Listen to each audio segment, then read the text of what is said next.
This is Audible. ISIS Audiobooks presents an unabridged recording of The Baby-Snatcher, written by Cleeves and read by Simon Mattox. The moral right of the author has been asserted. This performance is owned by ISIS Publishing Limited. Chapter 1. The knock at the door surprised Ramsay. He received few callers at the cottage in Heppelburn, and Jack Robson, who turned up occasionally to take him to the pub, knew better than to come this early. Ramsay seldom arrived home from work before 8, and then he had to eat, if he arrived home at all. These days, there was Prue, the woman in his life, and he was just as likely to stay at her home in Otterbridge. He went to the door, expecting to find someone collecting for good causes, and on his way, he looked through a pile of mail to see if there was a charity envelope he'd overlooked. It was just starting to get dark, and he switched on the light in the storm porch. He recognized the girl who waited on the step, but for a moment he could not place her. Then he realized she was one of the walkers. That was how he thought of the couple who seemed to carry out most of their business on foot. There was this girl and an older woman. They walked miles. He'd passed them on the roads out of Heppelburn and wondered about them. He was surprised that a teenage girl would choose to spend so much time with her mother. He assumed that the older woman was the mother. There was a family resemblance. They had the same large, unblinking eyes, and there was the walk, purposeful, long-strided, fast. The girl was attractive. She'd been bonny enough at least to catch his eye, to make him look again as he drove past them on the long, straight road from Otterbridge to Heppelburn. She was 15 or 16, with very blonde hair, white and frizzy, which might have been considered angelic in a toddler, but in the young woman seemed unnatural. Of the mother, he'd taken less notice. Ramsay stood inside the porch and waited for the girl to speak.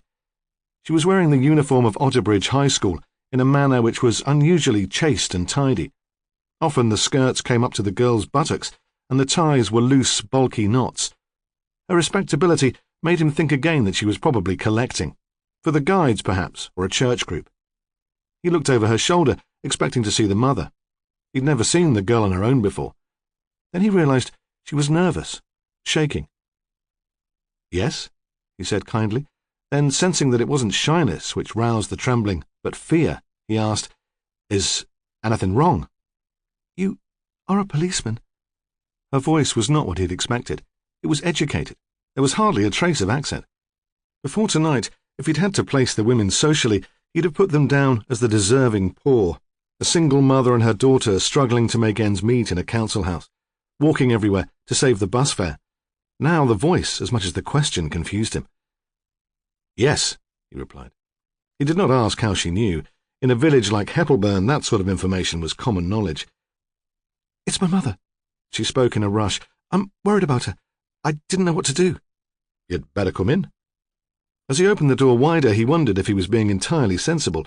There were rules about this sort of thing, but he could hardly leave her on the doorstep when she was so distressed, and she didn't seem the attention-seeking type. He couldn't imagine her running off and crying rape. All the same, he sat her in the chair by the window so the table was between them and said, "If it really is police business, you should call the station, or 999 if it's an emergency." "We haven't got a phone at home. Anyway, I thought she might be in the Dean. Then it started to get dark, and I saw the light in your window. I thought you'd know what to do. I'm sorry. I suppose I'm being silly. I expect she's all right." "Tell me what happened." "She wasn't home when I got in from school." He waited for a further explanation, but that, it seemed, was it. "Doesn't she work?" he asked. "Oh, no." She seemed quite shocked by the notion. Ramsay wondered what Prue would make of that. She had taught her daughter to be independent. "And she's usually there when you get in?" "Always. I've got a key for emergencies, but I've never had to use it before." "And how old are you?" He didn't quite manage to keep the surprise from his voice. 15. Then in a pompous, rather preachy way, "Mummy thinks family life is important. We all do." "So it's not just you and your mother?" "Of course not. But my father's working tonight. I don't know exactly where, so I can't get in touch with him. Then there's Claire. It didn't seem fair to worry her too." "Claire's your sister?" "My aunt. My mother's younger sister.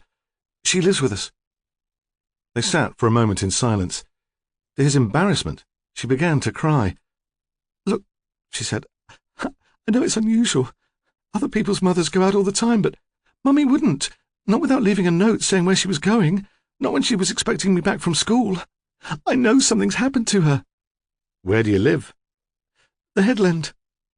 That, too, was unexpected. His perception of her shifted again. The headland was an odd, isolated community on the coast, hardly considered part of Heppelburn at all. Young women who lived there did not usually speak of their mummies.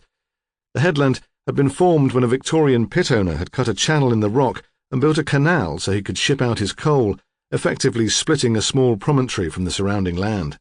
Now the canal had been filled in, and all the gully contained was a sewerage outflow. Ramsay supposed that the double row of terraced cottages had been put up to house the workers on the canal. There was no other reason for them to be there. The headland was still separated from the main road, though now it was by a railway track, which had superseded the canal and carried coal to a power station up the coast. People had no reason to visit the headland. There were no scenic attractions, no beach. All that remained were the 2 rows of red brick houses, facing each other across the single road, and a red brick social club, grotesquely large in proportion to the number of people who used it. There was also, Ramsay thought, some sort of Coast Guard building, but he could not be sure of its purpose. It had been years since he'd crossed the railway line. "What time did you get in?" he asked. Then, before she had a chance to answer, "I'm sorry, I don't even know your name." "Marilyn Howe." He thought Marilyn was a very flighty name for such a respectable girl. Reading his thoughts, she said, "My father liked the pictures." "Ah." She muttered something under her breath. "I'm sorry?" She looked up at him and repeated it fiercely, angrily. "At school, they call me Billy No-Mates." She saw that he was confused. "That's what they call people without any friends?" "I'm sorry," he said again, awkwardly. It seemed a desperate sort of confession. "I get in at 4:40. She answered his original question as if the outburst had not occurred. "How did you get there?" "School bus. It stops at the club." "And there was no sign of your mother then?" "No. At first I wasn't worried. Not really. I thought it was odd, but in a way I was pleased. It meant she was letting go. I suppose she is a bit clingy." "Where might she have gone? Into Newcastle? To her friends for coffee?" "Oh, no." Marilyn seemed slightly amused by the idea. So, Ramsay thought, the mother was a Billy No-Mates too. "What made you look in the Dean?" "She talked about going blackberrying." It was the 2nd week of September. The blackberries were past their best, but there were still some for the taking. "I waited until 6. Then I was really worried. I thought she'd walked through the Dean, fallen, had an accident." "So you went to look?" She nodded. The Dean was a wooded valley which ran from the base of the headland right into Heppelburn village. Ramsay's cottage looked over it. "I walked along the main footpaths, shouting," Marilyn said. "I met a couple of horse riders and a jogger, but they hadn't seen her. Then I saw your light. I'm sorry, I suppose you're off duty. If you could just tell me who I should ring and let me use your phone." "Why don't you let me take you home first?" Ramsay said. "Perhaps after all this time she'll have come back." "Oh, God!" Marilyn clapped her hand to her mouth. Her eyes were round and shiny as marbles. "If she's arrived home and I'm not there, she'll be frantic." There was a pause, a small, confiding smile. "She'll probably have called the police." The road to the headland ran parallel to the Dean. There was a farm with a lot of empty outbuildings and a big sign which read, "For sale, barns suitable for conversion." The paint on the sign had faded. It had been there since Ramsay had moved into Heppelburn. As it approached the coast, the Dean flattened into scrubby grassland. The stream ran into the cut to the sea. When they came to the railway line, they had to wait at the level crossing. The train moved very slowly, and Ramsay sensed that Marilyn's impatience was turning into hysteria. She tapped long fingers on the dashboard, muttered under her breath. The last truck rattled past, and the barrier lifted. The road became single track. It led first to the jetty where the coal boats had once been loaded, with the social club beside it, then to the houses. The headland was a promontory which rose slightly at its tip. Beyond the houses and above them was the whitewashed building which Ramsay remembered as a Coast Guard station. It too apparently had been suitable for conversion, because now it was a private house. The sky was quite dark but clear, and there was a moon. There was something mythic about the view through the terraced houses to the white house on the hill beyond, with the full moon behind it.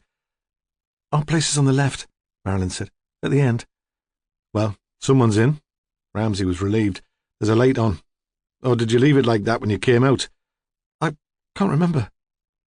When they got out of the car, Ramsay could hear the sea on either side of them and a snatch of music from the club.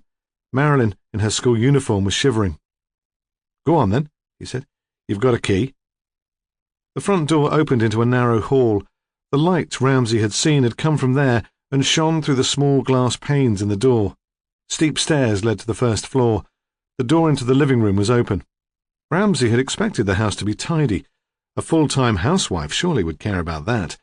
But it was small and cluttered. In the centre of the floor stood a large wooden spinning wheel and a box of uncarded sheep's wool. Ramsay expected Marilyn to call out for her mother, but she walked quietly down the passage to a room at the back. It was as if she were afraid of disturbing someone. She opened the door and switched on the light.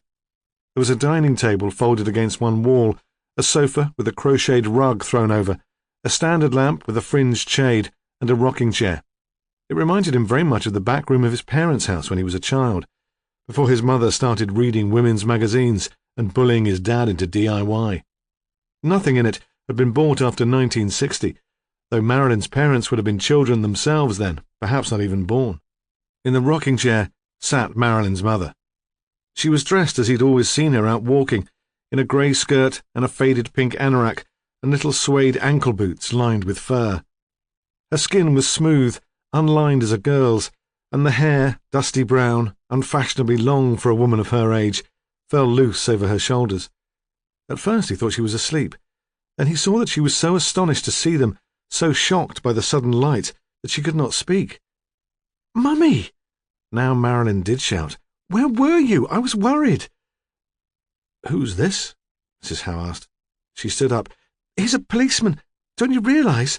I was so worried I went to the police." The woman stood blinking furiously.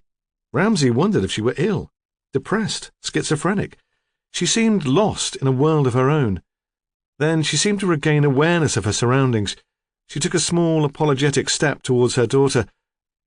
"Darling," she said, "I'm sorry, I must have fallen asleep and you startled me." She turned to Ramsay. "You know how that can disorientate when one wakes up suddenly." "But where were you earlier?" Marilyn demanded. "You never go out." "Don't exaggerate, darling. I went for a walk. I told your mate, for blackberries. But I came to look for you." "Then we must have missed each other." The voice was firm. She would tolerate no further argument. She turned to Ramsay. "I'm so sorry to have troubled you, Constable." He did not correct her about his rank. "I'm afraid Marilyn panicked. Perhaps she's come to rely on me too heavily." "So long as everything's all right now." He looked at them both. It was almost a question. But it seemed to Ramsay that things in the little house were far from fine. He could see through a door to the back kitchen, to the formica-covered units and the white enamel sink. There was a door with a lift-up latch which would lead to the backyard and the outhouse where once the lavatory had been, where perhaps it still was. On one unit, quite out of place, stood a microwave oven. But there were no blackberries. Chapter 2. Emma saw her pregnancy as an act of rudeness.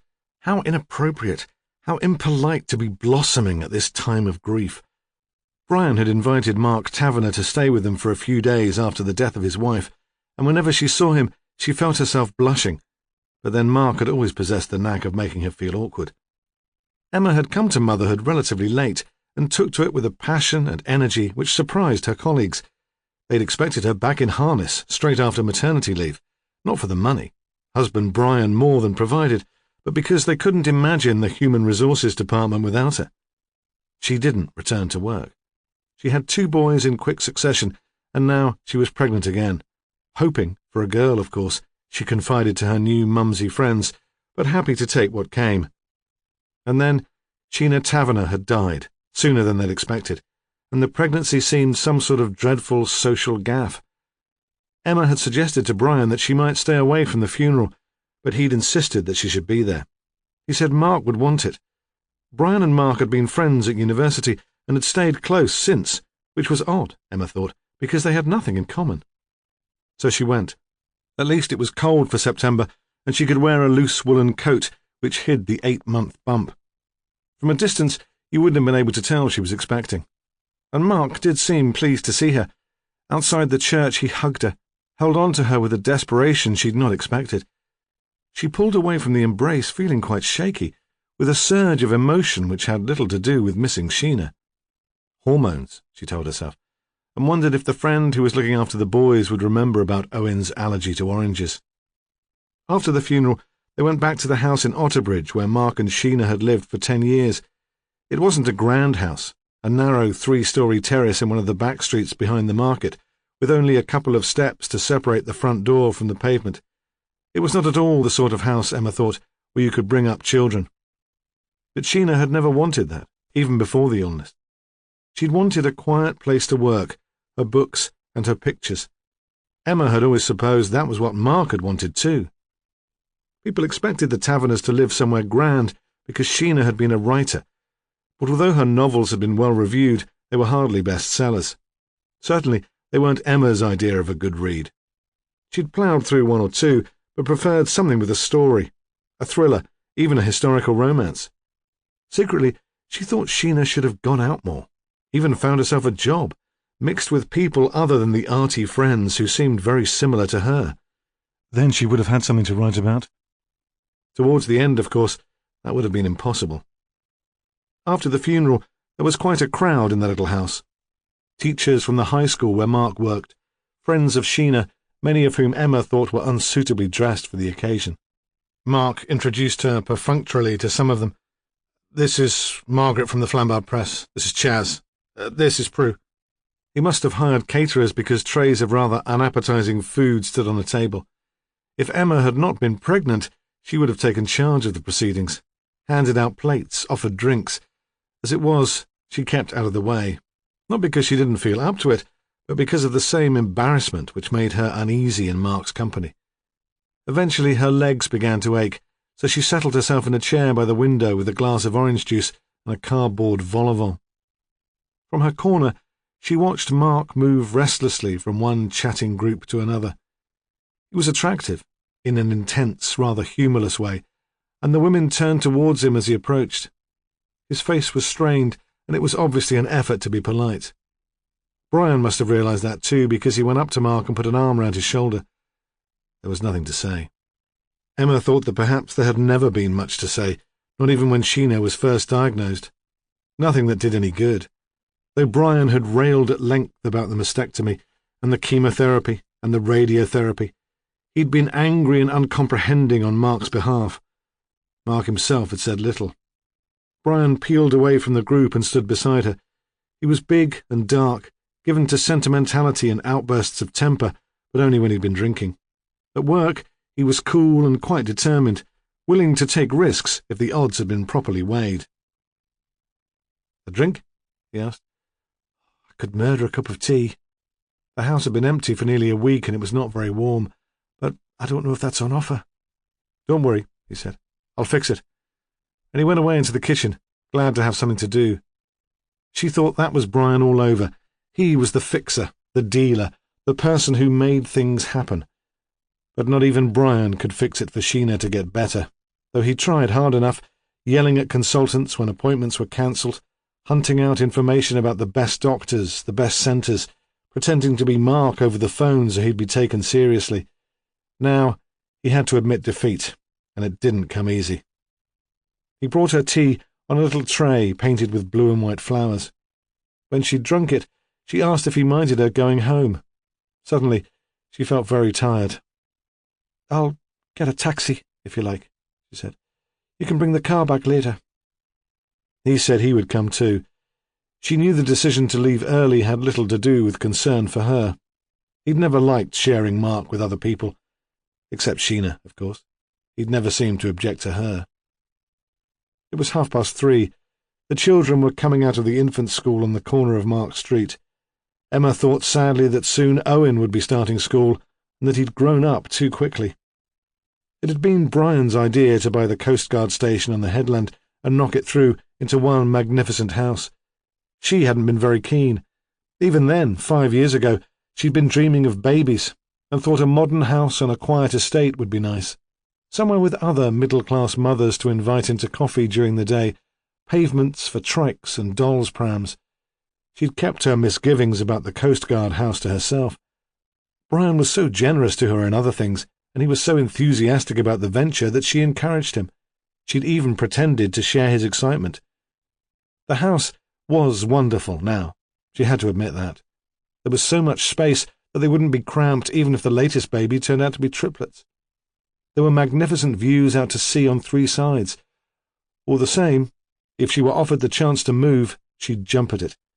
She felt isolated on the headland.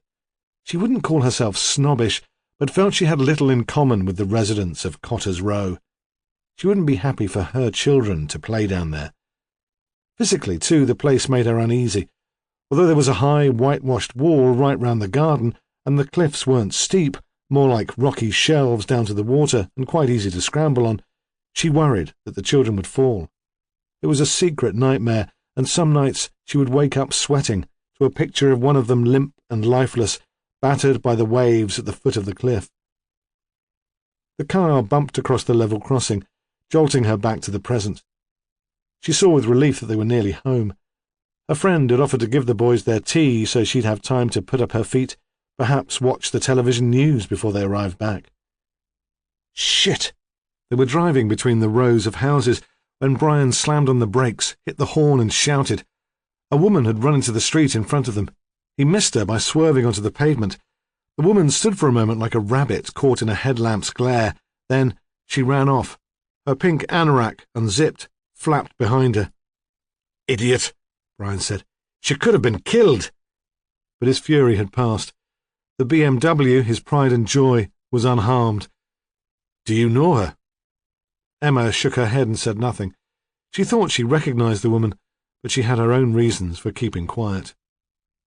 Brian got out to open the double gates into the yard, drove in, then went to shut them again. She struggled out of the car with difficulty. She enjoyed being pregnant, but she would be glad when it was all over. She was standing on the doorstep, rummaging in her bag for her keys, when her waters broke. "Oh, God," Brian said, with a trace of disgust, when she explained what had happened. Both thought with relief that at least it hadn't happened when she was getting out of the car. Think of the leather upholstery. Their daughter was born at midnight. Brian was there during labour, though he disappeared regularly during the early stages. There was a television in the visitors' room, and Newcastle United was playing in a cup match. His howl of dismay when Arsenal scored rivalled the cries of the women giving birth. He was with Emma when she needed him, and afterwards he sat beside her on the bed and stroked the baby's cheek with his little finger. For an awful moment, she was afraid he'd suggest they called the baby Sheena, but he said, "Helen, then, like we decided." The hospital was on a hill, and from the high bed where she sat, propped up with pillows, she had a view all over the town. Helen seemed dull and unadventurous all of a sudden, but it was his mother's name, and better than Sheena. Perhaps she could come up with something glamorous too. "Of course," she said. "Helen." She had planned coming out of hospital after 24 hours, but Helen had a nasty bout of jaundice, and she ended up having to stay in for a week. She quite enjoyed the rest. On the 3rd day, unexpectedly, Mark came to visit. He was on his own and was carrying a huge bunch of flowers, flame-coloured chrysanthemums, and those huge, round, tightly filled blooms which he'd only seen before at village produce shows. "Brian said you wouldn't mind," he said. "Of course not." But she felt coarse, blousy. Her breasts were spilling milk, and her dressing gown was grubby. Helen was asleep in the plastic fish tank the hospital used as a cot. "So, this is Helen." He set the flowers on the locker and peered in with a genuine interest, watched the balletic movement of the girl's hands. She could tell he wanted to pick the baby up. "Helen Scarlett," she corrected. "Scarlett?" He seemed faintly amused. "Brian didn't tell me that." "Brian doesn't know yet." Then they giggled together, quietly, so as not to disturb the baby, like school kids at the back of the class.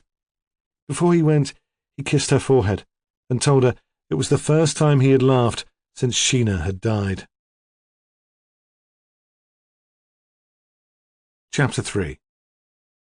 When baby Helen was born, Emma and Brian took on a young woman to help with the boys. Emma had been thinking about it for some time. She'd had her eye on just the right person, but had been reluctant at first to discuss the idea with Brian. He made comments occasionally when he came home from work and his dinner wasn't ready, or there were toys all over the floor. "Good God, woman, you managed a department of 50 people. Can't you handle 2 toddlers? I don't know what you do all day." This was said in a good-natured way and was supposed to be a joke, but she sensed real irritation behind it. If she asked for help in the house, would he think she was quite incompetent?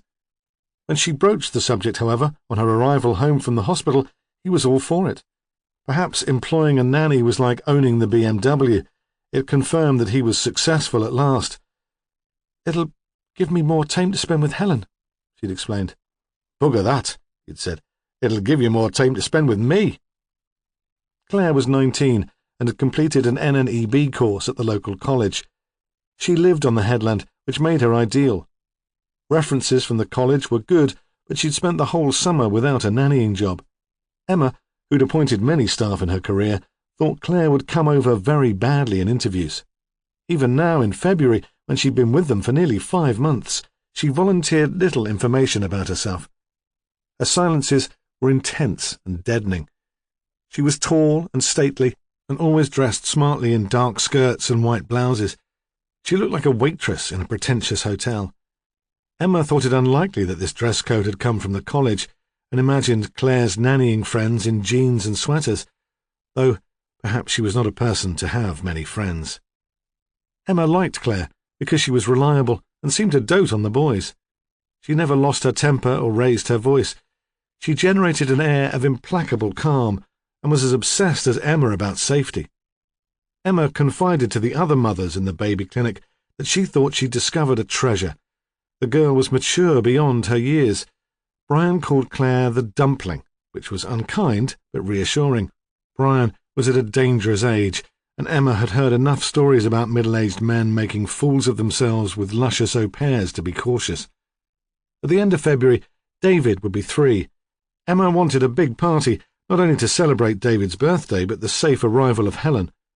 They had no plans to have Helen christened, though Brian would have quite liked it. Mark's influence again.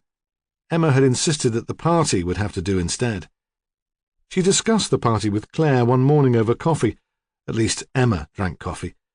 Claire still had a child's taste and always chose fizzy pop or milk. It was a grey, cold day, and even in the kitchen with its big window facing east, the light was on. Helen and David were having a nap, and Owen was at playgroup. The house seemed unnaturally peaceful. "I want something really special," Emma said. She stretched her hands above her head, tightening her stomach muscles, and thought she'd got her figure back well this time. She wasn't in bad shape for a woman who was nearly 40, more firm anyway than the young woman who sat opposite her. Claire looked at her over a tumbler of milk and said nothing. "There'll be adults, of course, besides the kids." Emma stretched again, looked with satisfaction through the open door to the enormous living room which had been created when the Coast Guard buildings had been knocked together, thought Brian had been right after all about this place. "It's just as well we've got plenty of space. I was thinking of laying something on to amuse the little ones. A children's entertainer, you know, the sort of thing." "My brother-in-law's a magician," Claire said, and Emma nearly fell off her chair in surprise, because Claire had never volunteered any information about her family before, and it was such an odd thing to come out with. It was like saying, "My granny's a witch." "Oh." For once, she was the one who couldn't find the words. "He does kiddies' parties," Claire said. "He's very good." There was a pause. "I live with him and my sister." "Oh." Emma was confused. "Oh, I thought they were your parents. And doesn't he work for the DSS in Newcastle?" "He's only a part-time magician," Claire said scornfully. "Oh, of course, yes, I see that he would be."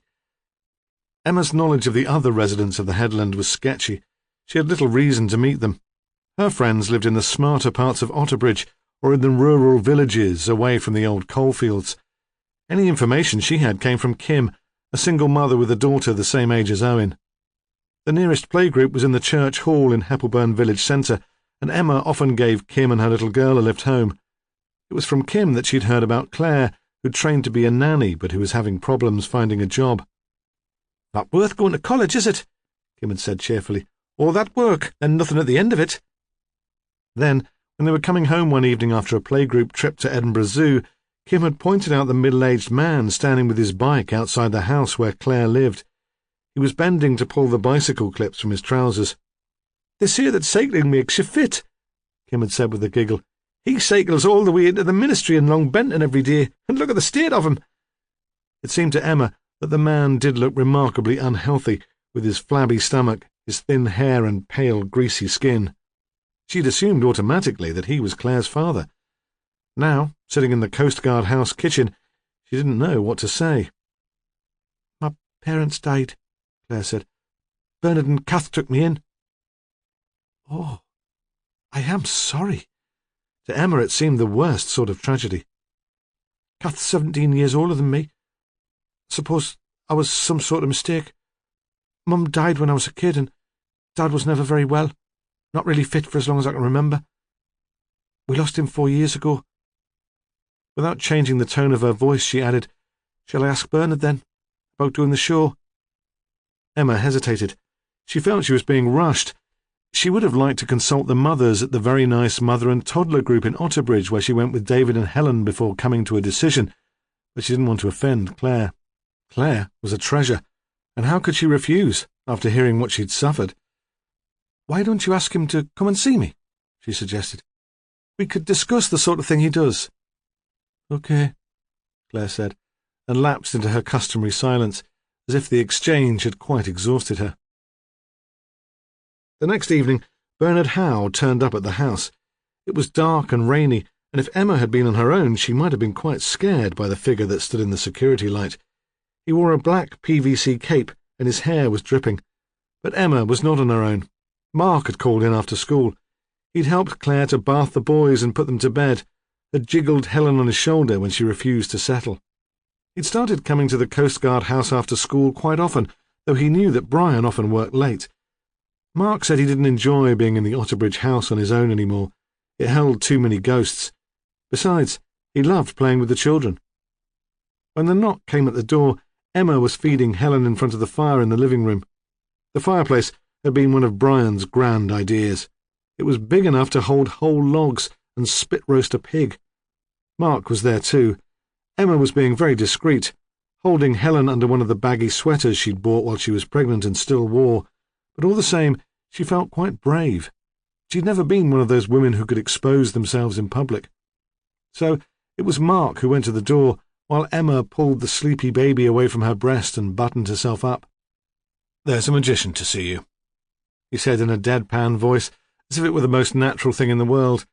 He was standing in the living room doorway, leaning against the frame, more relaxed than he had been for months. She liked to think she was responsible for that. The front door must have been open too, because she could feel the damp wind against her face. "Oh!" She felt suddenly flustered, and again thought she was being rushed into something which had not been properly planned. "You'd better show him in." And when she looked up again from straightening her clothes, there Bernard Howe stood, dripping on the parquet floor. He must have come directly from work, because his trousers were bunched around bicycle clips. He was large and clumsy, and the baggy trousers made her think more of a clown than a magician. He smiled nervously. "Claire said—" He took off the black cape and looked for somewhere to hang it. Mark took it from him. "But perhaps I'd best come back another time." No. Emma had regained her composure. "Please, do come in." He took a chair opposite her, still close to the fire. His socks were thick, hand-knitted, and they began to steam. There was a hole in one toe. "I thought you'd want to see—" He seemed incapable of finishing a sentence. She sat back with the sleeping child on her knee, waiting for him to continue. Instead, he launched into his magic act, and all of a sudden silk scarves were being pulled from his sleeves, and sweets from his ears, and balloons from his nostrils. Although she sat near to him, she could not see how it was done, and despite her irritation at his just turning up on the doorstep, she was swept away by the magic. She gasped at each new trick. He beamed. When he finished, she turned and saw Mark clapping behind her. It was an amused, self-conscious clap, which made her enthusiasm seem foolish, as if he were an adult and she were a little girl. "That's the sort of thing," Bernard Howe muttered. His clumsiness had returned when the act was over. "And ends with a cake. All the ingredients put into a bowl. Sugar, flour, eggs, and then there's a finished cake with icing, and the candles all lit. The kiddies love that." "Oh, yes," Emma said. "I can see that they would. You must come if you're available. Would you like a deposit? What do you charge?" "Oh, I don't know about charging. You've been so good to Claire." "Of course you must charge, and Claire's been very good to us." So it was arranged that Bernard Howe, otherwise known as Uncle Bernie, would perform at David Coulthard's birthday party. As he prepared to go out into the rain, he turned back to them. "Thank you, Mrs. Coulthard. Mr. Coulthard." "Oh, no," Emma said awkwardly. "Oh, no, this isn't my husband." The magician gave a strange stare before walking out into the night. Chapter 4. They woke on the morning of the birthday party to an unexpected snowfall. The boys wanted to be out in it immediately. Usually Emma would have shared their excitement, but today she was edgy and irritable. She'd had a bad night. The boys came chasing in from the cold, and she moaned at them for the footprints on the kitchen floor, the sodden pile of outdoor clothes. Then, when Brian said he might go to work for a couple of hours, she turned on him. "But it's a Saturday," she said. "It's a good time to catch up, when no one's there. I could really do with your help here, you know." "Nah, I'd just get in the way." She thought he was like a big, spoilt kid standing there grinning. His nose was still slightly twisted from a crunch during a school rugby match. He'd been a single child, and he'd been able to get away with murder in his parents' house. "Go on, then," she said, and he smiled more widely, thinking she'd fallen for his charm again, not realizing that at that moment she couldn't bear the sight of him. She stood in the kitchen with her hands flat on the bench, breathing deeply, until she heard the BMW start and the garage door close automatically behind it. She was still standing there when Claire stamped past the window, flat-footed in elephantine Wellingtons. During her wakeful night, while the baby snuffled in her cot, Emma had been thinking about Claire. She had reason to wonder how loyal to the family she really was. Now, seeing her march through the yard, those suspicions seemed ridiculous, and Emma thought if she needed someone to talk to, Claire might be the person she would choose. She was so solid and practical, more sensible surely than her friends from the Childbirth Trust or old colleagues from work. "It'll not last long." Claire nodded through the window to the churned-up snow, the remains of the boys' snowman. "The wind's gone westerly. Just as well. You'd not want 25 kids walking that much snow through your house." "No," Emma said, quite calmly, thinking, if I can just get today over, I can work out what we're going to do. At 1 o'clock, Brian came back, anxious to make amends by shifting tables and blowing up balloons. The snow had gone, but there was freezing fog and occasional squalls of sleety rain. "Mark phoned," Brian said. "Oh?" She kept her voice flat. She did not ask how Mark had known Brian would be in the office, or why they seemed to need to communicate with each other every day. "I told him to come round this afternoon. It might be a laugh for him." Christ, she thought, that's all I need. "You don't mind?" His voice was slightly anxious. "Surely you can't mind," he was saying. "This man lost his wife less than 6 months ago. You're not going to make a fuss about this." "Of course not." "I told him to come about 2 and I'd buy him a sandwich and a couple of pints in the club." So, that's the strategy, she thought. Make me feel guilty, then I can't complain about the 2 of you sneaking off to the club for the afternoon. She said nothing, and he added defensively, "Well, the party's not supposed to start until 4, is it?" "That's right," she said. 4 o'clock. "And there's nothing more you want me to do?" "Not at the moment." "We'll make sure we're back for 4 then. On the dot." "I should bloody well hope so." He shot her an amused glance, thinking she was teasing. "I mean it," she shouted, suddenly furious. "Okay." He held up his hands as if she'd threatened to shoot him.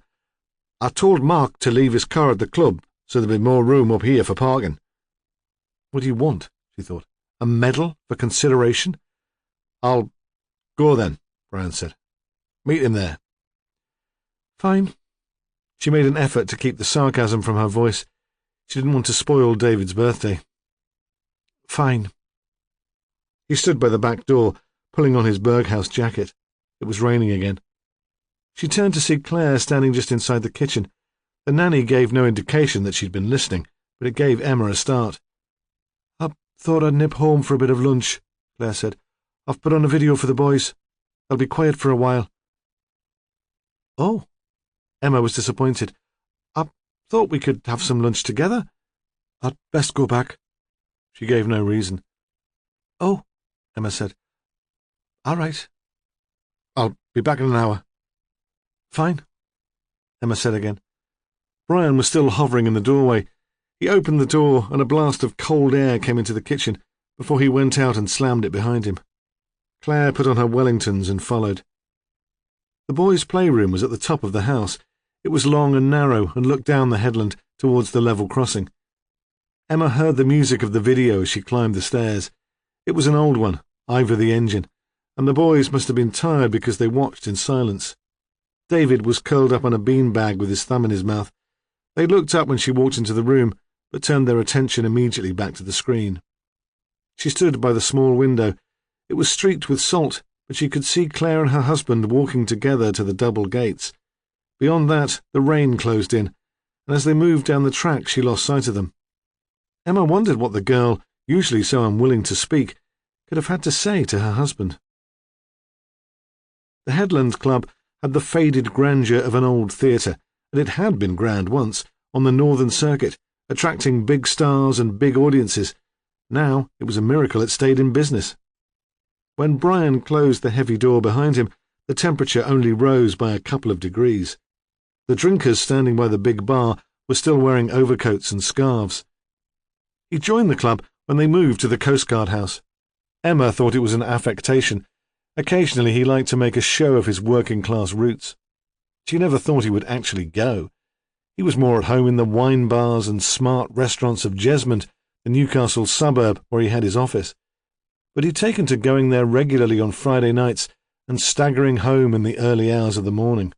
One of the lads. He was even nominated for the committee and was tempted to accept. Committee meetings were an excuse for drinking late. In the end, he decided reluctantly to turn it down. There were other demands on his time. The manager of the club had his pint on the bar before he reached it. Les was a small, weaselly man with a mouth uncomfortably full of crowded teeth. "By, man," Brian said, "can't you turn the heating up? It's like a morgue in here." "You're getting soft in your old age." Les turned away, sensing that someone on the other side of the room needed a drink. "I'm expecting Mark. You've not seen him?" "Not yet." They all recognized Mark. He'd shocked them when Brian first brought him into the club by asking for a Perrier. He'd never lived that down. The faded posters on the notice board flapped in a sudden draught, and Mark came in. Brian looked at him with affection and concern. He'd lost weight in the last year, but Brian had thought he was starting to come to terms with his grief.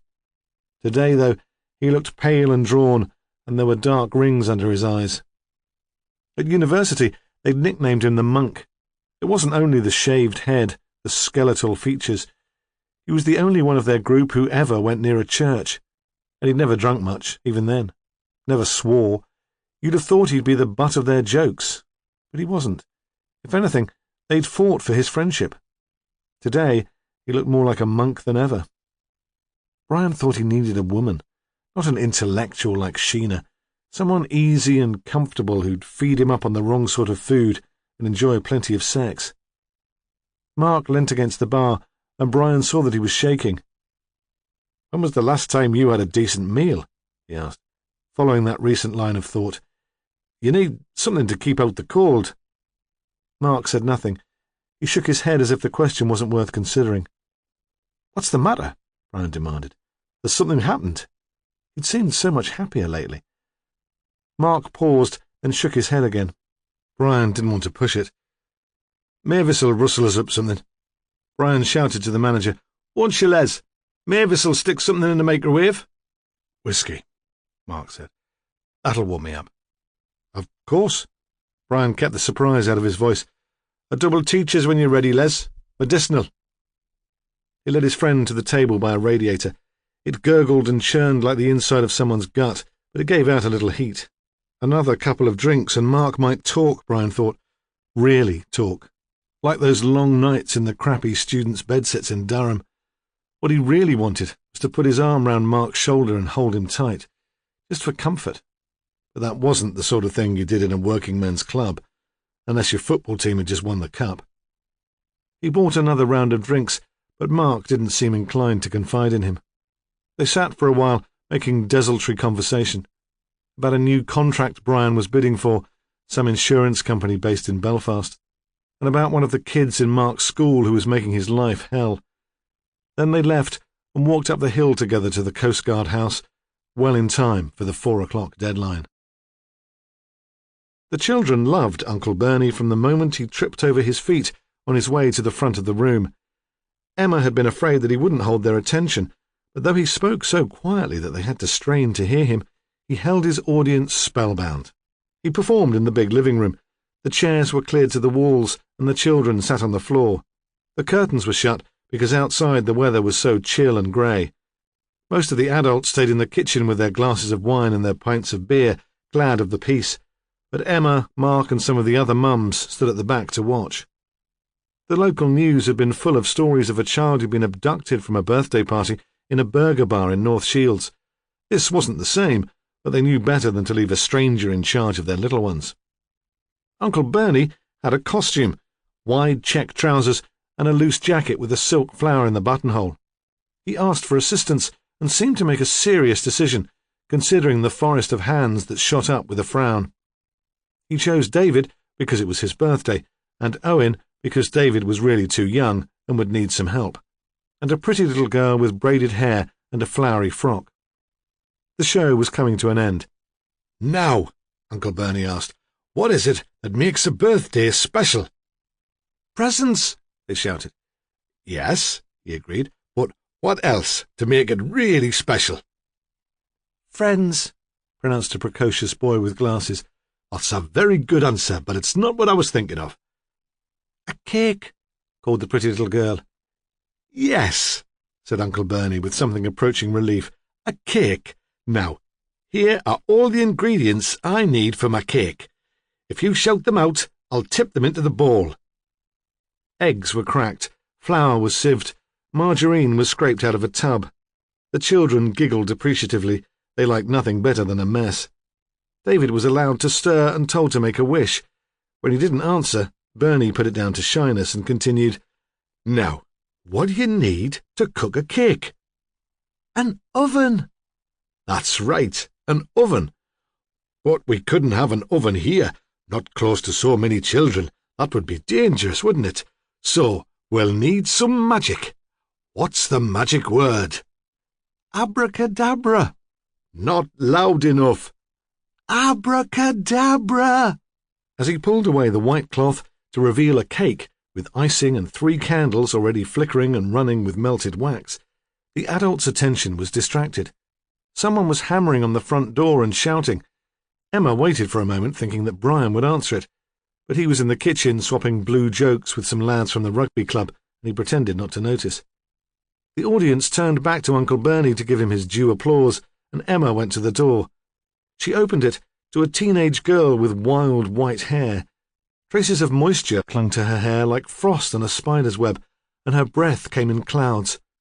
"Please," the girl said, "I need to talk to my father." Then she saw him through 2 open doors. Owen was holding the cake, and Bernie was already packing away his equipment in a cheap suitcase. "It's Mum," she shouted towards him. He looked up and saw her for the first time. "She's gone again. Disappeared."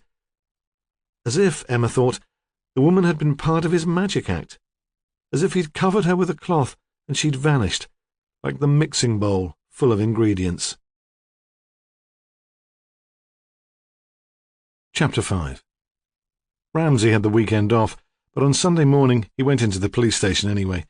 He would have been more reluctant to volunteer for extra duty if Prue had been around. Prue was his lover, not live-in, though he spent much of his free time in her house in Otterbridge. According to his mother, he might as well be staying there. Mrs. Ramsay was a chapel-goer and expected him to make an honest woman of Prue. "If you think that wife of yours will come back to you, you're fooling yourself," she'd said. She'd always had the knack of putting him down. And perhaps she was right, and he was hoping Diana would turn up one day on his doorstep, laden with expensive shopping, her adventures over. Now, Prue was away. She worked as director of a small arts centre and was touring the Highlands and Islands with her youth theatre group, playing in schools and community centres. It was as much about giving her unemployed Tyneside teenagers a good time as developing acting and directing skills, she said. They would end up at the Youth Drama Festival in Kirkwall. She was obviously enjoying every minute of the trip. When she remembered, she phoned up to rave about the scenery, the history, the whiskey. He missed her more than he'd expected. Became quite sentimental when he thought about her. "Why don't you come?" she'd suggested during the last phone call. She'd sounded tired, exhilarated, and a little bit drunk. "Take a couple of days' leave and fly up for the weekend." He'd been grateful for the invitation, but he'd turned her down. It would be like taking her out to view the scene of a crime. As one of Prue's arty friends would have said, they both needed their own space. He knew Prue would prefer to work without distraction. So on Sunday morning, he went into the office. Sally Wedderburn was working too, clicking furiously at the computer keyboard, determined to make her mark on a high-profile case. There had been a number of child abductions in the area, and the most recent had hit the headlines. The press hadn't made a connection with the previous incidents. Perhaps the police themselves had been slow in considering a link, had been reluctant even to take the cases seriously. At the beginning, the children had turned up safe and well close to home. They were very young, all under 5, and their stories were confused. There was no evidence of assault. Perhaps they just wandered away. Perhaps the stranger with the sweets had been a friend of the family, someone at least with no malicious intent, or a figment of the child's imagination, an excuse to cover naughtiness. "How's it going?" He sat on the edge of her desk, so close that he could smell her perfume. Prue teased him sometimes about his worklings, the eager young women who turned to him for support and advice, but the thought of any social entanglement embarrassed him. Slowly. The place was packed. You'd have thought someone would have seen what happened. In the most recent incident, a 3-year-old boy had been taken from a burger bar in a retail complex on the outskirts of Otterbridge. He was a guest at a birthday party which was being held there. His mother had taken him inside and waited until he'd handed over the present. Then she'd gone shopping. She'd bought wallpaper from a DIY store and wandered round a car showroom, eyeing up the family saloons. When she returned to the burger bar an hour later, the boy was gone. I spoke to the people who held the party myself. Of course, they were devastated, but you can understand how it happened. It was Saturday afternoon, and they had a long table in the main restaurant. There were 20 kids, all riotous. None of them would sit still. They ran back and forwards to the toilet. It must have been hard to keep track of them all. Any witnesses where he was found? Not yet. He seems to have materialised out of thin air. The boy had been found 4 hours later, wandering along the seafront at Whitley Bay, clutching a bag of chips, crying. It seemed that nothing had happened during his adventure to distress him. The tears had begun after he'd been abandoned. The social workers talked to him again, but she hasn't come up with anything new. She can't even be sure of the reliability of what we've got. What have we got? A ride in a car and a fun fair. The fun fair at the Spanish City? Presumably, but most of the rides are shut at this time of year, and no one remembers a single bloke with a kid. I've left a pile of witness statements on your desk. Thanks. She smiled up at him, then returned to her computer screen. He moved on to his own office. His desk was stacked with piles of paper which had appeared during the weekend. Expense claim forms for his signature, Home Office circulars, Sally's witness statements. He ignored them all and began by flicking through a file of incidents which had been reported overnight. At first, he skipped over the missing person report without really taking it in. He was concerned about children, and this was an adult. Then he went back to it. Kathleen Howe, the walker. He had seen her and the girl on the roads round Heppelburn several times since Marilyn had turned up, panic-stricken on his doorstep in the autumn. Once the girl was carrying a violin in one hand and a music case in the other. Another time, she recognised him and raised her hand in greeting as he drove past. It was an apologetic gesture. She didn't stop or break her stride. The mother never acknowledged him. What had happened now? Had the girl overreacted to her mother's absence again? Perhaps this time she'd taken his advice by phoning the station instead of knocking on the door of a stranger. He unclipped the form from the file and looked at it in more detail. It had been the husband, not the daughter, who'd phoned the station. Ramsay considered the piles of paper on his desk, then swiveled his chair so his back was turned to them. He was curious, and he wouldn't concentrate on other work until he'd checked this out. He picked up the phone. "This missing person from the headland," he asked. "She turned up yet?" "If she has, no one's told us, but they don't always, do they?" "I'll deal with it if you like. Talk to the family anyway." "Why?" The voice was suspicious. Routine missing persons shouldn't have interested Ramsay. "Something going on there that we should know about?" "Nothing like that." How could he explain his feeling that something was wrong? He could hardly say, "I went there once. The lassie was more worried than someone her age has a right to be, and there were no blackberries." He'd be a laughing-stock. So he said nothing. "Well, if you're short of work, you're welcome to it." The voice at the end of the phone had turned sulky. The receiver was replaced with a thud. Ramsay drove back down the road along which he'd just travelled. There was a straight avenue of dripping trees before he came to the familiar grey terraces of Heppelburn and the road to the coast. As he drove, he half expected to see the ramrod-straight figure of Kathleen Howe marching towards her home, carrying her canvas shopping bag and another excuse for her unexplained absence. As on the previous occasion, he had to wait at the level crossing. A coal train was rattling slowly on its way to the power station. On the other side of the line, beyond the barrier, a pedestrian was waiting to cross.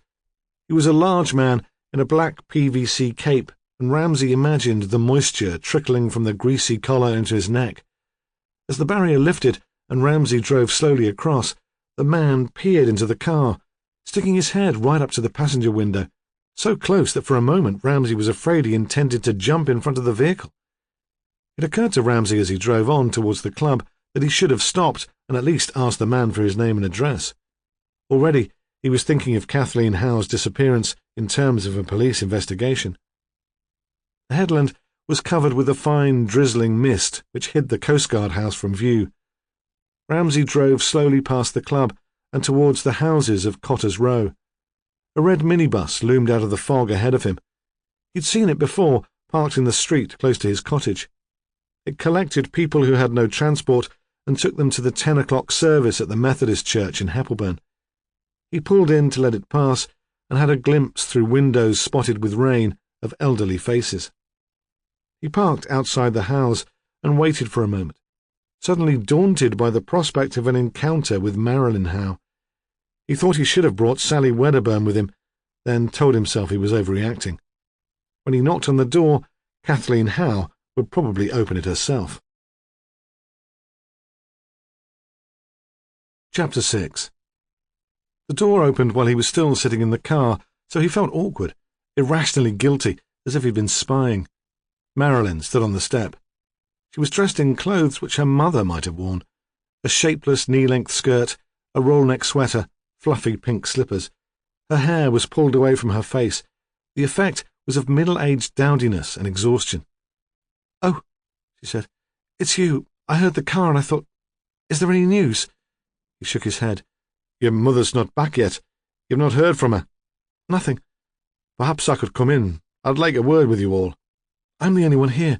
Dad's out looking. He went as soon as it got light. I don't think any of us slept." "Is your father a big man, wearing a black cycle cape?" She nodded. "I think I saw him on the road." So the strange figure at the level crossing had been an anxious husband, not a suspect. Not yet, at least. Marilyn continued, "Claire's at work. She offered to stay, but there didn't seem much point." "Claire's your aunt?" "That's right." She moved away from the step to let him in and took him straight to the back living room. There was a fire banked up in the grate and the sulphurous smell of smokeless fuel, which reminded him again of his mother's house. In one corner, a clothes horse was draped with towels, and the windows ran with condensation. The dining table was spread with textbooks. "I was trying to do some homework," Marilyn said. "I thought it would take my mind off Mummy, but I couldn't really concentrate." He sat in the rocking chair where Kathleen Howe had been when he'd surprised her on his previous visit to the house. In the hot, steamy room, It would have been easy to doze off. Why don't you tell me what happened? We don't know what happened, the girl cried. She just disappeared. Well, when did you last see her? At breakfast, yesterday. Then I went out. Where did you go? To school. On a Saturday? There was a special choir rehearsal. We're taking part in a music festival at the cathedral. What time did you get home? 2:00. She paused and continued like an ordinary schoolgirl, chatty, enthusiastic. We'd taken packed lunches because Miss Winter thought the practice would drag on into the afternoon, but it went really well and we finished early. Your mother wasn't expecting you back then? Not until later. That's why I didn't worry at first. How did you get home from school? I got a lift. There had been a slight hesitation, a flush of embarrassment, or was it pleasure? Who from? A parent. One of the sixth formers. He'd seen them, the kids coming out of the high school. They all seem to have cars these days, and not just old bangers either. No. She hesitated again. One of the teachers sings with us. Mr. Taverner. He was coming this way. An adolescent crush, Ramsay thought. Was anyone in when you got home? My father. He went out at about 4. He works as a children's entertainer. He had a booking at a kid's party. Didn't he tell you where your mother had gone? He thought she might have walked into Heppelburn, to the co-op. Wasn't he sure? Not really. She'd been standing with her back to the table. Now she leant forward. When you meet my dad properly, you'll understand. It's not that he's stupid. He's absent-minded. When you talk to him, he doesn't always listen, especially to Mummy, who tends to nag. I think it's because his head's full of tricks and illusions. Again, she saw the need to explain. He's a magician. Brilliant. Anyone round here will tell you. He's only part-time, of course. His real job's with the DSS at Long Benton, the insolvency section. I see. Ramsay was glad he'd visited Marilyn Howe in his own time, and alone. He wondered what his Sergeant Hunter would have made of the family. Hunter's prejudices were widespread and various. He distrusted anything outside his own experience. A household without a car or a television would have struck him as sufficiently odd to raise his suspicions. But a part-time magician? When did you start to worry about your mother? Soon after Dad left to go to the party. Even if she'd left just before I'd got home, she should have been back from Heppelburn by then. She's a fast walker. Ramsay gave a brief smile. I know. I didn't want to panic or make a fool of myself like last time. I told myself she'd soon be home. I looked to see what she'd taken with her, to try to work out where she might be. Then I knew something was wrong. Her coat was still here, and her shopping bag and her purse. She wouldn't have gone to Heppelburn without them. Her face crumpled, and Ramsay was afraid she would cry. He felt a stab of anger because she was being put through this anxiety. Parents should be the ones to worry. It was part of the job description. But she hadn't asked to be responsible for 2 middle-aged eccentrics whose thoughtlessness had caused this panic. He gave her a moment to compose herself, then asked, Has your mother ever been ill? What do you mean? Has she ever had any nervous trouble? Suffered from stress or depression? Anything like that? No, she said uncertainly. I don't think so. Who's your GP? Dr. Latimer, in Heppelburn. She looked up at him, and he saw that despite her sheltered life, she could be mature and perceptive. You think she's had a sort of breakdown? It's one possibility. She wouldn't have committed suicide, Marilyn said, and again he was surprised at her ability to follow his train of thought. Absolutely not. She wouldn't want to leave me alone. No. He saw what she meant. But the breakdown, she did seem rather tense when I came here last September. Did she ever really explain what happened that afternoon? Not to me. It was said too quickly, but he didn't feel it was the time to push her. They waited for a moment in silence. I'm not doing much good here, Ramsay said, but I don't want to leave you alone. Can we get your aunt to stay with you? I could talk to her employer, explain. Where does she work? She's a nanny to the kids in the Coast Guard house. Don't go up there. They think I'm daft enough already. That's where Dad was working yesterday, and I burst in and made a scene. Claire will be home soon. She's only gone in for a couple of hours to help clear up after the party. Anyway, I don't mind being on my own. Well, Ramsay said, if you're sure. She had, after all, been on her own when he found her. Perhaps I'll have a walk around the headland. See if your dad's come back. Outside, it seemed very cold, and the mist was thicker than ever.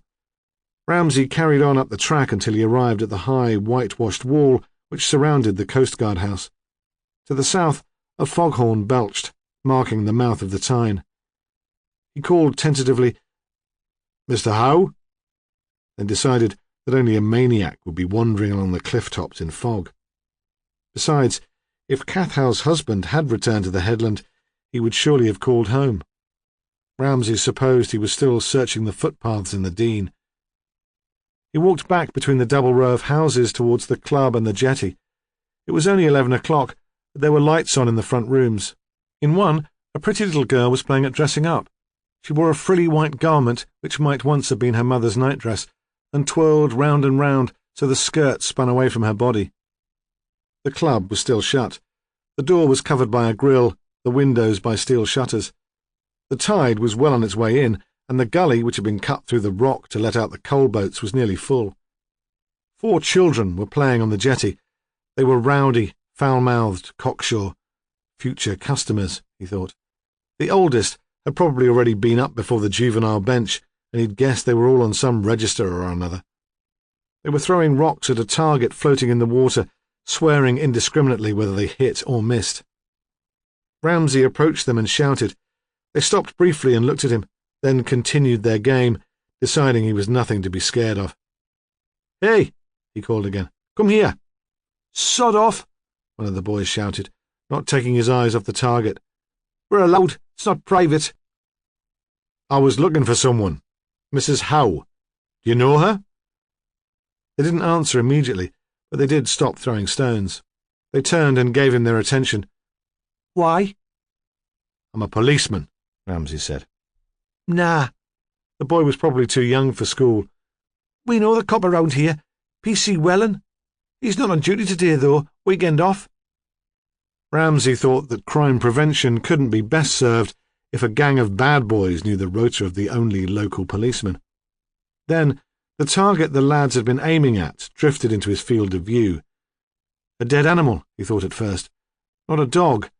Something with long grey hair floating on the surface like fine seaweed. The position of the animal shifted as it was buffeted by a wave, and he saw that it was wearing clothes. "Do you know where P.C. Wellen lives?" he asked. "Happleburn Village?" The answer was grudging, but they were bored and curious. "I suppose that's too far for you to go on your own." "Don't be dumb." They were scornful. "Would you be able to go and fetch him? Tell him that Inspector Ramsay is on the headland and needs him urgently, if you can remember that."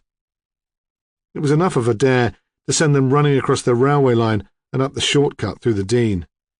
That was all Ramsay wanted, to be rid of them before they realised what was floating in the cut. He used his mobile phone to call Otterbridge Station. He talked to Sally Wedderburn. "You'll set it all up then. I'll wait here." "Sure." "And get her as soon as you can, Sal. I'm going to need you." She was ambitious, and he heard her resistance. For an accidental death? The child abductions were far more glamorous. For a suspicious death. He didn't want to be on his own when he told Marilyn Howe that her mother was dead. Chapter 7. She was dead before she reached the water. It was Monday morning. Hunter was so excited that he was almost drooling. He stood at the entrance to Ramsay's office. In the room beyond, a phone was ringing. Members of the public were still calling to report the sighting of a single man with a young boy. How did she die? Ramsay hadn't waited on the jetty to see the body lifted out of the water. He couldn't bear the idea of the gang of kids or an excited neighbour telling Marilyn that a woman had been found in the cut, especially if Marilyn was still alone. Later, the doctor had refused to commit himself over the phone. She was stabbed. A violent attack, the pathologist said. Ramsay wondered briefly how stabbing could be anything other than violent. In fact, when he and Sally had arrived at the house at Cotter's Row, Bernard Howe was already there. He was sitting at the table in the back room, his hair still wet, his face red and blotchy through coming into the heat from the cold. In front of him was a foiled container on a plate, and he forked an unappetizing, ready-cooked shepherd's pie into his mouth. There was a recent gravy stain on his sweater. Marilyn opened the door to them, and it seemed to Ramsay that she'd already prepared herself for bad news. It was Bernard who was shocked. He was the one who couldn't take it in. He sat with his fork halfway to his mouth while the food dripped onto the oilskin tablecloth. "We'll need you to identify the body," Ramsay had said. "Until then, there's no certainty." Although he'd seen the long hair as the waves jolted the body towards the rocks and was quite certain. But still, Bernard Howe had seemed unable to move. In his office, Ramsay looked up at Hunter, who blocked the doorway. "A full-scale murder inquiry, then," he said, "as if we haven't got enough on our plates. You know the ropes." Hunter nodded, but remained where he was. "You knew her, didn't you?" he asked. "The victim?" He could be as nebby as an old woman, started most of the canteen gossip. "Not really. I met her once, and I've seen her around." "They're a funny bunch out on the headland," Hunter said. "I went out with a lass from there once. Her dad took me to the club. You'd have thought I was a Martian. No kidding. The place suddenly went quiet and they all stared." "They don't like outsiders." "Oh, they're friendly enough when they get to know you, but if there's not a member of your family who can remember the Cotter's Row street party at the end of the war, you're a newcomer." Well, Ramsay thought, there were still plenty of communities in Northumberland like that. He wondered how long the Howes had been living on the headland. He could not imagine that they belonged. "Sal Wedderburn stayed the night with the family," he said. "She was there when I told the girl about her mother." "Aye," Hunter was disapproving. "I'd heard you'd called her into play social worker." Ramsay wondered if it was time for a warning about the petty rivalry which flared between the two officers occasionally, but decided against it. Gordon Hunter was given to sulks and flounces, and he could do without that now. They seemed to take to her, but as soon as the words were spoken he wondered if that were true.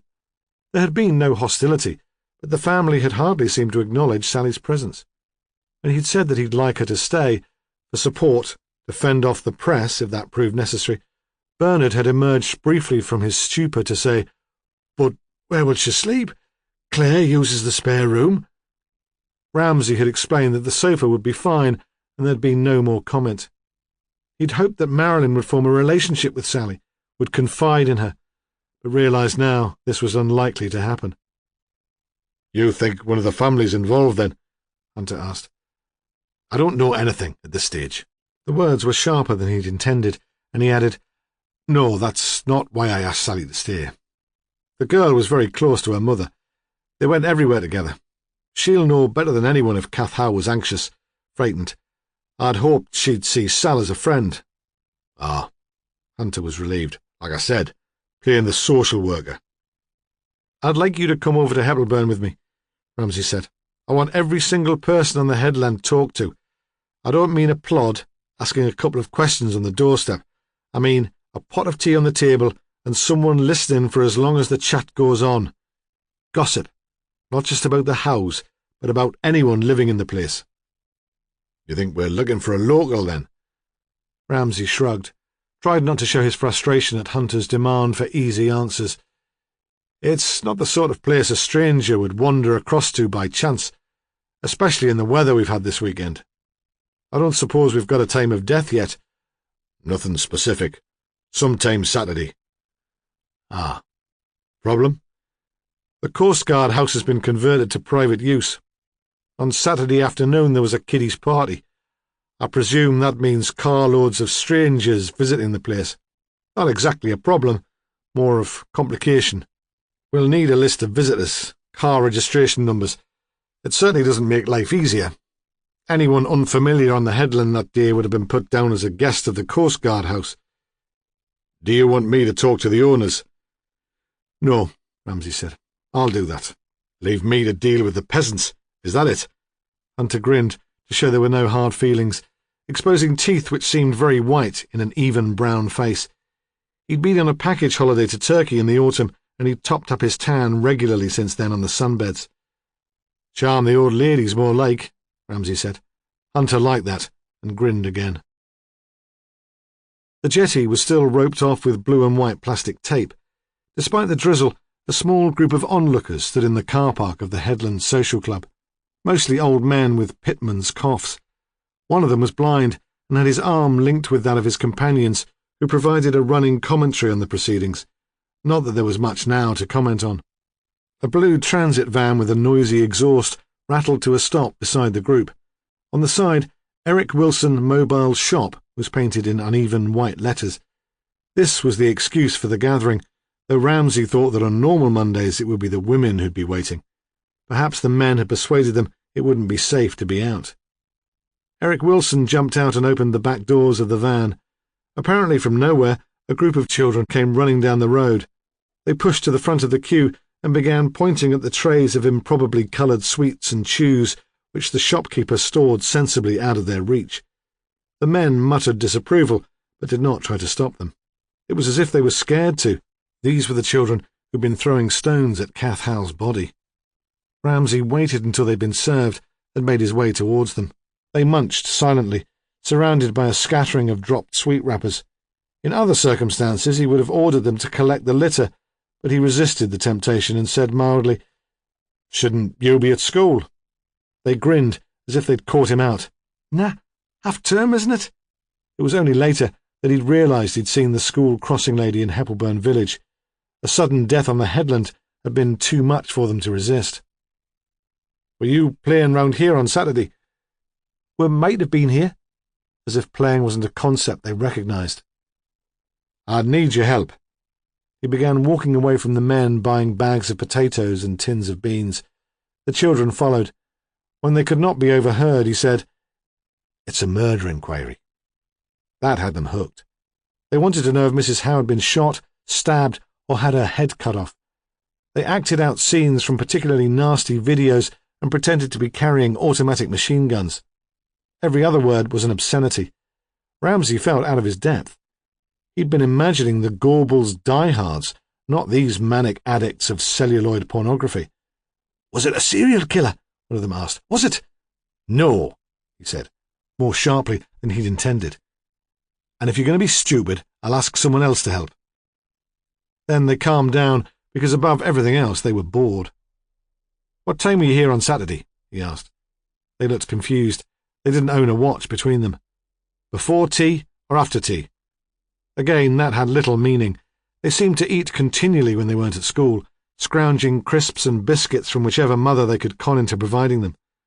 "What was on the television before you went out?" "Live and Kicking. When that was finished, there was only the sport." "And what was on when you went back in?" "Beer Watch." It was the oldest boy. He gave a lecherous smirk. "My dad always watches that." "So you were out all afternoon?" They nodded. "Where did you go? You're down by the jetty." "Earlier on." "Did you see anything?" "The murder, you mean?" "Nah." He shook his head, disappointed, then gave a blood-curdling scream, an imitation presumably of a woman being stabbed. "Later we hung round the Coast Guard house. There was something going on, loads of big cars." "It was a birthday party," one of the younger boys said, almost wistfully, then added, "Not that we'd have wanted to go." "Nah." They all joined in. "Did you see Mrs. Howe that afternoon? You would all recognise Mrs. Howe if you saw her." "Course we would. She was an ugly bitch and a stuck-up cow." A pause. "That's what my mum says." "Did you see her on Saturday afternoon, at the jetty?" They shook their heads, quite certain. "What about later? You'd have had a good view down the headland from the Coast Guard house." They looked at each other. Ramsay thought they were taking the question seriously, trying to reach a consensus. "We didn't see her, but we mightn't have. It was drizzly and misty, like today, only worse, and it was sudden cold. You couldn't see much, especially when it started to get dark." Ramsay imagined them, banned from their homes by the men who wanted to watch Grandstand in peace, hovering round the gate of the Coast Guard house, attracted by the noise and the flash cars, being a nuisance, getting in the way, if they were noticed at all. "So, you didn't see anything unusual?" But by then they'd lost interest, and they were already swaggering away back to the jetty, to swing on the blue and white tape and shout insults at the constable on duty. Ramsay walked up the hill to the Coast Guard house. Chapter 8. Claire didn't turn up for work at the Coast Guard house on Monday morning. Emma hadn't really been expecting her to. She'd heard about Kathleen Howe's death from Brian, who'd gone down to the club for a pint after his Sunday lunch and found the jetty cordoned off, the place crawling with Coast Guards and police. "What a terrible accident," Emma had said, meaning it at first and only thinking of the implication later. Then there was a feeling which was not so much relief as gratitude. "Not an accident." Brian's words were slightly slurred. The club might have been shut, but he'd had a few cans at home and most of a bottle of Rioja with his roast beef. "That's what the talk is. The lass spoke to the blokes who fished her out." She hadn't replied. Couldn't.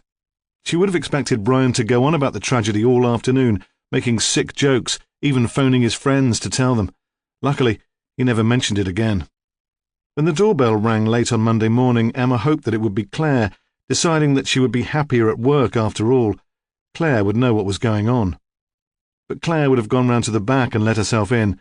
Instead, there was a man who waited patiently while Emma unlocked the door and tugged at it. It always warped in the damp. "Yes?" she said briskly. She tended to become officious when she was nervous. "Mrs. Coulthard?" "Yes?" "My name's Ramsay. I'm a detective inspector with Northumbria Police." He paused. "It's about Mrs. Howe." Ramsay was a man who wouldn't be easily fooled. Emma saw that at once. Before the babies, she'd headed up the human resources department of an electronics firm which had moved to Wallsend, and she'd worked with men of authority. She'd admired them. Not the bullies, the pushy, lippy little men, they almost always were men, who blustered and posed and did sod-all work if they could help it. But the one or two decent managers who meant what they said. Always. He was not particularly impressive to look at. About her age, possibly a bit older. Tall, bony and angular with long limbs like a marionette. Dark hair which could do with a cut. She was too nervous to focus on his face, but she saw dark eyebrows almost meeting in the middle, which left the impression of a continual frown. He was wearing a raincoat. It was too big for him and hung over the shoulders, dragged out of shape by the weight of the material, so it looked like a cavalry officer's cape. "Claire's not here today," Emma said quickly. "I don't expect she could face it." "She hasn't been in touch?" "They haven't got a phone. She'd know I'd understand." "Of course." Ramsay paused so long that Emma wondered if that was it, if now he would turn away and walk down the hill to Cotter's Row. "It was really you I wanted to talk to," he said at last. "You or your husband." "Perhaps I could come in, if it's convenient." "The children are here." "Oh, I won't need to disturb them." "But they might disturb us, that's what I'm saying." He smiled. "We won't mind that, will we?" So she had no alternative then but to stand aside and let him into the house. He thought it was a place where he could have lived. There was a lot of polished wood and white paint. It was not so tidy that it was intimidating. They sat in the kitchen with the door open so Emma could keep an eye on the boys playing in the other room. The floor was covered with toys. He knew nothing about children, but it seemed to him that so many could only confuse. It was very different from the houses where his work usually took him. "It was David's birthday at the weekend," Emma said. "He had loads of new things. It should keep them quiet for a bit." But almost as she finished speaking, there was a scream of rage from the other room. The smaller boy had been fixing together pieces of wood to form a railway track. The blocks making a bridge had fallen apart. He picked up the painted train and hurled it away from him, then lay on his back, pounding his feet on the floor. Emma went into him. When she tried to comfort him, he pushed her away, punching at her with his fists. At last, the sobs subsided, and he fell limp in her arms. She set him gently on the floor and returned to the kitchen. "Just a temper tantrum," she said. "Now he's past the terrible twos, perhaps they'll stop." Then, as if she felt some explanation was necessary, "David's speech is very poor for his age. They say there's nothing really wrong. Boys are often slow developers, but he gets frustrated when he can't communicate." She caught her bottom lip with her teeth, and he had the impression of a real anxiety. "I'm sure he'll be fine," he said. He felt she needed reassurance. "I hope so. My husband says I'm making a fuss about nothing, but he doesn't speak at all." Through the open door they watched the boy return to his game. "You have 2 children?" 3. The baby's asleep. Coffee?" "Please." She ground beans, fiddled with a percolator. There was a jar of instant on the worktop, and he wondered why she didn't use that. Was she trying to impress, or did she need time to collect her thoughts? She poured coffee into pottery mugs.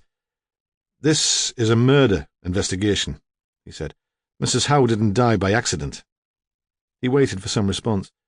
"You're not surprised?" "There's been talk. The men that helped pull her out of the water thought— you know what the gossip's like in a place like this." "I shouldn't have thought you'd get involved in that, not living up here." "Brian, my husband, goes to the club." "Ah." They'd used the club as a base the day before. It was somewhere the pathologist could get out of the rain. Of course there'd be talk. "We believe Mrs. Howe was killed on Saturday," Ramsay said. "We need to eliminate anyone who was on the headland then. I understand you held a party. We'll need a list of all the guests and an address or a phone number for each one." "Of course." She looked up from her coffee. "But no one who came here knew Mrs. Howe. What reason would they have to kill her?" "As I said, it's a question of elimination, and of finding witnesses."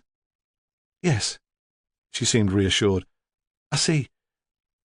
"Besides," he went on gently, "it's not exactly true, is it, that none of the visitors to the Coast Guard house knew Mrs. Howe?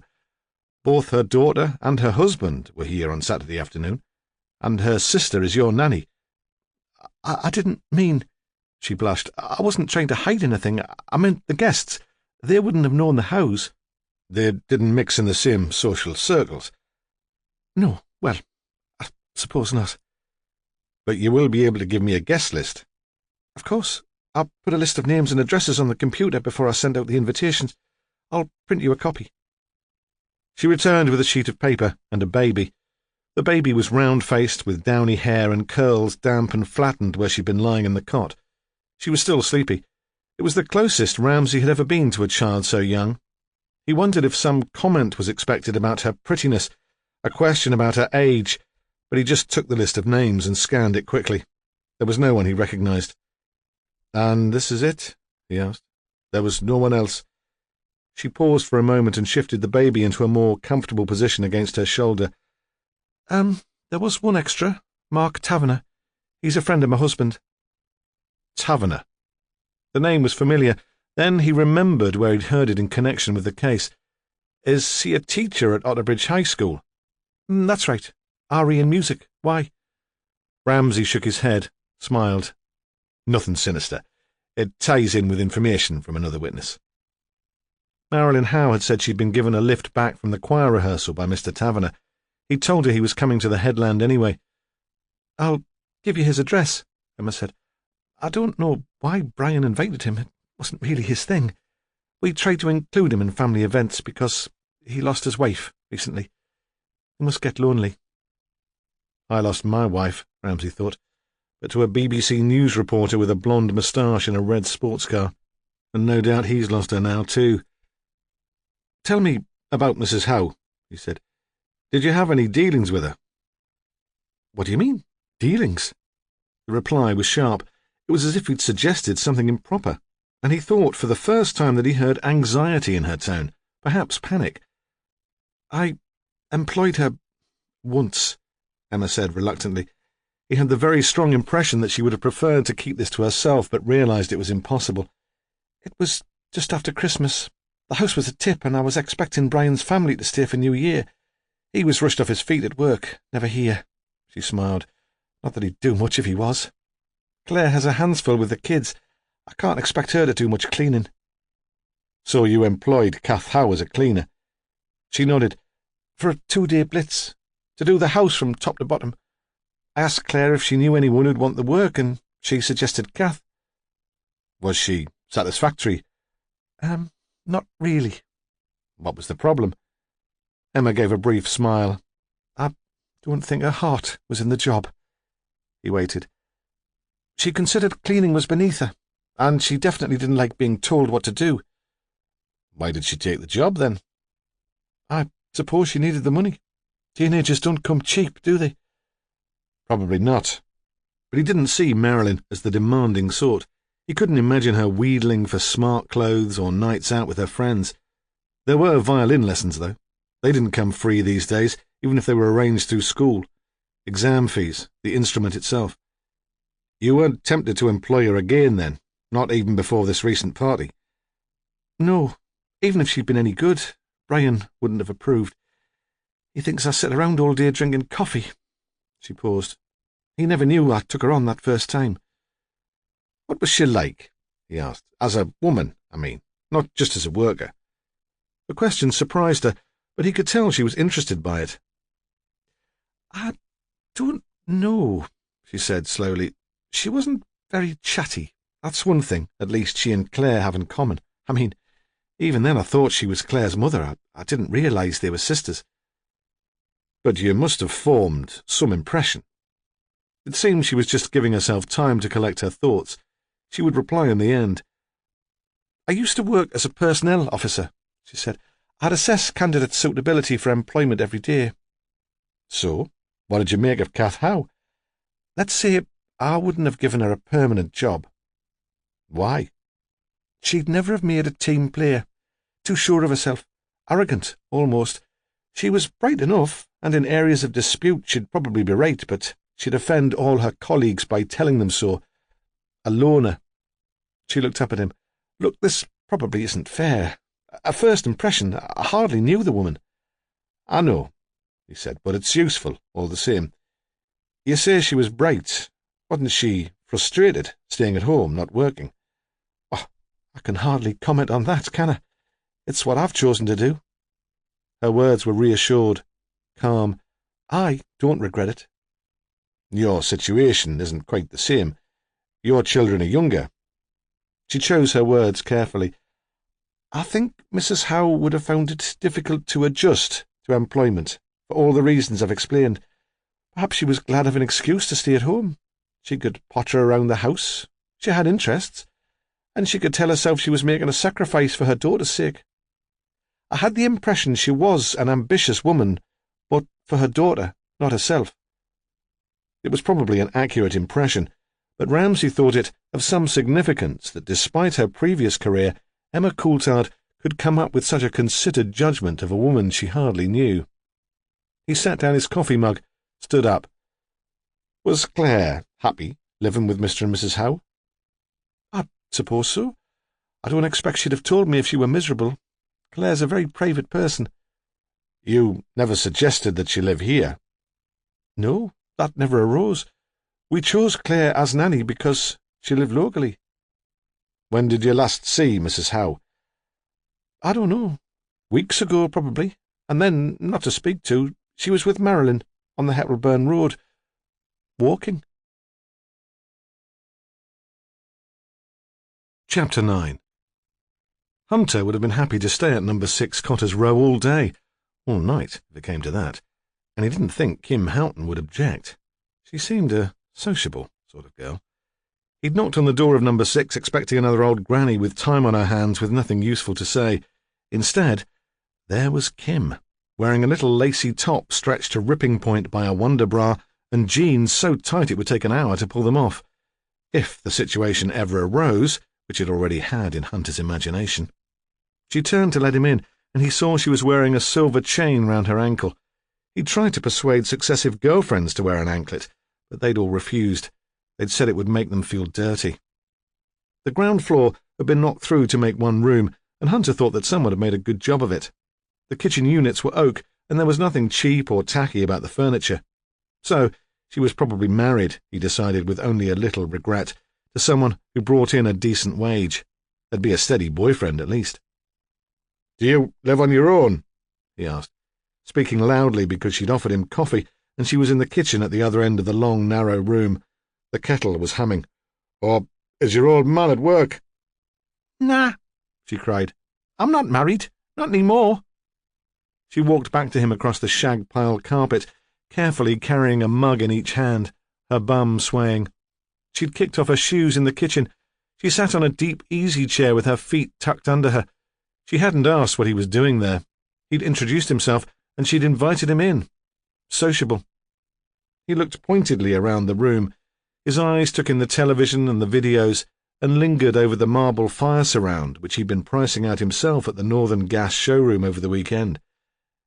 "You work, then?" he said. "You didn't live in this sort of style on the social." She looked at him over her coffee mug, teasing. "Oh, you know, bits and pieces where I can. Nothing regular? I can't, can I? Not with a little girl to take care of. You've got a daughter? That surprised him. There was nothing to show there was a child in the house. No toys or picture books, no mess. Then he saw a silver-framed photo on the mantelshelf. A blonde-haired little girl in a pink sweater with silver rings in her ears and a silver chain round her neck. Kirsty, Kim explained. She's at playgroup. Hunter thought perhaps the child explained the way she lived. The child support agency had got its claws into a wealthy father. He wondered briefly what bits and pieces of work Kim Houghton had a go at, but decided it was probably best not to dwell on it. He needed to concentrate. Kim set her coffee mug on the glass-topped table. I suppose you hear about Kathleen, Mrs. Howe? You knew her? She shrugged. Saw her about. We never spoke. She thought she was too good for me. What's the story, then? What do you mean? Tell me about the Howes. What do people say about them? That they keep themselves to themselves. That's what the charitable ones say. And the others? That they're stuck-up gits. And you? He leant forward confidentially. What do you think? They're not normal, are they? The answer was flip. She didn't really care one way or the other. This was a bit of drama, a bit of fun. There'd been reporters knocking on the door, and now this detective. Very tasty. She'd always kept her distance from the law, but if anyone could make her change, the practice of a lifetime. In what way not normal? His tone was more serious, and she struggled to explain. They don't drive, don't drink, don't have a telly. They never go out except to walk. That's not normal, is it? For the first time she was on the defensive. Are they religious? She looked blank. Do they belong to one of those sects? Jehovah's Witnesses or something? It was the only explanation he could come up with for the aberrant lifestyle. I don't think so. She rushed a little giggle. They haven't tried to convert me. How long have they lived on the headland? Just over 5 years. They moved in about the same time as Ray and me. Any family connections on the headland? She shook her head. So why move here? Same reason as me and Ray, I expect. Because the houses were dirt cheap. Ray's a builder, and he knew he could do the place up. The Howes speak posh, but I don't think there's much money there. Bernard works on the computers at the ministry, but it's all agency staff now, and they pay peanuts. How do you know? She shrugged again. People talk. You know how it is. I wonder what they say about you. She answered immediately, but without rancour. They say I'm a dirty slut, because I threw out Ray, and I'm bringing up the bairn on my own, and because I like a night out with my friends once in a while, a few drinks and a laugh, and a bit of a dance down Whitley on a Friday night. How do you manage that with a kid to look after? Does your mum live close by? Nah, and she wouldn't be keen if she did. She still likes a night out herself. She thinks she's too young to be a gran. So, who minds the bairn? Claire. She'll always sit if she's free. Glad to get out of that house, I expect. Claire? She looked at him as if he was stupid. Claire Irvine, Kath Howe's sister. They took her in when her parents died. She works as a nanny up at the Coast Guard house, but they don't need her much in the evenings. Like I say, I think she's glad to get out. Can you imagine being shut up with those weirdos and no telly? But she owes me a favour anyway. It was me that got her the job. How was that? Hunter thought this was probably irrelevant, but the boss had ordered gossip and he was following instructions. Besides, it was more pleasant here than in some of the houses he'd visited, with their smells of old age, talcum powder and cat pee. He thought again he'd be happy to stay here all day. I'd take Kirsty to the playgroup in Heppelburn. There's no nursery round here. Mrs. Coulthard from the Coast Guard house sends her oldest boy there too. Sometimes she gives me a lift home. She was talking about getting a nanny, and I mentioned that Claire had done the course and was looking for a job. Very convenient. Yeah, though you wouldn't think she'd need a nanny, would you? It's not as if she works. Some people have got more money than sense. There was a silence. She twisted a bangle on her wrist. Is it true, what they're saying? Depends what they're saying. That Kath Howe was murdered. It wasn't an accident. She was stabbed, Hunter said. He drained the last of his coffee noisily. He wouldn't have minded another cup. Wouldn't have minded anyway another glimpse of her bum as she bent over the sink to fill the kettle. Jesus! She seemed honestly shocked. I thought it was just talk. There was a pause. Was she mucked about first? You know what I mean? There was no indication of sexual assault. Oh. When did you last see her? Hunter asked. She was still so dazed that he had to repeat the question. I'm not sure. Did you see her on Saturday? Saturday? No, I don't think so. Where were you that day? Here, for most of the time. Didn't you go out at all? Not in the morning, unless you call standing on the doorstep going out. I'd been down Whitley on Friday night, and a friend stayed over. I went out to wave him off. I didn't see anyone then, except the bitch across the road who had her nose pressed to the bedroom window. I'll need the name and address of your friend. There was a moment of uncertainty. Then she said, with an attempt at the old flippancy, You'll be lucky. What do you mean? I mean, we weren't on those sort of terms. You only met him that night? Nah, I bumped into him a couple of times. He'd been back here once before. You must have a name for him, then? He called himself Paul. You don't think that was his real name? She shrugged. Could have been, but he's married, and he wasn't giving much away. And where did Paul live? Hunter recognized no contradiction in his previous fantasies about Kim Houghton and the disapproval of her behaviour, which expressed itself in sarcasm. She seemed not to notice. Newcastle. You can't be more specific. She shook her head. What about a phone number? It wasn't that sort of thing, just a bit of fun. At least it was supposed to be. What do you mean? She'd been smoking a cigarette and stabbed it out fiercely in a glass ashtray. Went all weepy on me, didn't he? About how his wife didn't understand him, about how screwed up she is. Just what I needed. Not. How did you get here on Friday night? Taxi or his car? His car.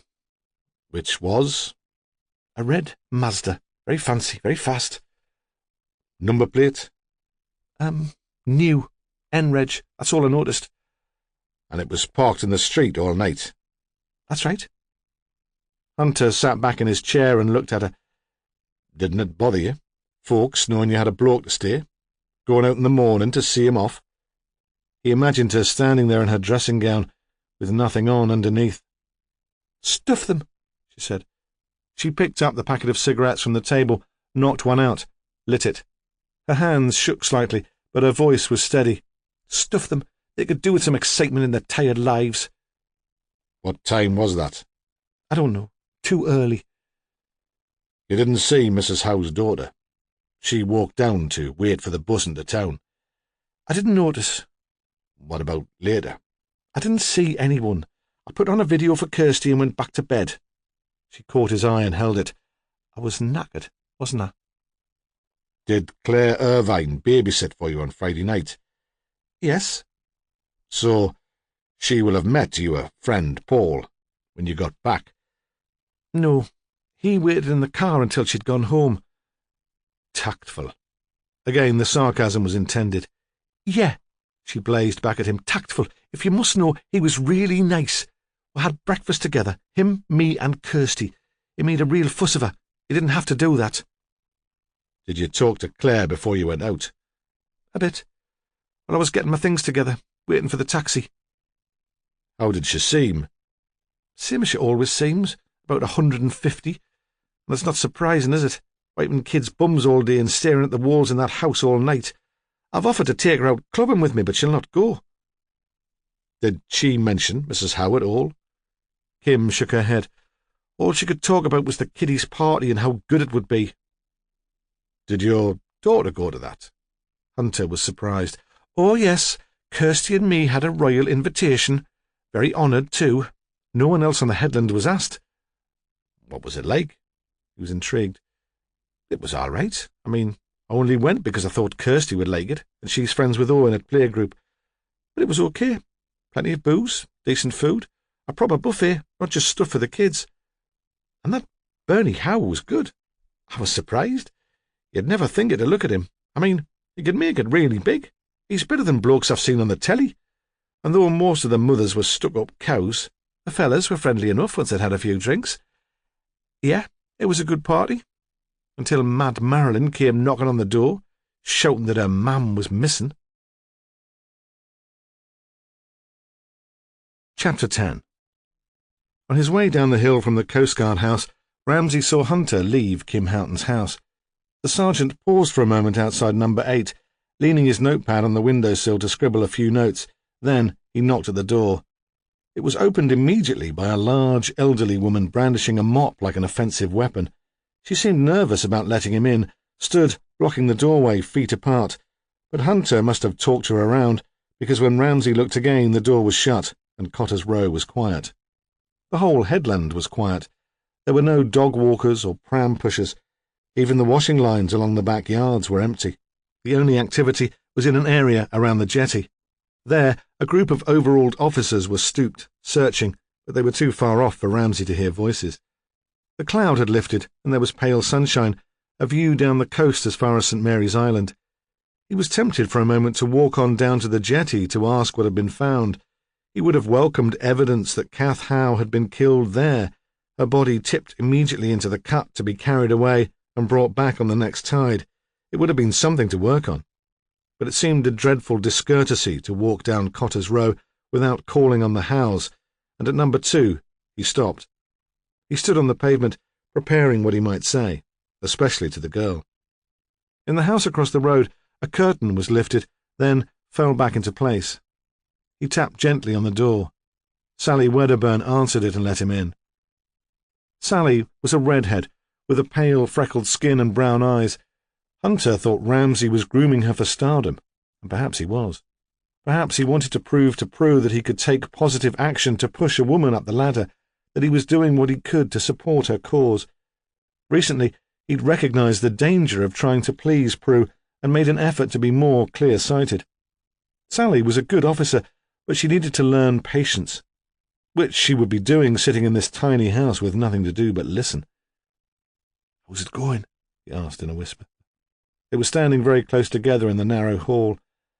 "The women are in the living room. Mr. Howe's upstairs. He said he wanted to be on his own." "Distressed?" "Not outwardly. He was all set to go to work this morning until I persuaded him it probably wouldn't be a good idea. More puzzled, as if he can't get his head around the idea that his wife's dead." "And the women?" "Shocked, I suppose. No tears. Not while I'm there, at least. They don't talk, not to each other or to me." She was disappointed. She had hoped to have something for him and felt she'd failed. Time enough for that. But he was disappointed too. "Do you want to come through?" "I'll see Mr. Howe first. Don't announce me. I'll go on up." He found Bernard Howe in a room at the front of the house. Although it was clearly the biggest bedroom, most of the space was taken by a high double bed, spread with a blue candlewick quilt. There was a wardrobe, but no chest of drawers, and clothes were piled untidily on shelves which covered one wall.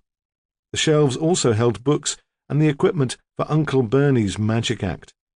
There were strings of brightly coloured ribbons, chiffon scarves, wooden boxes. A cup hook had been fixed to the highest shelf, and hanging from it by its neck was a ventriloquist's dummy. The latex head was egg-shaped, bald at the top, with long wispy strands of hair at the back and the sides. It looked remarkably like Mr. Howe, a mirror image of the man who sat on the bed, playing with a pack of cards, shuffling and twisting them with supple, fat fingers. "Practising?" Ramsay asked. Bernard Howe looked up, startled.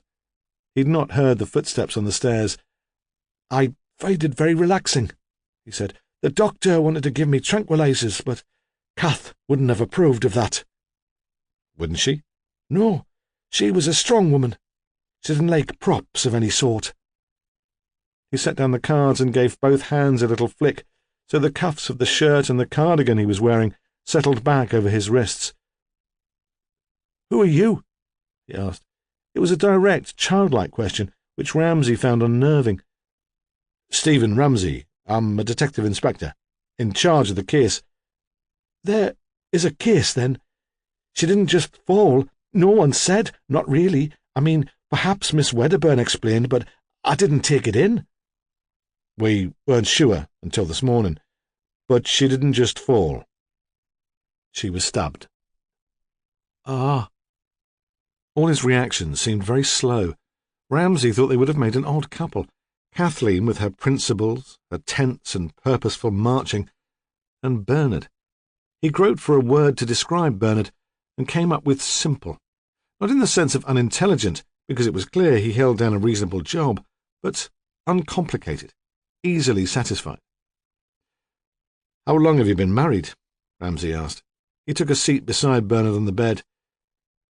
"Nearly 17 years. He'd not had to think about it.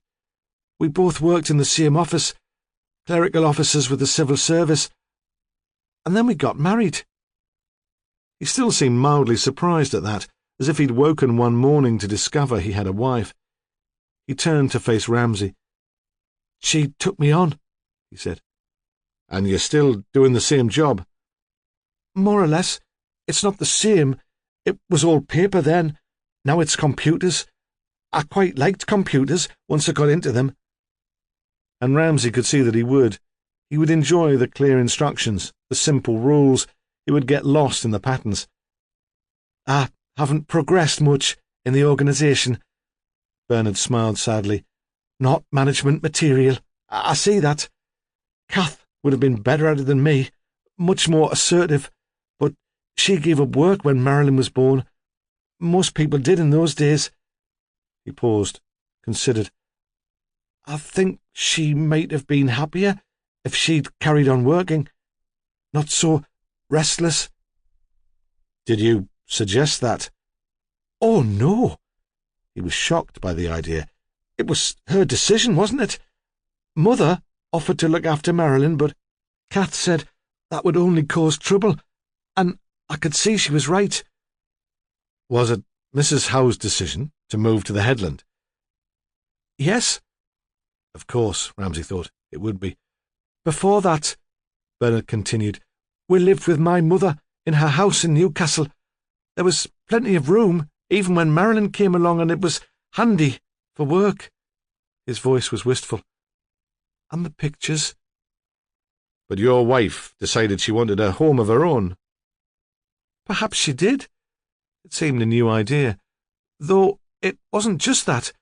Marilyn was coming up to secondary school age. Kath wanted her to go to Otterbridge High. She'd looked at all the schools in the area and thought it was best, especially for music. She took the decision very seriously, after proper research. The children from the headland go to Otterbridge, and there's a school bus. We couldn't have afforded to live anywhere else in the catchment area." So the lives of the family had been disrupted to satisfy Kathleen Howe's ambition to send Marilyn to a good school. "Didn't your mother mind being deserted?" Ramsay asked lightly. Bernard's head jerked up, the dummy's head pulled by its string. "There was a row," he said. "It was horrible." He paused. "She said some very unkind things about Kathleen. Mother and I quite fell out for a while." "But you patched it up?" "Oh, yes. Mother couldn't stay cross for long, not with me. I go to see her every Thursday night after work. She's very good for her age, still living in the same house." He smiled confidentially. "She cooks my supper. Always the same thing, cauliflower cheese, my favourite." He hesitated. "She wouldn't speak to Kath, though. She wouldn't have her in the house again." "Has she ever come here?" "Oh, no. I don't think Mother would feel at home in Cotter's Row. It's not at all what she's used to." "And Marilyn? Does your mother see her?" "Occasionally, though Kath didn't encourage it." He looked up with a sudden bright thought. "I suppose we'll be able to visit Mother together now. That'll be nice." The absence of grief in the statement shocked Ramsay. It also occurred to him that someone who could come out with something like that to a detective was either very innocent or very clever. "Tell me about Saturday," Ramsay said. "The day Mrs. Howe disappeared." Bernard did not reply. He was smiling to himself, and Ramsay saw he was still planning the reunion between Marilyn and her grandmother. "Was it an ordinary Saturday?" he persisted. "Had anything unusual happened?" Bernard shook his head. "The four of you had breakfast together." "That's right. And then Claire went to work at the Coast Guard house. Marilyn was going to school. as I said, she's very musical. Kath's always encouraged that. She started the violin when she was 4 and she's passed all the exams, but this time it was the choir. I'm sure that's right. An extra rehearsal before the music festival. He screwed up his face in concentration, became again the latex mask hanging on the wall. Kath walked with her to the bus stop. She said she needed some fresh air. The school bus comes right onto the headland to pick up the children, but because it was Saturday, Marilyn had to get the service bus, and the stop for that's on the other side of the crossing. They had a bit of an argument about it. Marilyn said it would look stupid, her mother seeing her to the bus at her age. Kath insisted. She said you shouldn't care what people think. She was always saying that. She's right, of course, but it does matter, doesn't it, when you're 16? He paused for breath. Ramsay was surprised by the insight. He hadn't given Bernard credit for sufficient imagination to put himself in the place of a 16-year-old. Anyway, Bernard went on, in the end, they must have gone off together. And then, a little later, your wife came back. Yes, I think so. You don't sound entirely certain. No. Ramsay felt a sudden urge to shake him. Why aren't you sure? Can't you remember? Bernard Howe pleated the candlewick quilt with his fingers. I was up here, preparing for the afternoon's performance. It takes a lot of concentration. As seriously as an actor about to play Lear. I'm sure I heard the door open and shut, and I called down, "Is that you, Kath?" Something like that. I hoped she might make some tea. She usually did in the mornings. I thought she'd bring it up. But she didn't. No. He was at least certain about that. It still rankled. And you didn't see her again? No. When I came down to get some lunch, she wasn't there. I thought she'd probably gone out to the shop in Heppelburn. Did she tell you at breakfast that was what she intended to do? No, he said uncertainly. Then, with sudden inspiration, she said something about dyeing wool. I'd forgotten. It's something she's taken to lately. Spinning. She had these fads. She hoped to make money out of it, but I didn't think anything would come of it. I suppose it gave her something to do, now Marilyn didn't need her so much. And she was going out to dye the wool. Ramsay didn't know much about the process, but he'd supposed it was something you did inside, boiling water in a big pan, stirring with a long stick. She was going out to collect lichens to make the dye, Bernard said. At least, I think that was it. But she didn't shout up that she was going. No. Did you hear the door slam shut again? I'm sorry, he said. I really can't remember. He stared out of the window as if he expected the interview to be over. Mr. Howe, Ramsay spoke quietly, we need to find out why your wife was attacked. There was no sexual assault, and so far as we know, she didn't disturb some other crime. Motive is important. You do see that, Mr. Howe? Yes. He seemed to find the idea interesting. Mr. Howe, can you think of anyone who might have wanted your wife dead? He gave the matter proper consideration. He didn't dismiss it out of hand. No, he said at last. I can't think of anyone who would have killed her. Ramsay was halfway down the narrow stairs before he realised that Bernard Howe had not actually answered the question. Chapter 11. Ramsay took the 3 women out to lunch. He'd only been in the house for half an hour, and he couldn't stand it any longer. He thought they must be going mad. What about Bernie? Claire had said, but when they asked Mr. Howe, he said a sandwich would do for him, and continued to practice his magic tricks. So Ramsay called in an eager young constable to stay in the house, and they drove away from the headland, Sal Wedderburn in the driving seat, and Marilyn and Claire sitting silently in the back. He was surprised there were no reporters waiting for them in the street. Only the slight movement of upstairs net curtains marked their going. Ramsay took them to an Italian restaurant in Otterbridge. The food was good, and if Claire and Marilyn had unadventurous tastes, there was pasta and pizza. All young people ate pizza these days. He felt unconsciously that he wanted to give the girl a treat, a small comfort. He and Prue used the restaurant often, and the owner was a friend. It was late, and the place was nearly empty. The last customers were preparing to go. Ramsay said gravely that he hoped the restaurant wasn't about to close. They had been hoping for a place to talk. Marco would understand. And Marco did understand. He flapped a white napkin over a table by the window and said they could stay all afternoon if they liked. He was there anyway. And with a wink in an aside to Ramsay, he said that it was always a good idea to keep on the right side of the police. The restaurant had long windows which looked out on a courtyard, one side of which was formed by the ruins of the town wall. The small trees in the courtyard still looked lifeless, but underneath had been planted a bed of crocuses, bright orange and purple, and lit by the pale afternoon sun.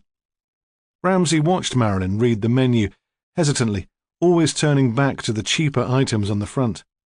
At Cotter's Row, money would have been tight, and if the family had eaten out at all, choice would have been restricted. "Have whatever you like," he said. "It's on expenses," which it probably wouldn't be, but she always seemed so anxious that he wanted her, at least, not to have to worry about this.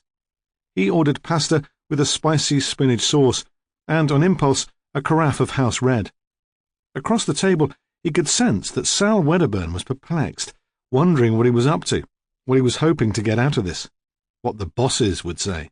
What Claire made of it, he could not tell.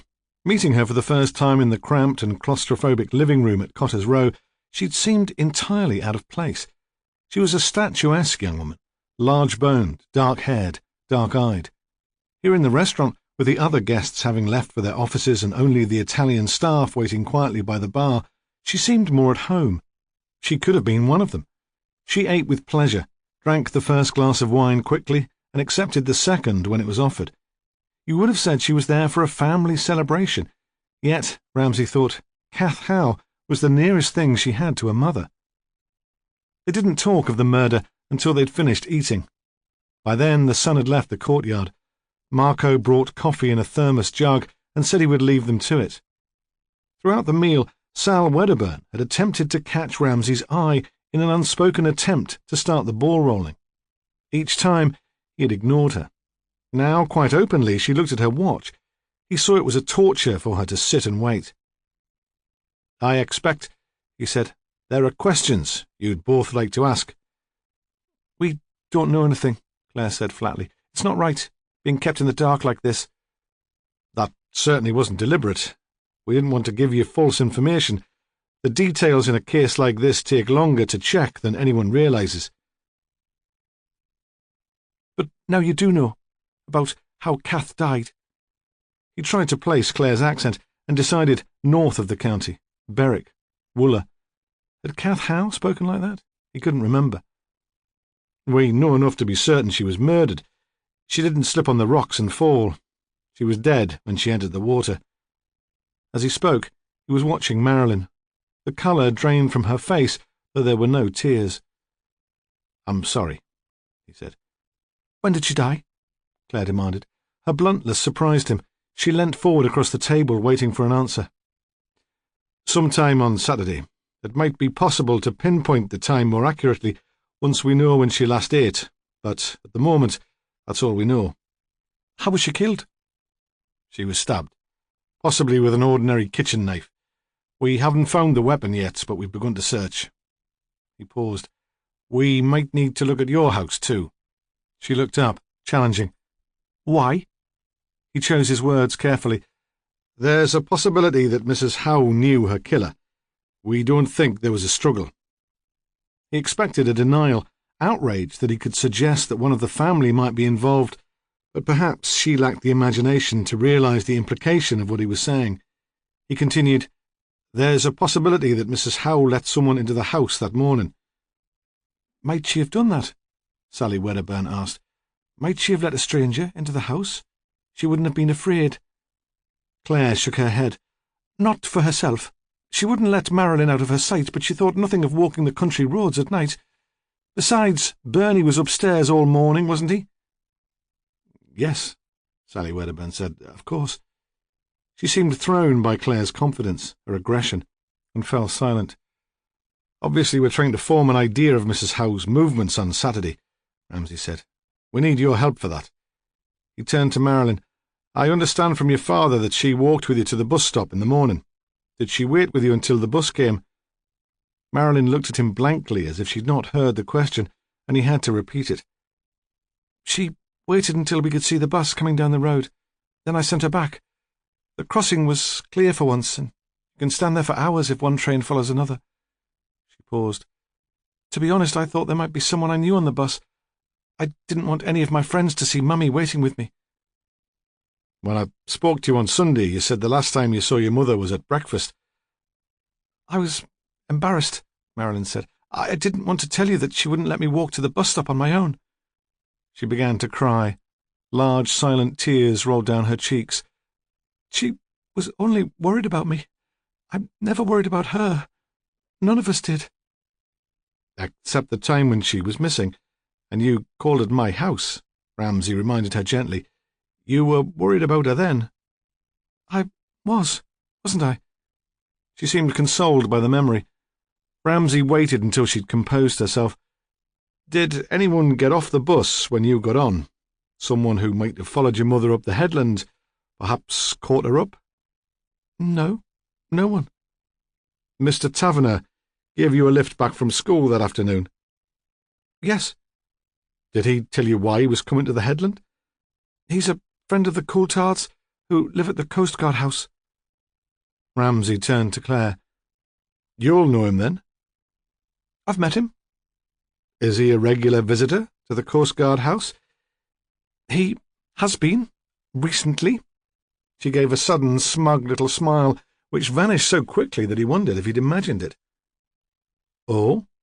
He was hoping for gossip, even scandal, but she said gravely, "I expect he's lonely. His wife died a few months ago. She was Sheena Taverner, the writer." Then he realised why the name had been familiar. He had seen Sheena Taverner's books in Prue's house, had even met her once at some party to which Prue had dragged him. There had been so many thin, soulful women that he found it hard to place her, but he thought he remembered her. Had Mark Taverner been present too? He couldn't remember, and turned his attention back to Marilyn. "Would your mother have known Mr. Taverner?" "She'd met him at parents' evenings. He was my tutor in Year 7, and now he takes me for music. She'd have recognised him." "Where did he drop you?" "At the club. He was meeting Mr. Coulthard there." "And you walked up the hill by yourself?" "Yes." "Weren't you worried that your mother might be waiting for you at the bus stop?" "No, I told you yesterday she wasn't expecting me back until later." There was a silence. The restaurant was, by now, very gloomy and a little cold. Ramsay poured more coffee. "Did you meet anyone as you walked up the hill?" "I don't think so." "Perhaps you could concentrate. It's important that you're absolutely sure." "I didn't meet anyone," Marilyn explained, "but I saw Claire come out of the house and walk on up towards the Coulthards. I don't think she noticed me. The weather was dreadful. She wore her hood up and her head was bent down against the sleet. I shouted, but she didn't hear me." Claire did not speak. She continued to stare into the courtyard. "I thought you spent all day in the Coast Guard house," Sally Wedderburn said. Throughout the conversation, Ramsay had been aware of a controlled hostility between the women and wondered what lay at the root of it. Perhaps they'd just got on each other's nerves cooped up in that house. Now Claire was unapologetic, even defiant. "So, I went home for something to eat. Why shouldn't I? Everyone else has a dinner break." "Was Mrs. Howe there?" "Of course not. I would have said, wouldn't I?" "But Mr. Howe was?" "I suppose so, upstairs. He spends hours up there practising." Claire lapsed into silence. The carafe of wine was empty, but a little remained in her glass. She held it up so the fading light from the window caught it. Then she drank it all. Ramsay was thinking that this might be an explanation for Mr. Howe's belief that his wife had returned to the house. A door had slammed shut, and he'd assumed it was Kath. But the timing was wrong. Claire's lunch break would have occurred much later than Mrs. Howe's expected return from the bus stop. Was it possible that so much time could have passed without Bernard's noticing? Ramsay thought that perhaps it was. Bernard had been concentrating on his rehearsal. His mind, as Marilyn had once said, was full of magic and illusion. Ramsay decided they should work on the premise that Kath Howe had last been seen by her daughter waved away across the level crossing before she could cause embarrassment. But what would she have done then? He realised he'd spoken aloud and continued in explanation. You were all busy. I was wondering how Mrs. Howe would usually have spent her time on Saturday mornings. The similarity of the terraced house in Cotter's Row to the coal-board cottage where he'd lived as a child made him think of his own mother. When he reached school age, she'd taken a part-time job in a draper's shop, and Saturday had become her cleaning day. He'd been sent out to play in the street while she dusted and hoovered. He remembered her squatting on the stairs, a small hard brush in one hand, furiously beating the fluff and the dust down into the hall, shouting at him through the open front door to clear out until she'd finished. He couldn't imagine that Mrs. Howe would ever set aside a day for housework. Her relatives seemed surprised by the question. They looked at each other. Neither answered. I understand she was interested in craft. Dyeing, spinning. Aye, Claire said. That was the latest fad. What were the others? Oh, botany, watercolours. She looked at Marilyn. Is there anything I've missed? Marilyn shook her head. It was a gesture of distaste, not an answer to the question. Is it possible that she was following one of these hobbies on Saturday morning? It's possible. Bernard will be able to tell you. That spinning wheel of hers makes a real racket, and the living room's right under the bedroom. What else might she have done? I don't know, Marilyn said. She walked a lot, read. There was no regular routine. Claire leant forward. The trouble with Kath, she said, was that she'd never really grown up. She played at things. It was all too easy for her. And with that, she shut her mouth and became her old, taciturn self. Chapter 12. Brian Coulthard was running late. Emma was in the kitchen with the kids squawking around her, and when he shouted down the stairs, she didn't hear him. In the end, he had to go himself. He stood in the doorway, bare-chested, and said in as restrained a voice as he could manage, I don't suppose there's a clean shirt in this house. She was heating milk for the baby's cereal and hardly turned round. There are some in the tumble dryer. If you hang on a minute, I'll iron one. I need it now. I'm late already. She was still in her dressing gown, and he felt like screaming, What the hell do you do all day? But that would have provoked a row, which would only have delayed him further. All right, she said, the martyr. I'll do it now. She slammed open the dryer door and yanked the ironing board into an upright position. When he left the house, he tried to kiss her, but she turned her cheek away. There were roadworks on the A19, and traffic was tailing back from the Tyne Tunnel to the Coast Road roundabout. He liked to be first in the office. Today, his secretary was already there, and the phones were ringing. A backlog of work to be cleared before he started. Brian Coulthard had set up his computer software business in 1985. It had been a gamble going it alone, and it hadn't all been plain sailing, however it seemed from the outside. There had been times at the beginning when the banks had threatened to call in the debt, and it was only Emma's wage which had kept the company afloat. He'd seemed then to spend all his time on the road touting for business, giving presentations to an audience so obviously uninterested that he'd known they'd already decided to place their contract elsewhere. Now there was more work than he could handle. He employed a dozen programmers, and they were all rushed off their feet. That was stressful too, though Emma didn't seem to realise. Whenever he was asked, he said his office was in Jesmond. People knew that was Newcastle's smartest suburb. In fact, it was in Sandyford, close to the bus depot and the cemetery, near enough to the new Cradlewell bypass for him to hear the rumble of heavy traffic if he left his window open.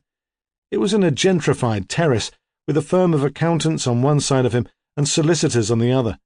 He was very proud of the office. He was buying, not renting it. Beside the door there was a brass plaque with Coulthard Computing engraved upon it. He parked the BMW in the space reserved for him and let himself in. Anything urgent? His secretary was a smooth-faced young graduate who'd given him the shock of his life when he turned up at Coulthard's for interview. Brian had assumed the agency would send a woman, though he hadn't been displeased. He preferred to work with men. The secretary was called Noel, a name of ambiguous gender which suited him. Mr. Taverner rang. Noel knew that Brian would consider that urgent. When? About 10 minutes ago, but he said not to phone him back because he's teaching all morning. Can you give him a ring at school at lunchtime? He was hoping you might meet for a drink this evening. Right. Brian wondered why Mark had not phoned him at home before he left for school. That was the usual practice. And Inspector Ramsay phoned again? He's been trying to get in touch for a few days, he said. He really would prefer to meet you during the day, but he could come to your home this evening if that's impossible. He says you've got his number? Yes, of course. Brian had made a few desultory attempts to get back to Ramsay, but they hadn't connected. Brian knew he could have organised a meeting if he'd made the effort. So did Noel. The last thing he wanted was office gossip about him obstructing the police. Give him a ring, will you, Noel? Tell him I can fit him in during my lunch break. Say about 1 o'clock. Ramsay arrived at exactly 1. Brian went out to reception to meet him. He knew Noel was listening to every word. Have you eaten, Inspector? I'm afraid I'm rather hungry. It was chaos at home this morning, and I didn't even manage a slice of toast. Ramsay shook his head. He wondered for a moment if he would be wined and dined. I usually buy some sandwiches from the deli in Cradlewell. In weather like this, I like to eat them outside. It's a break from the office. Would you mind talking at the same time? So they walked together down the street. Ramsay noticed that for a man of such heavy build, Coulthard had very small feet and a walk that was dainty, almost dancing. I usually sit in the cemetery, Brian said. You won't find that macabre. Of course you won't mind, not with a job like yours. It was a large Victorian cemetery, too big to keep tidy. The graves were covered in mounds of dead leaves and overgrown with bramble. Where the grass had been cut close to the paths, there were snowdrops, and in the tangle of undergrowth, an overblown greenish-white Christmas rose. The weather was fine, unusually mild, and other office workers strolled down the wide paths. They found a wooden bench in the sun. I didn't know the woman, Brian Coulthard said. I mean, you'll have gathered what it's like. I'm rushed off my feet. I'm hardly ever at home. But you would have recognised her. Ramsay was sure about that. No, I don't think so. Why should I? She walked everywhere. You must have seen her on the roads around the village, striding out. Usually she has a girl with her. Oh, was that her? Oh, I have seen them. She always struck me as rather odd. He paused. And it was the girl, wasn't it, who turned up at the party? That's right. Poor child. Did you ever speak to Mrs. Howe? No, never. Though I nearly ran her over once. I'd have spoken to her then if I'd had the chance. He bit into a tuna roll, wiped mayonnaise from the corner of his mouth with a handkerchief. What happened? She ran off the pavement like a lunatic, straight into the path of the car. I remember it because it was the day my daughter was born. When was this? Last September. It was in September, Ramsay thought, that Mrs. Howe last disappeared. But I suppose you want to know what I was doing that day. Coulthard seemed eager to move the interview on. When she died? Last Saturday, yes. In the morning I came into work. What time did you leave the headland? 9:30. Did you see Mrs. Howe or her daughter on your way out? He could have done. Marilyn had timed the bus's arrival at 9:45. No. You seem very definite. As soon as I heard the woman had been murdered, I went over things in my mind. I knew you'd be asking. But you didn't know then who Mrs. Howe was? I didn't see her on my way out. I know because I didn't see anyone adult. It had snowed, and there were a few kids mucking around on the pavement, using a black bin bag as a sledge. That was all. Any strange cars? A very flash Mazda, parked outside Kim Houghton's house. I'd not have left a car like that in Cotter's Row, but I don't suppose he had car security on his mind. You know Kim Houghton? No, only by reputation. They talk about her in the club. Did anyone phone you at work? At weekends, all the phones are switched onto the answering machine, except my personal line. I had one call on that, Mark Taverner, a friend. He paused. I put in a few hours, then came home for about 1, to a madhouse. Emma so wound up you'd have thought Princess Di was coming for afternoon tea. The kids as high as kites. He turned to Ramsay. Have you got children? Ramsay shook his head. You won't understand what it's like then. When they get excited, they fizz. He shook his head and smiled. Like an Alka-Seltzer. It starts off bubbling gently, then gets wilder and wilder until it overflows. Ramsay said nothing. He could not imagine Marilyn Howe fizzing, even as a 5-year-old, and Coulthard continued, I was glad to get out of the house again. Where did you go? Back to work? To the club. I'd arranged to meet a friend there. Mr. Taverner? That's right. Did you drive? Walked. I knew I'd have a few drinks. I'm not sure of the time. Claire Irvine, the nanny, walked down with me. She'd probably know. I think she'd had enough of the madhouse too. She usually stays for lunch with Emma, but that day she obviously decided she needed a break. She walked with you to the club? Ramsay was deliberately obtuse. No, just as far as Cotter's Row. Then I walked on down by myself. Did she let herself into the house or knock on the door? I think she had a key. Was Mr. Taverner in the club when you arrived? No, I had to wait for him. He said he'd probably be late. And that would fit, Ramsay thought, because Marilyn had seen Claire when she was on her way back to the Coast Guard house, her hood up, head bent against the sleet. Tell me about Mr. Taverner. Is he an old friend of yours? It was a polite question, not emotionally loaded, yet Brian found himself talking, rambling even, as he might in the rugby club after far too much beer, to someone who wasn't really listening. We met at university, Durham. He was doing theology and I was doing applied maths. In the first year we had rooms on the same corridor, and we've been friends since then. Surprisingly, because we're quite different characters. Mark comes from the south, Worcester.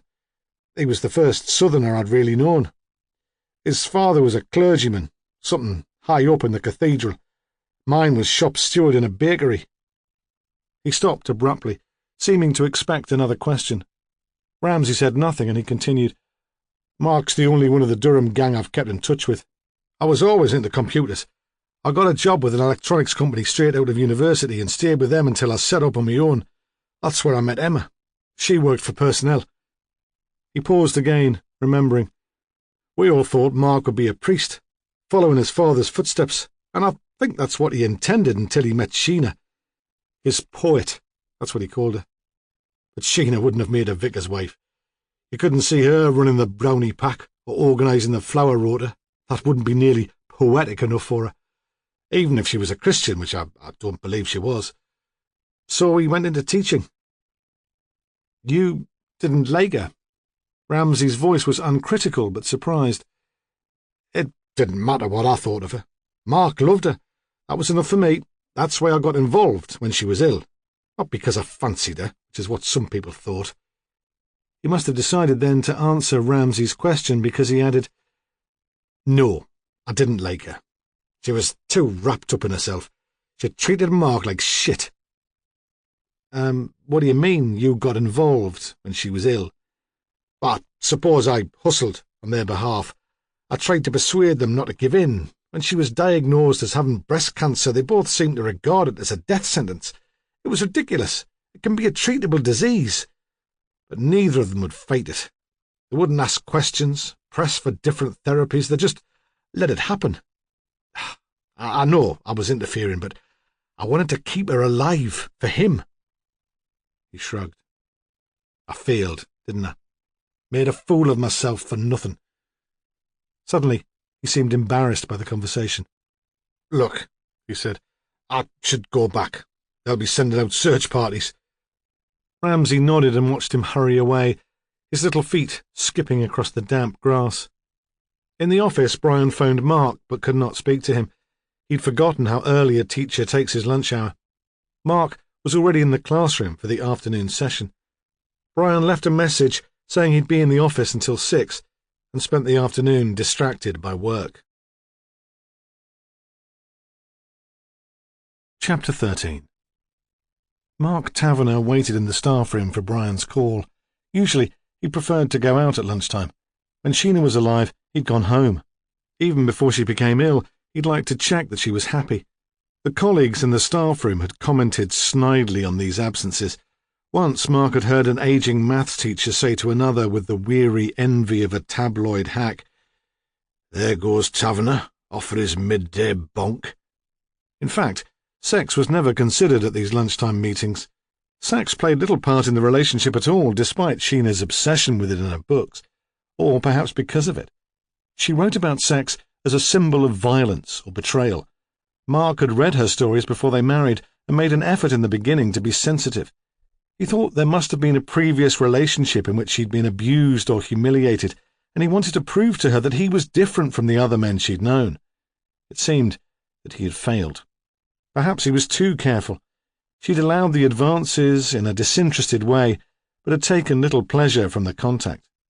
Inexperienced as he was, he'd realized that. Only once, when he became angry, had she responded at all. They had both been shocked by the encounter, and he'd taken care not to repeat his outburst. Her illness had provided an excellent excuse for abstinence. He could understand that she was always very tired. He had gone home at lunchtime to see her. He would let himself in at the front door, and before even taking off his coat he would climb the narrow stairs, and there she would be, in the little room she'd turned into an office. The little room where in the other houses in the street a baby slept. She would be leaning over the A4 sheets of plain paper on which she wrote, a fountain pen in her hand. She'd refused to learn about computers.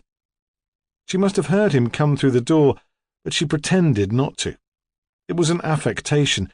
She liked him to think she was concentrating so deeply on her work that she'd not noticed. Then she would turn and exclaim, "Mark, is it that time already?" He would kiss her cheek and go down to the kitchen to make tea and a sandwich while she finished her sentence and collected her thoughts. They would sit together at the kitchen table and she would talk about her work. She never asked how his day had been. Often she would need reassurance, not about the quality of her writing, she believed implicitly in that, but because of some setback. Her agent had not been sufficiently enthusiastic about her latest novel. Attempts to break into the American market had come to nothing. He would tell her that of course it was a struggle, but that recognition would come one day. Then he would wash the dishes and hurry back to school. Sometimes he could not make it home at lunchtime. Perhaps there was a meeting or a parent demanding to see him. Then he would arrive late in the afternoon to find her looking out for him, distraught. He hated to see her unhappy, but those moments, when she clung to him as soon as he came through the door, made everything worthwhile. It showed how much she needed him. After her death, he never went to the house in the middle of the day. He preferred to walk into the centre of the town and sit in one of the cafes, watching the shop assistants in short skirts and clacking high heels who hurried in to buy sticky buns to take away, and the harassed young mums with their babies.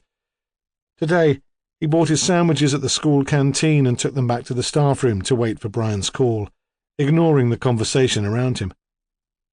"Have you heard the latest? The head wants a policy document on pastoral care." "Pastoral care? Who has time for that any more? If the bloody Ofsted inspector can do any better with my Year 9 group, he's welcome to try." Mark hated the staff room. Too many people smoked. When the bell rang, he collected his piles of exercise books with relief. He was disappointed that Brian had not phoned, but thought they could probably meet up later. Brian would make the effort. He was a friend.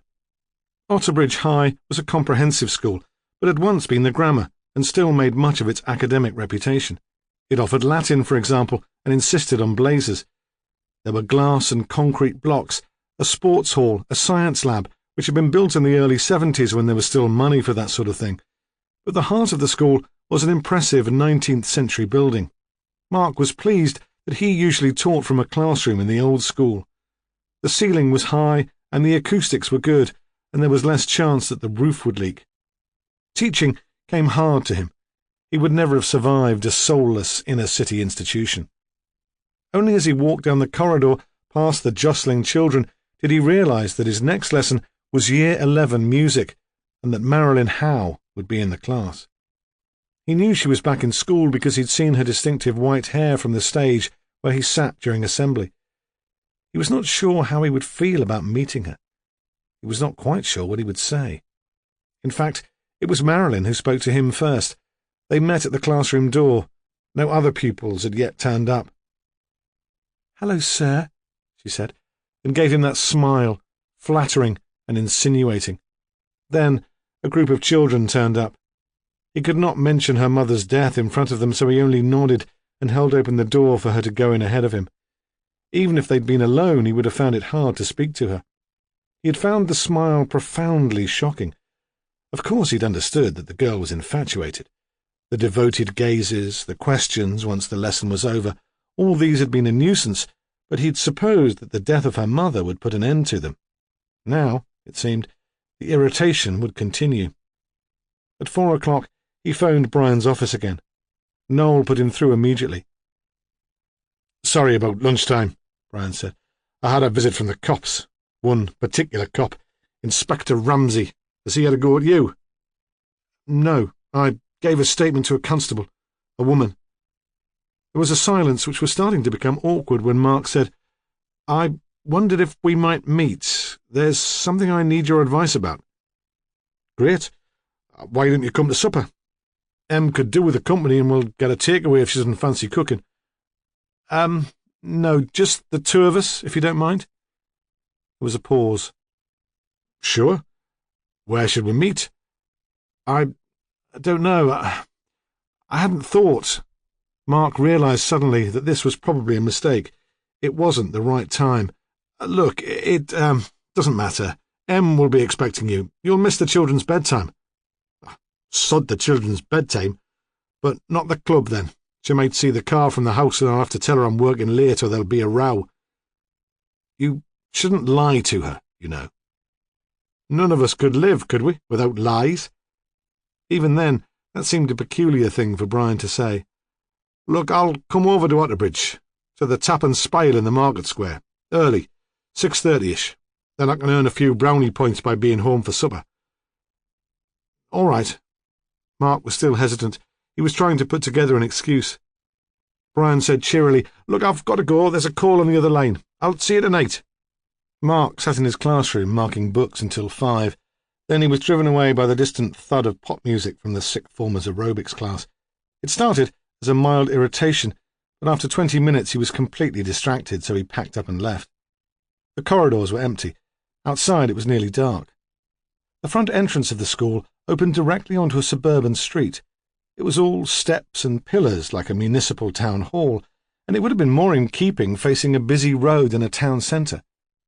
Mark stood on the pavement, wondering what to do next. There was hardly time to go home and still be in the pub for Brian. He felt ridiculously conspicuous and undecided. He looked at his watch to suggest that he had an appointment, a real purpose in lurking on this street corner. Then he set off. Almost immediately he thought he was being followed. There were footsteps which he was certain were not an echo of his own. When he turned round, no one was there, but he imagined the pursuer flattened into the shadow of the high wall which marked the boundary of the school grounds. He felt his hands sweat and his heart pound. Occasionally, Sheena had been the victim of panic attacks. Objectively, he recognised the symptoms, but still he was convinced that he was on the verge of a heart attack, that he was about to die. He stood still and forced himself to breathe deeply. There were no scuttling footsteps. When he turned round again, the street, better lit now, was empty. He told himself he'd been imagining things. It was his guilty conscience.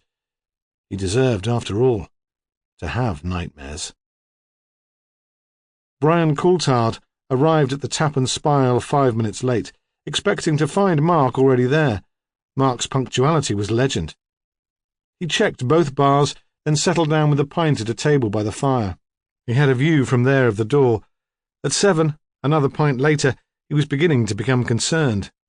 He was debating whether he should drive to the Taverner House in case there'd been some sort of accident, when Mark came in. He stood inside the door, dazed and blinking, like someone just woken from sleep, and didn't see Brian until he called out, "Here, over here." Then he stumbled to the table, his hand stretched ahead of him in apology. "I'm really sorry. I left school early, so I called into St. Mary's Church for a few minutes, just to sit, and think. I lost track of the time." "No sweat," Brian said. He did not ask what Mark had to think about. You've waited for me often enough. Drink? I've only got half an hour left, though. I promised Em I'd be in at 8. It won't take long. But now he was here, it seemed even more difficult than he'd feared. His dreadful betrayal was impossible to put into words. And Brian didn't make it any easier with his bustling approach to the bar, his demand to be served. It was as if he were trying to avoid any serious discussion. By now, the pub was filling up with men in suits needing a quick drink before facing their families, and there was a queue. I'm sure that cop will get in touch with you, Brian said, as soon as he sat down with Mark's orange juice and his half-pint. Ramsay. He was asking all about you. I hope he doesn't come to the school. Mark had a picture of flashing lights, a uniformed policeman standing at the classroom door, children sniggering. He's not daft, Brian said. He'll be discreet. Look. Mark leant forward across the table, felt spilled beer seep into his jersey at the elbows. There's something I have to tell you. But the noise of voices around them was now so loud that Brian had not heard, or so it seemed, because he jumped up suddenly and pushed his way through the crowd to the gents. When he returned, he did not sit down. I'd better go. He was holding his Burberry Mac by the hook over his shoulder, and his car keys were already in his hand. And I'll have my supper in the cut if I'm late again. Yes, Mark said. Of course. Can I give you a lift? No, I'd rather walk. They left the pub together, and standing briefly on the pavement, Mark made one more attempt to say his piece. Brian cut him off with an excuse that he was already late, but Mark was certain now that he did not want to hear. Give Em my love, then, he said. Sure, Brian answered. Sure. When Mark walked home, he stopped several times to listen, but there were no following footsteps. Chapter 14. The Shining Stars day nursery stood at the end of the street. Its corner position meant that there were gardens on 3 sides of the house. Marcia Frost, the proprietor, was a great believer in sending the little ones outside to let off steam. Now, however, it was dusk, and too late for outside play. From her office on the 1st floor, Miss Frost watched a group of high school students cross the road and make their way towards the town centre. They were late. Miss Frost realised that she had lost track of time. The lighter evenings had confused her. Already there was an adult standing by the high wooden gate. A father, presumably waiting to collect a child, though he stood in the shadow and she did not recognise him. Miss Frost hurried downstairs. She liked to be on hand when the parents arrived, to reassure. Fees for the Shining Stars nursery were substantial. Clients were entitled to a personal service. The nursery took children from newborn infants to 4-year-olds ready to start school. Invariably, the parents were professional. They liked Miss Frost because she was flexible and accommodating. Offspring could be dropped off at any time after 7:30 in the morning and collected as late as 8 o'clock at night. She drew the line at weekends, though this service had been requested on a number of occasions. Miss Frost, who had never suffered any maternal stirrings, wondered occasionally why some of these mothers chose to put themselves through the process. They saw their babies so infrequently, hardly ever awake. She was very fond of cats. Her cat recognised her whenever she arrived home from work. Did these children recognise the parents who collected them, sleeping, from the baby room? What pleasure could there be in that? At 5:30, a rush of parents arrived. They stood in the hall chatting to Miss Frost while the nursery nurses went to collect the children. Later, Miss Frost identified this as the time when Tom Bingham must have escaped. One of the parents must have failed to shut the door properly. The staff had all been very carefully trained. She was emphatic that none of them could be responsible. Tom's mother was fat and cheerful. She worked as a reporter on the local newspaper. There was no father, at least no one she would admit to. Miss Frost thought she was feckless and a little slovenly. It had been known for Tom to arrive wearing odd socks and without his packed lunch. "How's he been today, then?" Jan Bingham asked when she arrived at 6 o'clock. "A terror, as usual?" "No," Miss Frost said. "He's been much more settled." Though when she considered it, she realised that she just hadn't been bothered by Tom. Usually he was running backwards and forwards into the hall at this time to look for his mother, getting under the feet of other waiting parents. She was looking forward to losing Tom to the infant school.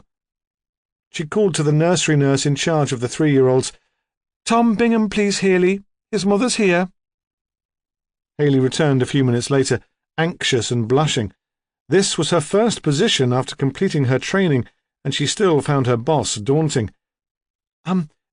Sorry, Miss Frost, I can't find him." A search ensued. They looked in the toilets, in the baby room, and the garden. Eventually, at Miss Bingham's insistence, the police were called. By chance, 2 policemen in a patrol car found the boy on their way to answer the call. He was standing in the middle of the road, shivering because he'd left the shining stars without a coat. He was lucky that a car had not hit him. He would not tell the policeman what had happened to him or how he had left the nursery, though he enjoyed the ride in the police car, especially when they made the siren sound for him. Miss Frost refused to accept that any of her staff had been careless. "Tom is a very wilful boy," she said, making it clear where she felt the responsibility for the whole incident lay. Ramsay heard of the missing boy while he was drinking coffee in the staff canteen. His shift was over, but Prue was on her way back from Scotland, and he'd promised to collect her from the art centre. It wasn't worth his going home. He'd probably still be there anyway. Hunter passed on the information. He too was working late. He was still trying to trace the man in the red Mazda who'd stayed with Kim Houghton the night before the murder. The local press had been very helpful about publicity, but he was no nearer a result. He was glad of a distraction. "You hear there's been another one, then?" He carried a plate with a fried egg sandwich. He sat at Ramsay's table without waiting to be asked. "Another murder?" Please, Ramsay thought, let it not be the girl. "Nah, another kid's been snatched." Oh. The child abductions were no longer his problem. From a private day nursery near the high school. From inside the nursery? Despite himself, Ramsay was interested. The woman in charge claims not. She says that would be impossible and the boy must have got out somehow." Hunter paused, grinned. "But then, she would say that, wouldn't she? She'd have her reputation to think of. I knew a lass once who was a nursery nurse. She told me there was a fortune to be made in private nurseries." Ramsay thought Hunter knew so many lasses that between them they could provide a comprehensive career service. "Is the boy all right?" "Apparently. 2 of our lads found him wandering in the middle of the road, a couple of miles away from where he went missing." "We are sure that he was abducted then? He didn't just go walkabout?" "Well, that's what everyone thought at first. He's a bit wild, apparently, and he's tried to run away before. But the timing's all wrong.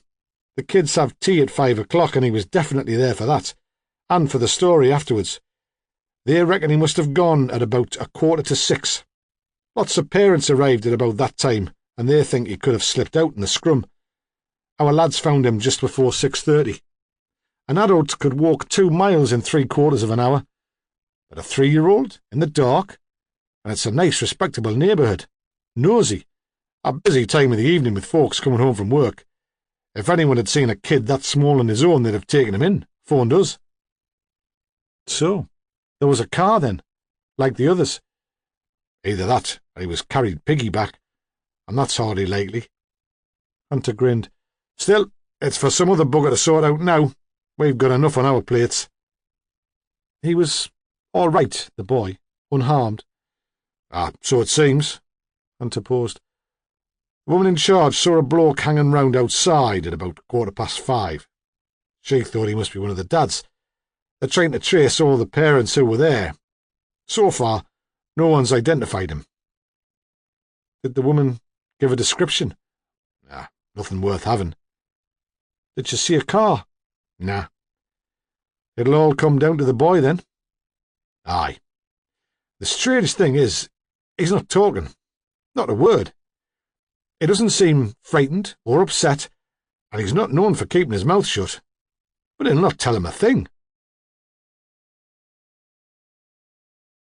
Chapter 15.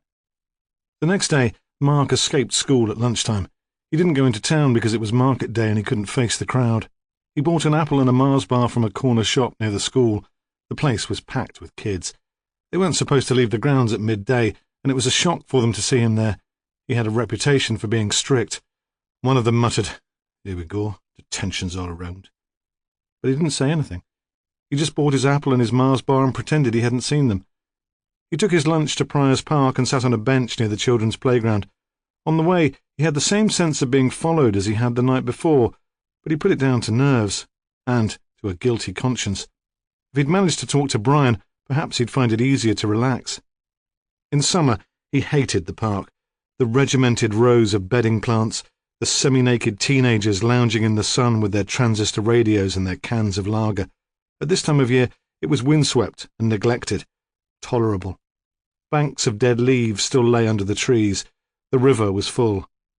There were no children playing on the swings, but a woman pushing a pram walked past him and sat on a bench next to his. He would have liked to get up to look at the baby. He could tell that it was very tiny, tightly wrapped in a white blanket and covered with a quilt. The quilt was blue, so he supposed the child was a boy. One hand had escaped. It was covered in a cotton mitten to stop the nails scratching the face. A middle-aged woman could have gone up to the pram and asked for a peep, and the mother would have been delighted to show her baby off. But Mark knew this was out of the question for him. It was not considered normal for men to like babies. He'd spoken to Sheena about children, hypothetically, not wanting to put any pressure on her. Afraid, as always, of boring her. From the very beginning, her reaction had been one of revulsion. "Oh, God, no. Don't worry, Mark, I'll spare you that at least. Really, darling, I'm not the broody sort, never have been. Can you imagine the process of giving birth? I'd die." And of course, she had died, though not through childbirth. Occasionally, he'd heard friends talking without realizing he could hear them. At least, they said, there were no children.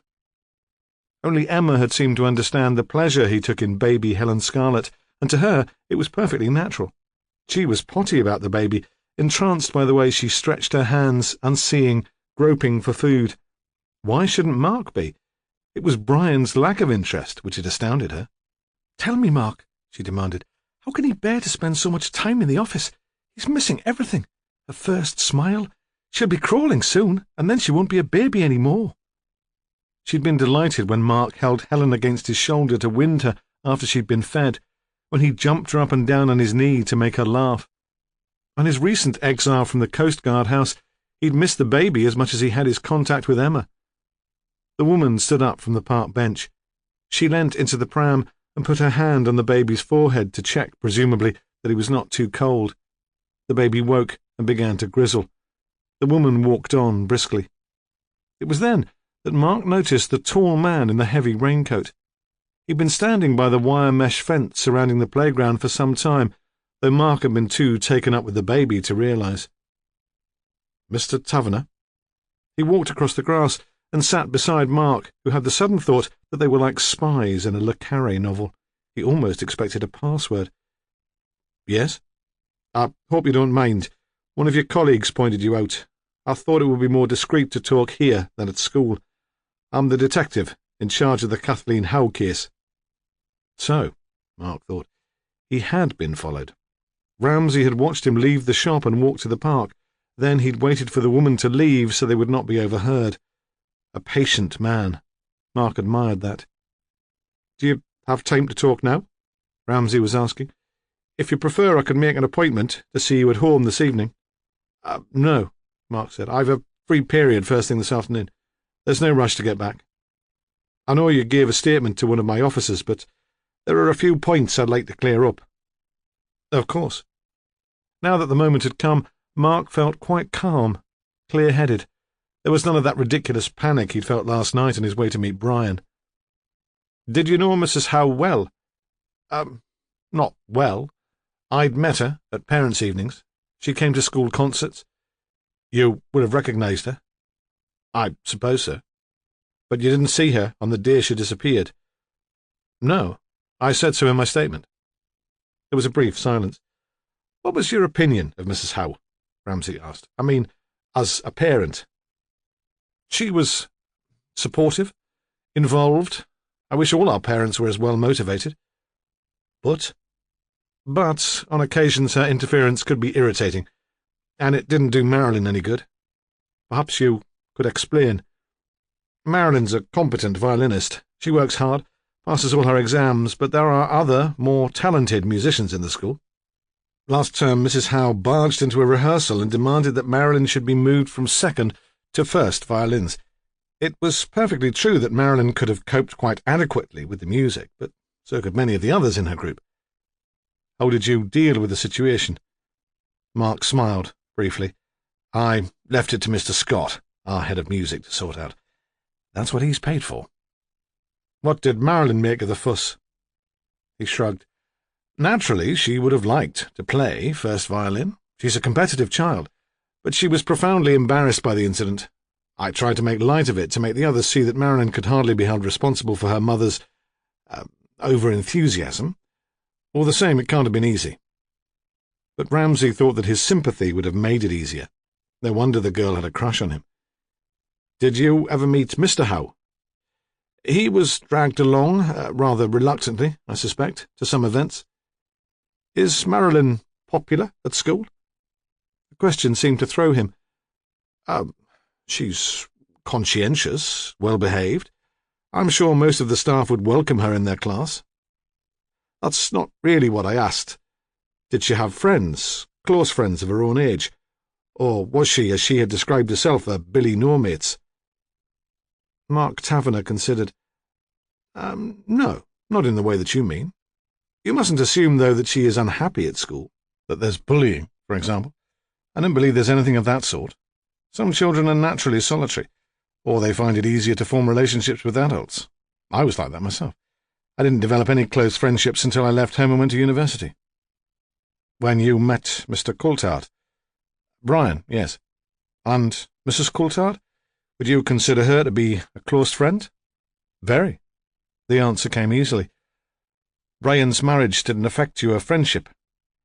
Why should it? Mark asked. Oh, Ramsay said lamely, there can be an awkwardness, sometimes, in a threesome, can't there? Certainly he'd felt awkward with some of Prue's friends. She'd been single for years and had become very close to the women who'd supported her. One or two resented the time she spent with him. Their jealousy had perplexed her. Why can't they just be pleased for me? She demanded, almost in tears after one particularly hurtful remark. Because they can't get a man of their own, he'd wanted to reply, only half flippantly, knowing that was what Hunter would have said and not caring. But he hadn't been entirely sure that Prue would have found it amusing, so he'd kept his mouth shut. Not in this case, Mark said firmly. Emma has always understood that Brian's friends were important to him. Besides, we weren't a threesome. I was already married when Brian and Emma met. I see. My wife died 5 months ago. She had cancer. Brian and Emma have been wonderful. I really don't know how I could have carried on without them. That's how I came to the headland the afternoon Mrs. Howe was killed. Since Sheena's death, they've been very good about including me in family events. You drove there, straight from school? Yes, that's how I came to give Marilyn a lift. What car do you drive? A blue Volvo Estate. I told the other policeman. He was beginning to lose his patience. Ramsay ignored his irritation. How did Marilyn seem to you? She wasn't anxious. She didn't express concern for her mother's safety. I thought she might have confided in you. Look, Inspector, Marilyn Howe's not the sort of girl to confide in anyone. She might possibly have talked to her mother. She certainly didn't talk to me.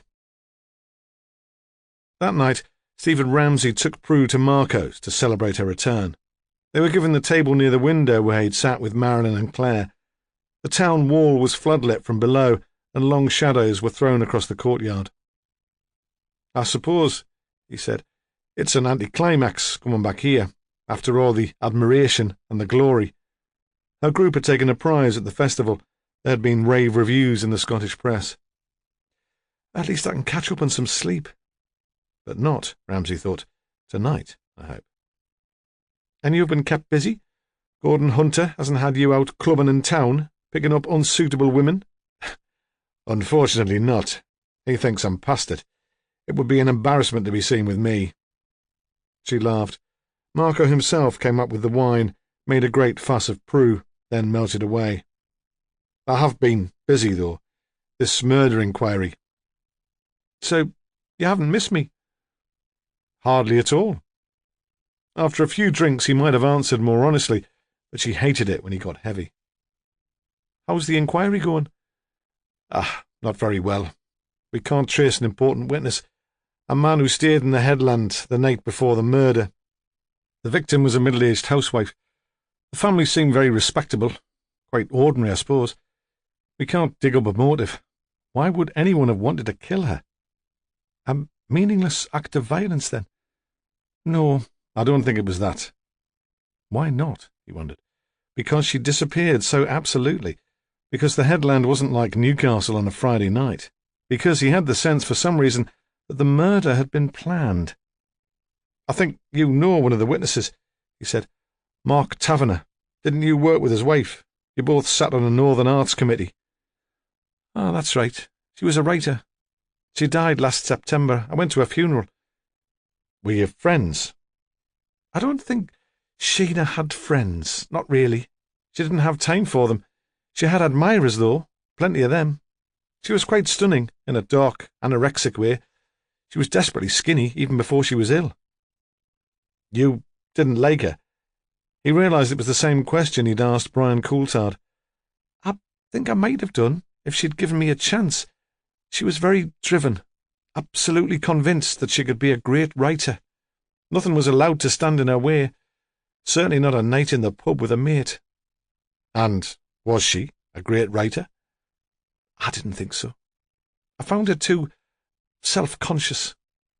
Prue paused, considered. Perhaps she might have been if she hadn't taken herself so seriously. She came once to run a workshop for the kids in the art centre, and she was brilliant with them. Very witty, very funny. They all ended up writing nonsense verse and laughing out loud. I asked why she didn't do more of that kind of thing. Why didn't she produce a book for children, for example? She said she'd love to, but it would only be a distraction, as if something enjoyable couldn't possibly be worthwhile. But her books were published. They sold. Oh, yeah, she was published, and she was well received. I'm not sure what sort of living she made from them. I know she taught some adult education classes for the university, though they wouldn't have paid a fortune. I don't think she could have survived without Mark's income. She and Mark were happy. Oh, he doted on her. More than was good for her, I thought. Apparently she was an only child, spoilt rotten. He took over from her parents. I didn't think it would last. You can't be a doormat forever. Then we found out she had breast cancer and she died very quickly. Prue looked up from her wine. She was only 36, younger than me. Chapter 16. Emma Coulthard had become obsessed with her inability to sleep. She thought of little else, even during the day. She could have understood it if the baby had been keeping her awake, but Helen had slept right through from the age of 6 weeks and was no trouble at all. The boys had been terrors as babies. They'd hardly seemed to know the difference between night and day, but Emma had staggered cheerfully out of bed to feed and change them, then returned to fall immediately and deeply asleep. This was different. She could not rest. Even if she put up her feet during the afternoon while Claire had the children, she could not relax. At night, she lay tense and still, listening to Brian's breathing. The bedroom curtains were thin, and sometimes moonlight shone through so she could see him. His skin was very white, and the layer of fat just beneath it reminded her of the goose he'd once persuaded her to cook at Christmas. As the night wore on, she became more startlingly awake. She watched the red flashing numbers on her bedside alarm clock mark the hours.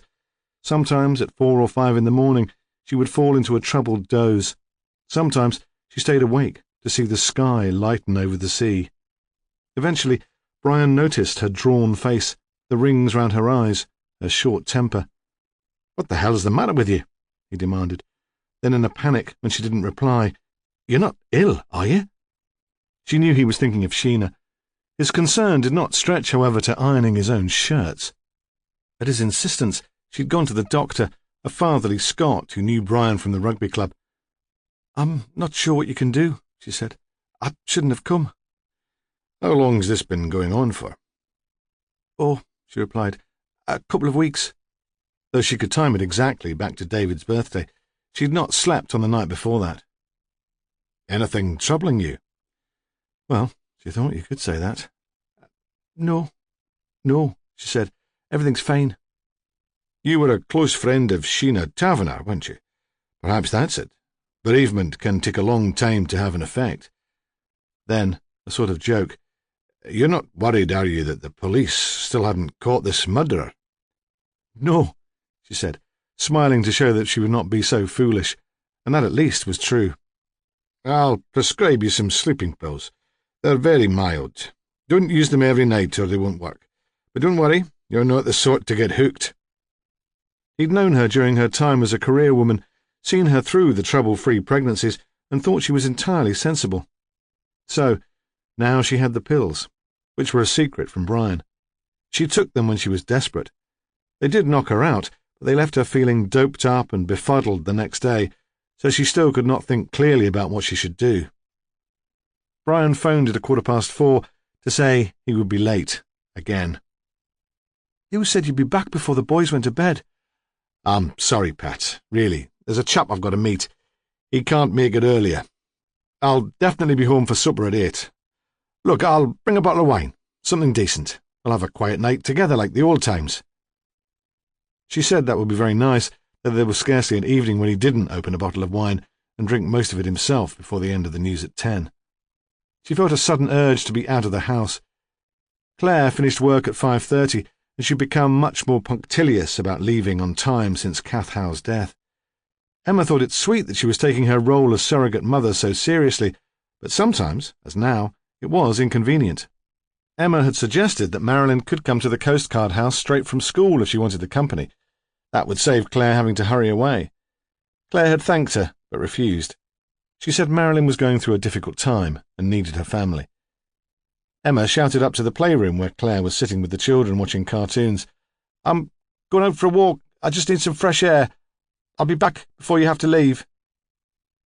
She waited for a reply. None came, and she read in the silence criticism. She put on a thick coat, but outside it was surprisingly warm. The wind was southwesterly, and later it would probably rain. At the jetty, she sat in the last of the sun, watching the tide ebb from the cut. Stephen Ramsay, too, had felt the need for fresh air. Apart from his discussion with Mark Taverner in the park, he'd spent the day in his office. The drive to the headland in the late afternoon sunshine made him feel like a boy sagging off school. He left his car at the club and walked up the peninsula, avoiding Cotter's Row, following the coast to the highest point where the cliffs fell in rocky steps to the sea. From there, he had an uninterrupted view to the railway line and beyond. He saw Kim Houghton's little girl playing with her doll's pram in the street, and Emma Coulthard leave the Coast Guard house for her walk to the jetty, and they would have seen him if they'd turned to look. So how, in such a small area, had Kathleen Howe disappeared without trace? The visibility had been bad on the day of the murder, but surely not so dreadful that an attacker would have taken the risk of stabbing her in daylight. From his vantage point at the top of the headland, he saw clearly for the first time that there was nowhere to hide. What did that mean? That she'd been killed after dark? The pathologist's evidence was still inconclusive on time of death. It was possible, perhaps, as Bernard had said, that she had been collecting lichens for dyeing. Then, where had she spent the day? He knew she'd taken off without warning once before when Marilyn had arrived at his house asking for help. Perhaps Kathleen Howe had met her killer as she walked back to the headland in the evening. She would have passed the jetty. Had she been killed there, close to where her body had been found? It would depend on the tide. If the cut had been nearly empty as it was now, there would hardly have been sufficient water to cover the body, certainly not enough to carry it away and sweep it back in on the following day's high water. The scene of crimes officer had commented at the time. He'd been a fool not to give her report more attention. When Emma returned to the Coast Guard house, Claire was waiting sulkily in the kitchen, already dressed in her coat and her outdoor shoes. Emma looked pointedly at the kitchen clock, which said 5:20. "I don't think it's quite time for you to go," she said, in the snooty, stuck-up voice which Claire hadn't heard for a while. Recently, Emma had been much more apologetic and obliging. "But, as you're ready, I suppose you might as well." "Right," Claire said. "Thank you." Inside she was fuming, but it was all she could think of to say on the spur of the moment. Out of the house her resentment grew. She let it simmer. It was just what she needed. The cow, she thought. What right did Emma Coulthard have to speak to her like that? Any decent employer would have made sure she got home safely. It was dark, wasn't it? Well, nearly dark, anyway. and as far as Emma bloody Coulthard knew, there was a murderer on the headland waiting to strike again. She spoke out loud to herself, "It's about time you told someone." She'd only kept quiet out of loyalty, and loyalty should work both ways, shouldn't it? At Cotter's Row, she paused for a moment outside number 2. The house was dark, the curtains undrawn. Marilyn must be home from school by now, but she'd be in the back bedroom doing her homework. Bernie would still be on his way from work. Kath had always fretted about Bernie on his bike when it was windy, and she felt a moment of sympathetic concern. Then she walked on down the street and knocked on the door of number 6. She knew that Kim was in because she could hear the television. When Kim opened the door, she kept her eyes on the screen. Neighbours. Kim knew it was for kids, really, but she'd become addicted. She couldn't bear to miss an episode. She always arranged to give Kirsty her tea when Neighbours was on. She loved her food, and it was the only time you could be sure she wouldn't make a noise. Through the half-open door, Claire could see the little girl sitting on a stool up to the breakfast bar, eating fish fingers and chips. "Claire!" Kim sounded very friendly. "How are you? Here, I've missed having you around." What she meant, Claire thought, was that she missed having a regular babysitter. It was hard to ask favours of someone who'd just lost her sister. "I'm all right," Claire said, in a wan, little girl's voice, grief-stricken but trying to be brave. "Is there anything I can do?" From the corner of her eye, Kim watched a handsome Australian hunk take a bronzed teenage girl into his arms. "Well, I wondered if you fancied going out tonight, if you'd like me to sit. I haven't wanted to leave Bernie and Marilyn before, but I could really do with a change of scene. It's not much fun in that house. Well, you'll understand." "Of course." Kim was all sympathy, but she could hardly contain a smile. For the first time, Claire had her full attention. "What time?" Give me an hour to give Bernie and Marilyn their tea and clear up, say 7. That all right?" "Sure," Kim said. "That'll be fine." She was already planning what she would wear. "Look, would you mind if I used your phone? Only a local call. I don't like to ask, but I don't fancy walking down to the phone box with this maniac about." Kim could hardly refuse after that. "I'll do it upstairs then, shall I? So I'll not disturb your programme." Before Kim could answer, she was in the house and up the stairs. She knew where to find Kim's bedroom, had heard the Cotter's Row gossip about what went on there, and they didn't know the half of it. It had flouncy curtains and a frilly valance, much more to Claire's taste than the stuff in the Coast Guard house. The carpet was deep pink. The phone was by the bed, and she sat there, leaning back against the pillows and the padded headboard, sticking her feet out to the side so the mud on her shoes wouldn't stain the quilt. First, she dialed directory inquiries to get the number of Otterbridge Police Station. 999 seemed a bit over the top. When she was connected, she asked for the murder incident room. Ramsay wasn't there, so she spoke to D.S. Hunter. She knew who he was. He'd been asking all the questions in Cotter's Row. He was the good-looking one with the dark hair and the tan. "This is Claire Irvine," she said. "Kath Howe's sister. I need to talk to you. I'll be at 6 Cotter's Row tonight at 8 o'clock. You've got that, have you? Number 6, not number 2. I don't want Bernie or Marilyn bothered." Hunter tried to get her to tell him what it was all about. She could tell he was excited, but she wouldn't.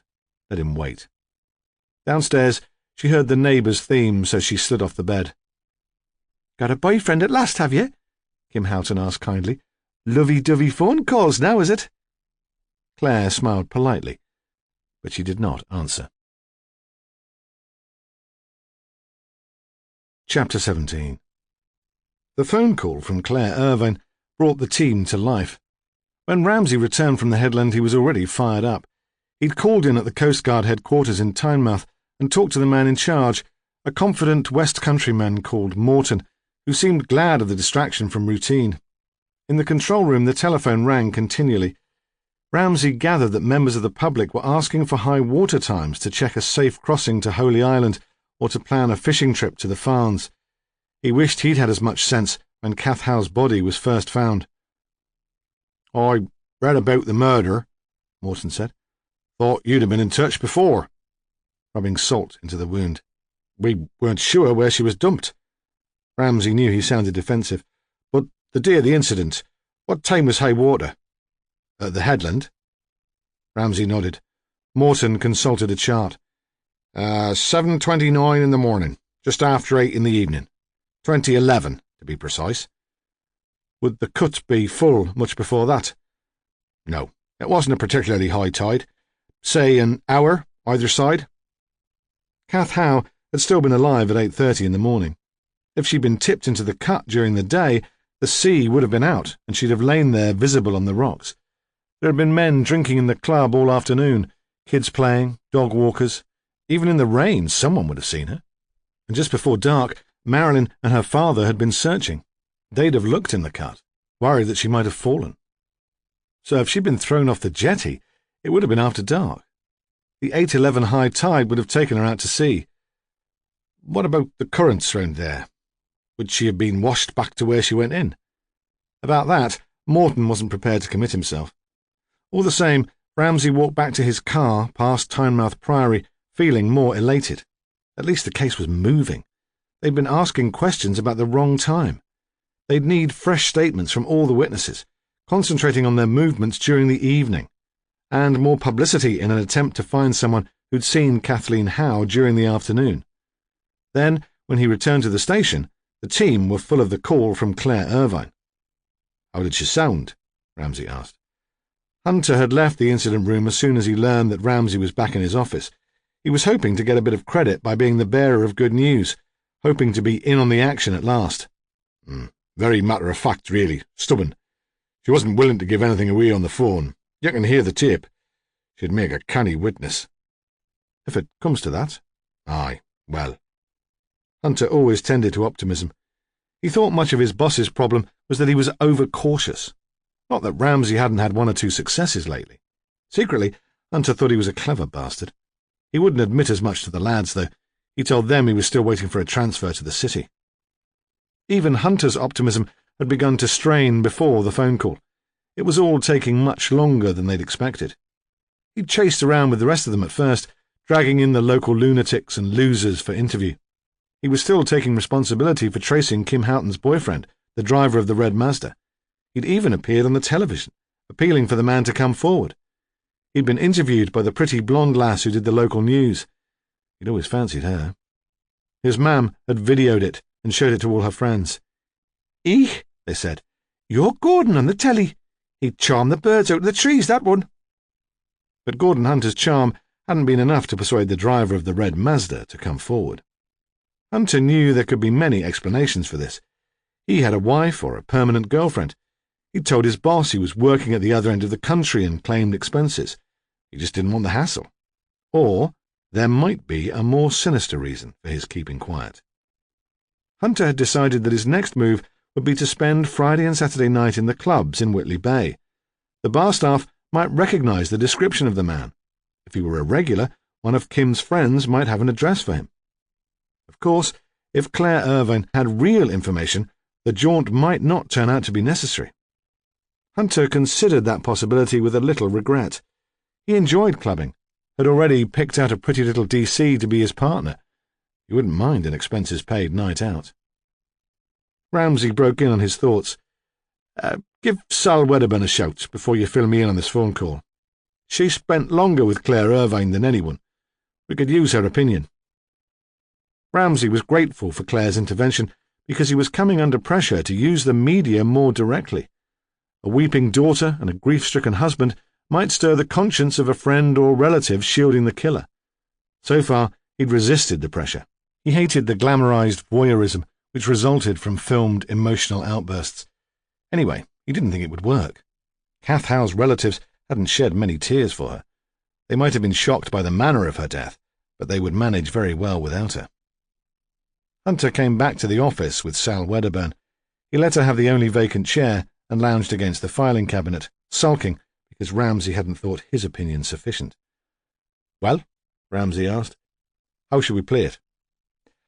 "I don't think we should go mob-handed," Sally cut in before Hunter had a chance to open his mouth. "If she's decided to speak after all this time, we wouldn't want to put her off. So I'd say play it casual, understated, as if responding to her call is just part of the general routine."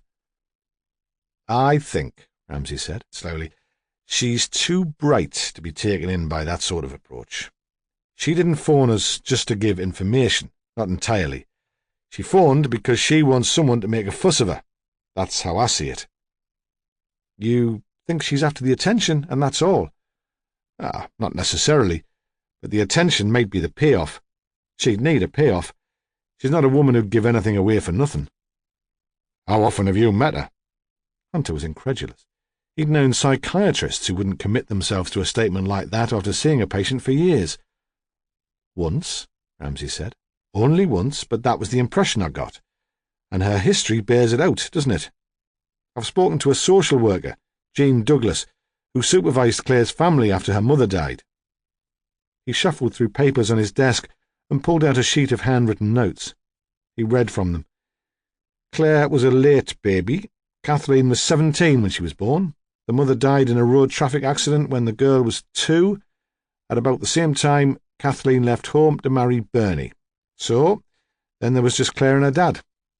Social services monitored the situation, but there were never any suspicions that Claire was neglected. No cause for concern at all, except for some bedwetting and nightmares, which went on a bit longer than normal.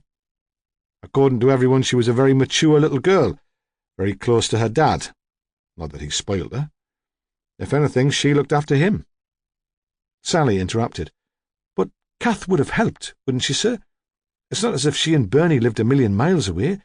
She would have taken some responsibility for bringing up her sister. Well, apparently not. Mrs. Douglas wasn't very complimentary about Kath Howe. When Claire was 15, the father had a heart attack at work and died. Social services approached the Howes to discuss Claire's future. It was Bernie who offered her a home. Mrs. Douglas definitely had the impression that Kathleen wasn't too keen, but felt that living with relatives was better than foster care with strangers. Did she visit the house while Claire was living there? Once. Claire seemed settled, said she was happy, but according to Mrs. Douglas, she wasn't the sort to complain. She sensed some antagonism between Kath and her sister, and asked Claire about it. Claire said it was nothing, and she could look after herself. Antagonism as in anger? Sal asked. As in murder? Ramsay smiled. Sibling rivalry pushed to extremes. I should have thought that was a little far-fetched. Anyway, Hunter said, Claire can't be the murderer. She was at the Coast Guard house all day, unless you think she stabbed Kath Howe in her half-hour lunch break, with Bernie sitting in the room upstairs. Ramsay said. I've had a thought about that. He explained about his visit to the Coast Guard headquarters, his theory that Mrs. Howe might have died in the evening. Then he returned to his notes, determined to make his point. Even if the Howes tried to do their best for Claire, to make her feel at home, it wouldn't have been easy for her. Kath was devoted to her daughter, and Bernie seems to have been wrapped up in himself and his magic. I can't imagine either of them giving much time to the girl. That's what I meant when I said she might welcome our attention. Hunter wasn't convinced. It sounded very plausible, but he'd always been suspicious of social workers. So, what do you suggest? How should we handle it? I think you and I should go to talk to her. I'm sorry, Sal. I know you'd like to be involved, but so far as we know, she hasn't got a boyfriend, has never had one, and I think she'd be flattered by the attention of 2 men. Even 2 men like us. I think we might work at best. Hunter grinned. He thought that occasionally his boss showed considerable insight, and if that sounded like a sodding social worker's report too, he didn't care. Chapter 18. Claire had already brought small but significant changes to life at 2 Cotters Row. She'd cleared away some of Kath's things, not the personal stuff like clothes, Bernie could see to that, but she'd got rid of the monstrous spinning wheel from the front room. At first, Bernie had been reluctant to let it go. I don't know, he said. Isn't it a bit soon? You don't want to keep it? No, he said uncertainly. Then, without any hesitation, no, you do what you think best. Mrs. Coulthard had a friend who was into arts and crafts, and she'd given Claire 50 quid for the wheel. Claire hadn't kept the money. It wasn't as if she needed it for herself. She handed it over to Bernie. Put it away for Marilyn, she said, for the next time there's a school trip. Kath would have liked that. With the wheel out of the way, the front room looked really grubby, so she'd given it a good clean. She scrubbed the paintwork and shampooed the carpet. There was a nasty stain in front of the grate which she'd never noticed before, but it came up as good as new. She opened the windows for the first time ever, washed the curtains, bought a bunch of daffs on her weekly trip to the supermarket, and stuck them in a milk jug on the coffee table. If Bernie and Marilyn noticed the change, they didn't comment. They did comment on her cooking, though. She cooked a meal every evening, a proper meal. Kathleen had always claimed to be too busy to cook. Too disorganized, Claire thought. Too wrapped up in Marilyn and her own improving evening classes. There had never been much except beans on toast or pizza. For a woman who despised modern machines, Kath had taken very easily to the freezer and the microwave. She didn't really think food mattered. Claire thought food mattered a lot. Now, when Emma Coulthard went shopping to the supermarket on the Otterbridge bypass, she asked if she might go too. She filled a trolley with fresh meat and vegetables, cheese and crusty bread. Sometimes she bought treats, taking the money from her wages, not the housekeeping. Sticky buns for her and Marilyn, and a couple of cans of beer for Bernard. Every evening when she got home, she started to prepare the meal. She enjoyed planning for it. She'd cooked for her father since she started secondary school. Now she would cook for Marilyn and Bernard. Tonight, the detour to Kim Houghton's house had made her later than usual. She hurried up the poorly lit street, eager to begin. It was almost 6 o'clock. A sliver of light showed where a neighbour's upstairs curtain was pulled back, but she took no notice. Let them talk, she thought. I've nothing to hide. She let herself into the house. Marilyn was in the back room. She'd drawn the curtains, but she was still wearing her coat. Have you only just got here? Claire kept her voice cheerful. Marilyn had put up with enough interrogation from Kath. That's the second time this week you've been late. Choir practice again. I got the 5:30 bus. Is there anything I can do? Claire shook her head. The kitchen was her territory now. She didn't want Marilyn muscling in. Besides, Marilyn was bright. A couple of years and she'd be away to university if she passed her exams. She should be doing her homework. Tonight, however, Marilyn didn't take her book straight upstairs. She hovered in the doorway to the kitchen. Claire? Yes? Claire had put on an apron over her working clothes and had already started to peel potatoes. She'd bought some nice slices of lamb's liver the day before. She'd cooked them slowly with a rich gravy and lots of onions. Her dad had always liked liver done that way. He'd shown her how to do it. I was wondering, Marilyn spoke uncertainly. She was fiddling with the strap of her school bag. I was wondering whether we might rent a television. I've been asking round. It wouldn't cost very much. You'd have to ask your dad. But you could put in a word. He'd listen to you. Claire smiled. I wouldn't mind, she said. Why not? I'll go up then. Do some violin practice before I start my essay. Claire splashed vegetable oil into a frying pan and slid in chopped onions from a board. She shook flour onto a plate and picked up the liver slices, turning them with a deft movement to cover both sides with flour. Then she rinsed her hands under the tap. Above the sound of violin scales, she heard the front door open. Although Claire could not see the hall from where she was standing in the kitchen, she could imagine what was happening. Bernard would have propped his bike against the outside of the house while he unlocked the door. Then he would wheel it in to stand at the foot of the stairs. Kath had wanted him to keep it in the old privy in the backyard, but for once in his life he'd stood up for himself and refused. He'd said anyone could steal it from there, and didn't Kath realise he'd be lost without his bike? Claire could see his point, but if she decided to decorate, they might have to make a different arrangement. The rubber end of the handlebar had made a terrible mark on the wallpaper, and quite often there was mud on the carpet. The front door was slammed shut, and Bernard walked through to the kitchen. His cheeks were flushed from exercise and the wind. He beamed at Claire. Something smells good. In his hand was a plastic lunchbox. Claire had taken to making sandwiches for him before he set out to work. He tipped crumbs into the bin, then set it on the draining board. Claire turned from the cooker to face him. I'm going out tonight, she said. Kim Houghton's asked me to babysit. Oh, I thought you and Marilyn would like some time on your own. Yes, he said uncertainly. I'll see. You should get to know her better. It's important. I ought to practice, he said quickly. I'm doing a party in Otterbridge on Saturday, a Sunday school. They said they'd understand if I wanted to cancel, but I couldn't let them down, and it doesn't do to get rusty. You ought to talk to Marilyn about her mother, about the future. Oh, no, not yet. Now wouldn't be the right time at all. Panic made him sweat. He wiped his forehead and his upper lip with a handkerchief. Of course, I will tell her, but later, when things have settled down a bit. Claire shrugged and turned back to stir the frying pan. She knew with Bernard it was no good pushing. Look, he said, in an attempt to get back into her good books, perhaps Marilyn would like to help me practice. She always used to, when she was little. And Claire was pleased to see on her way upstairs to get tidied up before going to Kim's that father and daughter were working together on Bernie's magic. She looked in on the scene with satisfaction. Bernie had brought his box of magic tricks into the warm of the back room, and Marilyn was sitting on the floor beside his chair, sorting through a pack of playing cards. Not really enjoying it, Claire could see, but making the effort. Altogether, she thought things were going very well.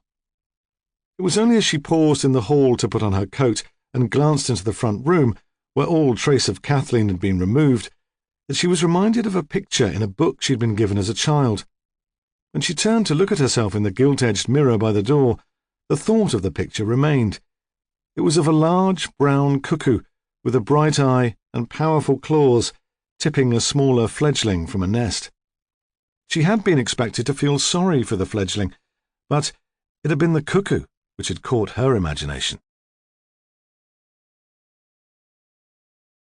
Chapter 19.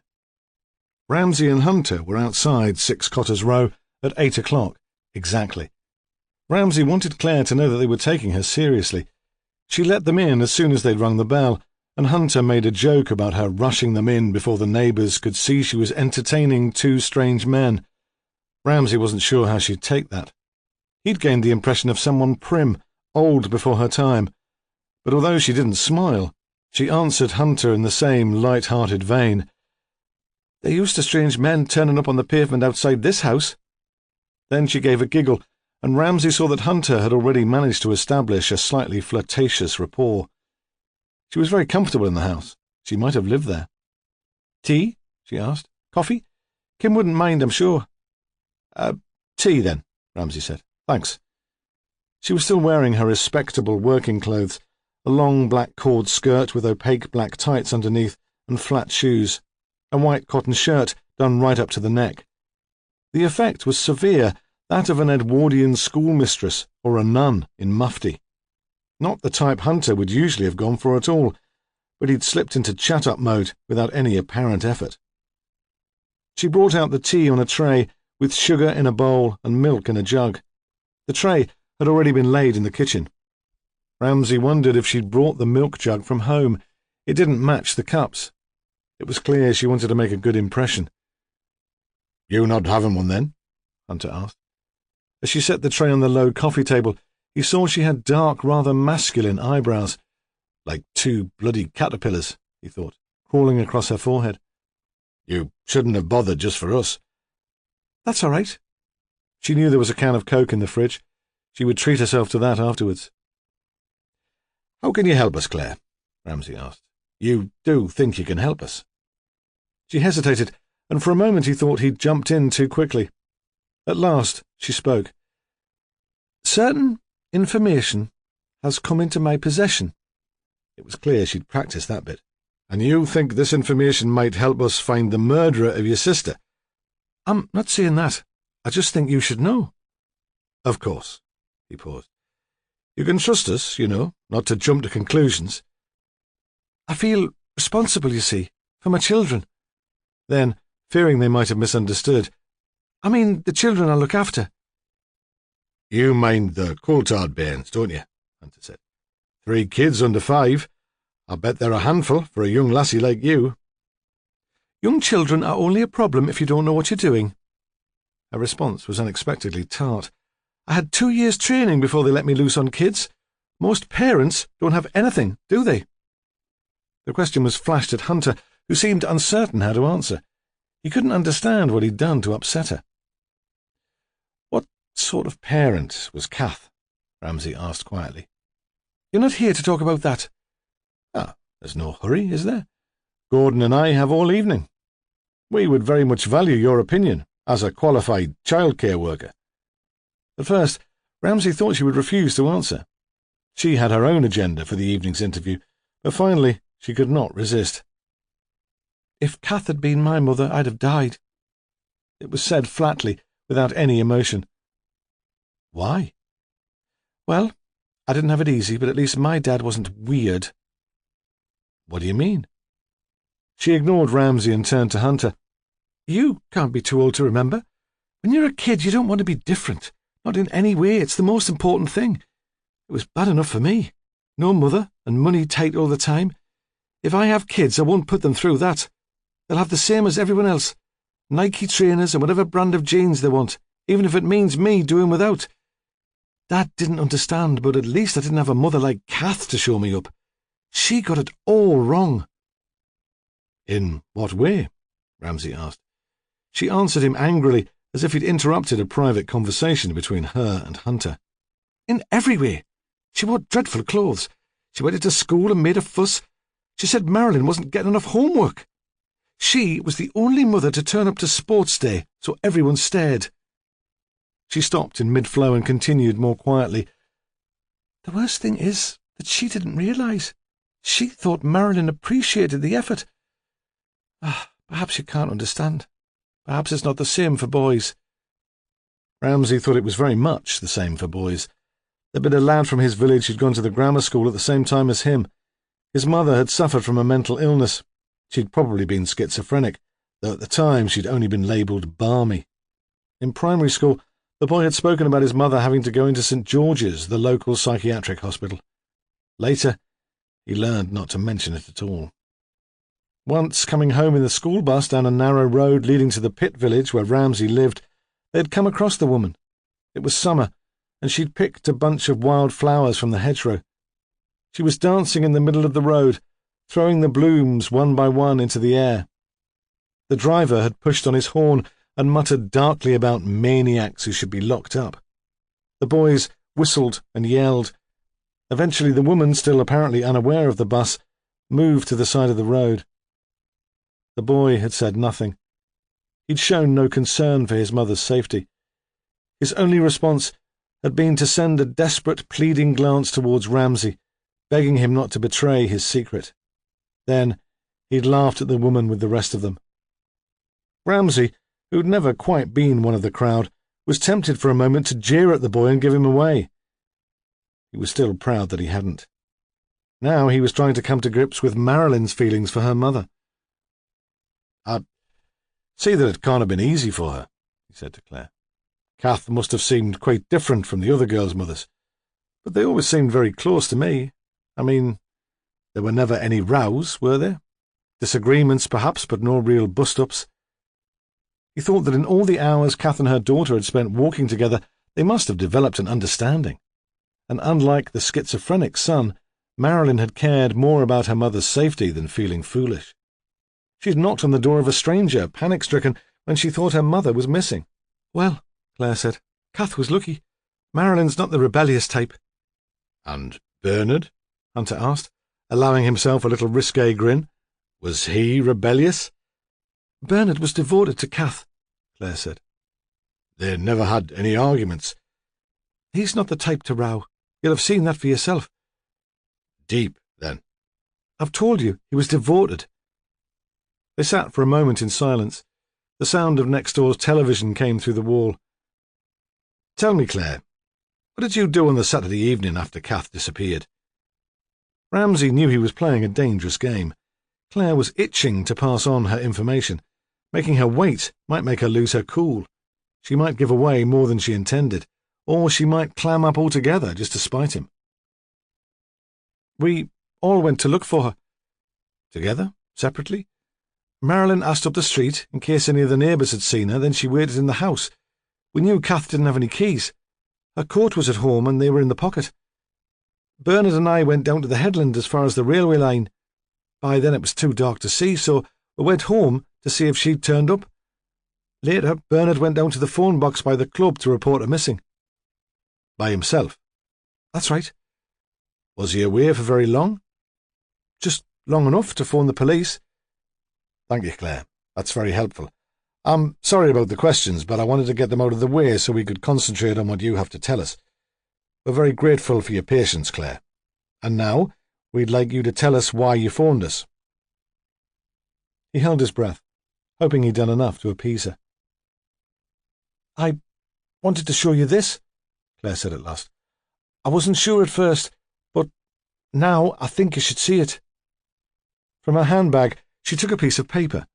It looked as if it had once been crumpled into a ball, but an attempt had been made to flatten it.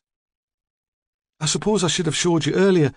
I hoped I wouldn't have to, but it's been weeks now and you've still not caught the killer. She set the paper on the coffee table. Ramsay let it lie there and read aloud without touching it. Mr. Taverner, it has come to my notice that you have developed an intimate relationship with someone whom any decent person would consider unsuitable. This is a severe and disgusting betrayal of trust. If this relationship does not cease immediately, I will feel obliged to tell the relevant parties. The letter was written in pencil. There were a number of crossings out. Some words had been scribbled out so fiercely that it was impossible to see what had been written underneath. It was not signed. Kath wrote it, Claire said. It's her handwriting. But she didn't send it. Well, she wouldn't have sent this. She always wrote her letters in fountain pen, not pencil. She said even biro was crude. This was a practice, wasn't it? That's how I came to find it. Where did you find it? There's a bucket by the grate in the back room. We put our waste paper in there. Then we use it to light the fire. It was with the newspapers and Marilyn's rough homework. When did you find it? Early on the Saturday morning, the day she died. So, it was written on the Friday? Or sometime earlier that week. It was right at the bottom of the bucket. Why did you keep it? Ramsay's voice was bland. He didn't want Claire to think he was accusing her of prying. I meant to ask her about it later in the day. I didn't want her making a fool of herself. Or me. You? Hunter raised his eyebrows, gave that slightly lecherous smile. What? She realised what he was implying and blushed. Don't be daft. I wasn't carrying on with Mr. Taverner, but it affected me, didn't it? In what way? It's obvious, isn't it? She was accusing Mr. Taverner of having an affair with Mrs. Coulthard.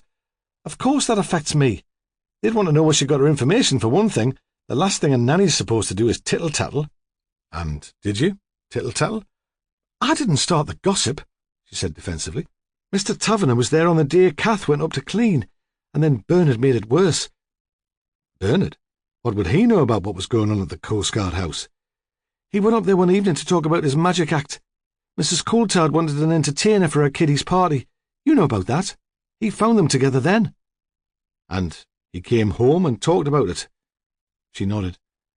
What about you?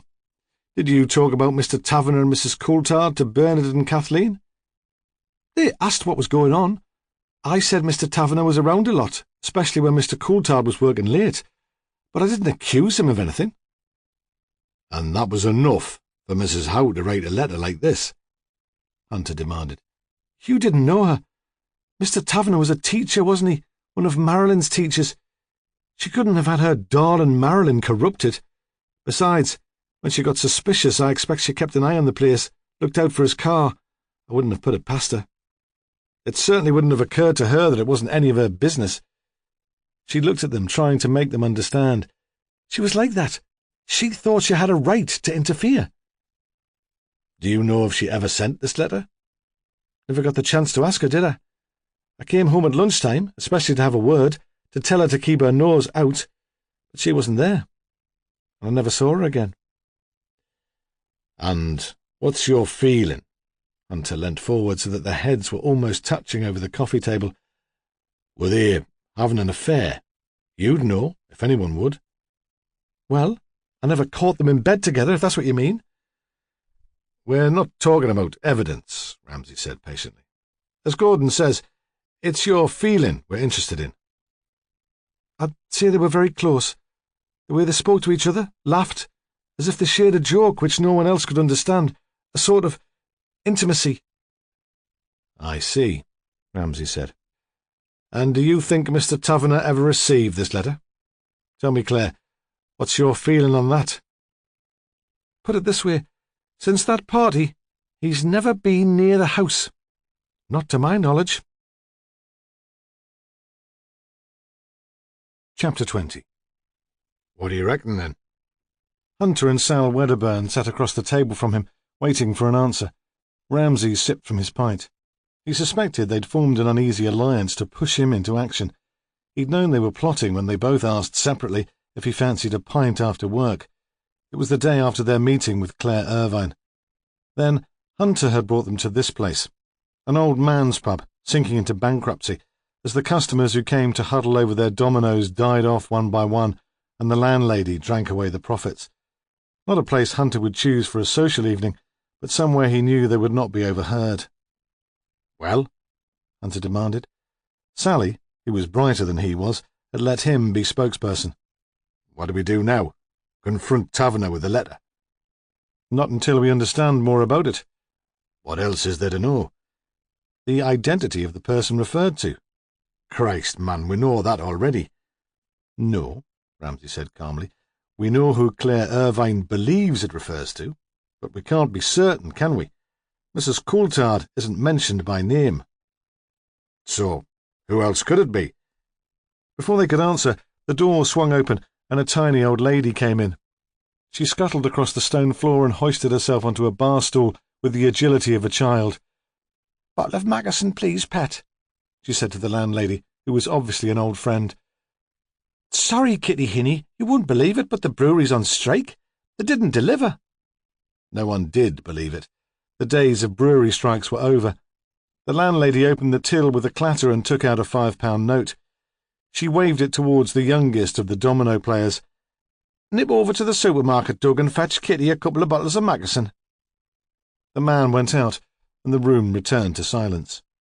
Hunter's question still hung in the air. He looked at each of them, then answered it himself. What about Kim Houghton, the single ma'am at number 6? You saw the inside of her house. She didn't furnish that on income support, and the whole neighbourhood knows she takes strange men back there. She's classy. I bet she doesn't come cheap. Mark Taverner could be one of her regular callers. Kath Howe might have seen him go in. Like Claire said, she'd probably have recognised his car. "Hardly worth killing for, though, is it?" Sal Wedderburn objected. What do you mean? Hunter turned on her. Any understanding between them had disappeared. "Well, he's free, a widower. She's divorced. Who could object to them spending the night together? Even on a regular basis, and even if he slipped her a few quid to buy her fancy curtains.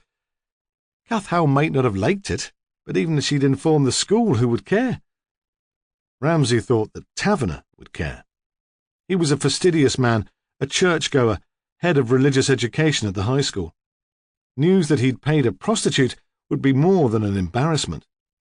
The school with its pretensions to traditional values wouldn't like it much either. "I'm sorry," Sal Wedderburn was continuing. "I just don't see it as sufficient motive for murder." But if he was having it off with Emma Coulthard, and Mrs. Howe threatened to make the affair public, you think it would, Hunter demanded, be a good enough motive for murder, I mean, just because the woman's married? "No," Ramsay said. "Not just because Emma's married, but because she's married to Taverner's friend, probably his only friend, if that is how it happened." Sally, twisting the glass in her fingers, hardly seemed to be listening. "You don't think—" she said, then thought better of it and stopped. "Yes? Look, this is probably really dumb, but it's just occurred to me. The letter doesn't actually say that the person Mark Taverner was having a relationship with was a woman, does it?" They looked at her. Brian Coulthard? Hunter asked. Nah, he's not the type.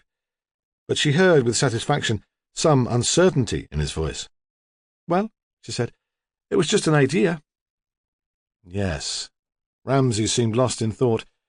"It certainly is an idea." "What now, then?" Hunter demanded. "Where do we go from here?" "I could have a word with Emma, if you like," Sally offered eagerly, as if she were doing them a favour, but kidding neither of them for a minute. Hunter glowered at her. I mean, she might confide in a woman. If she's been having an affair with Taverner and suspects him of murder, she'd be under a terrible strain." "And you think she'd talk to you?" Hunter said scathingly. "She doesn't even know you." "Why not?" She's hardly going to talk to her husband." "It would be a tricky interview," Ramsay said. "I don't want either of them to know about the letter, not at this stage." "I don't mind having a go." "All right," he said at last. "All right. What about me?" Hunter's voice was so loud that the old men looked up from their dominoes. "Could you talk to Kim Houghton? See if she knows Taverner?" "I'll speak to her tomorrow." "I'm still very keen to trace the driver of the Mazda." "I've spoken to every Mazda dealer in the country." "Oh, we'd best try another tack then. Weren't we talking about doing a check on the pubs and clubs in Whitley? Do you think you can handle that?" "Oh, aye." Hunter studied his beer. "I think I can handle that." Sally got to the Coast Guard house early. There'd been a heavy frost, but now the headland was in bright sunshine. She parked on the track and pushed open the heavy wooden gates into the garden. It was the first time she'd been inside the walls. She hadn't realised the house was quite so smart. There was new growth on the spindly trees along the border wall. Snowdrops and aconites bloomed in the sheltered borders. Very nice, she thought, like something out of the Home and Garden magazine her mother read. She looked forward to seeing inside the house. But when she knocked at the door, Claire answered. "Oh," Claire said, "it's you. I was hoping to speak to Mrs. Coulthard. She's not here. She's gone for a walk, said she needed some fresh air." Claire sniffed. In the background, Sally heard a child's voice. "She doesn't seem to be able to settle to anything these days." "Where did she go?" "Just out on the headland. She'll not have gone far. Owen goes to playgroup this morning." Sally saw Emma silhouetted against the sun almost at the edge of the cliff. She was carrying the baby in a sling against her stomach and had buttoned her long black coat around the child, so Sally thought for a moment that she was pregnant again and felt a stab of disgust. 3 kids were enough for anyone. She realised almost immediately that it was impossible for Emma to be so pregnant so soon, and when she got closer, she saw the baby, its head lolling uncomfortably to one side, fast asleep. "Mrs. Coulthard, could I have a word?" She didn't introduce herself. Everyone on the headland knew the team of detectives working on the Kath Howe murder. "I suppose so. I was just going to walk down to the jetty and back." She was still looking out to sea, and Sally could study her face without appearing to be staring. She looked grey and tired. There were fine lines around her eyes, and her hair could have done with a tint and a perm. "Perhaps you're letting yourself go," Sally thought, "now your fancy man doesn't visit any more." "I'll come along with you then," she said. "We can talk as we go." They set off over the grass. "Well," Emma said, "what do you want?" The ferocity of the question surprised Sally. She'd planned the interview in advance. It had not been supposed to start like this. "Actually, I wanted a word about Mr. Taverner." Emma stopped in her tracks. "Mark? Why?" Sally hesitated. She could hardly say, "Well, I just wondered if you were having an affair with your husband's best friend. Your nanny says you're very chummy. You'll feel a lot better if you tell me all about it." She saw now that wouldn't work. The problem was that she had expected Emma Coulthard to be quite a different sort of woman, a housewife, dull and downtrodden, not sharp and assertive. She tried a different tack. "Look," she said, "in a murder investigation all sorts of details come out, things which have no possible relevance to the case, things which people would much rather we didn't know about. In that situation, we are always very discreet."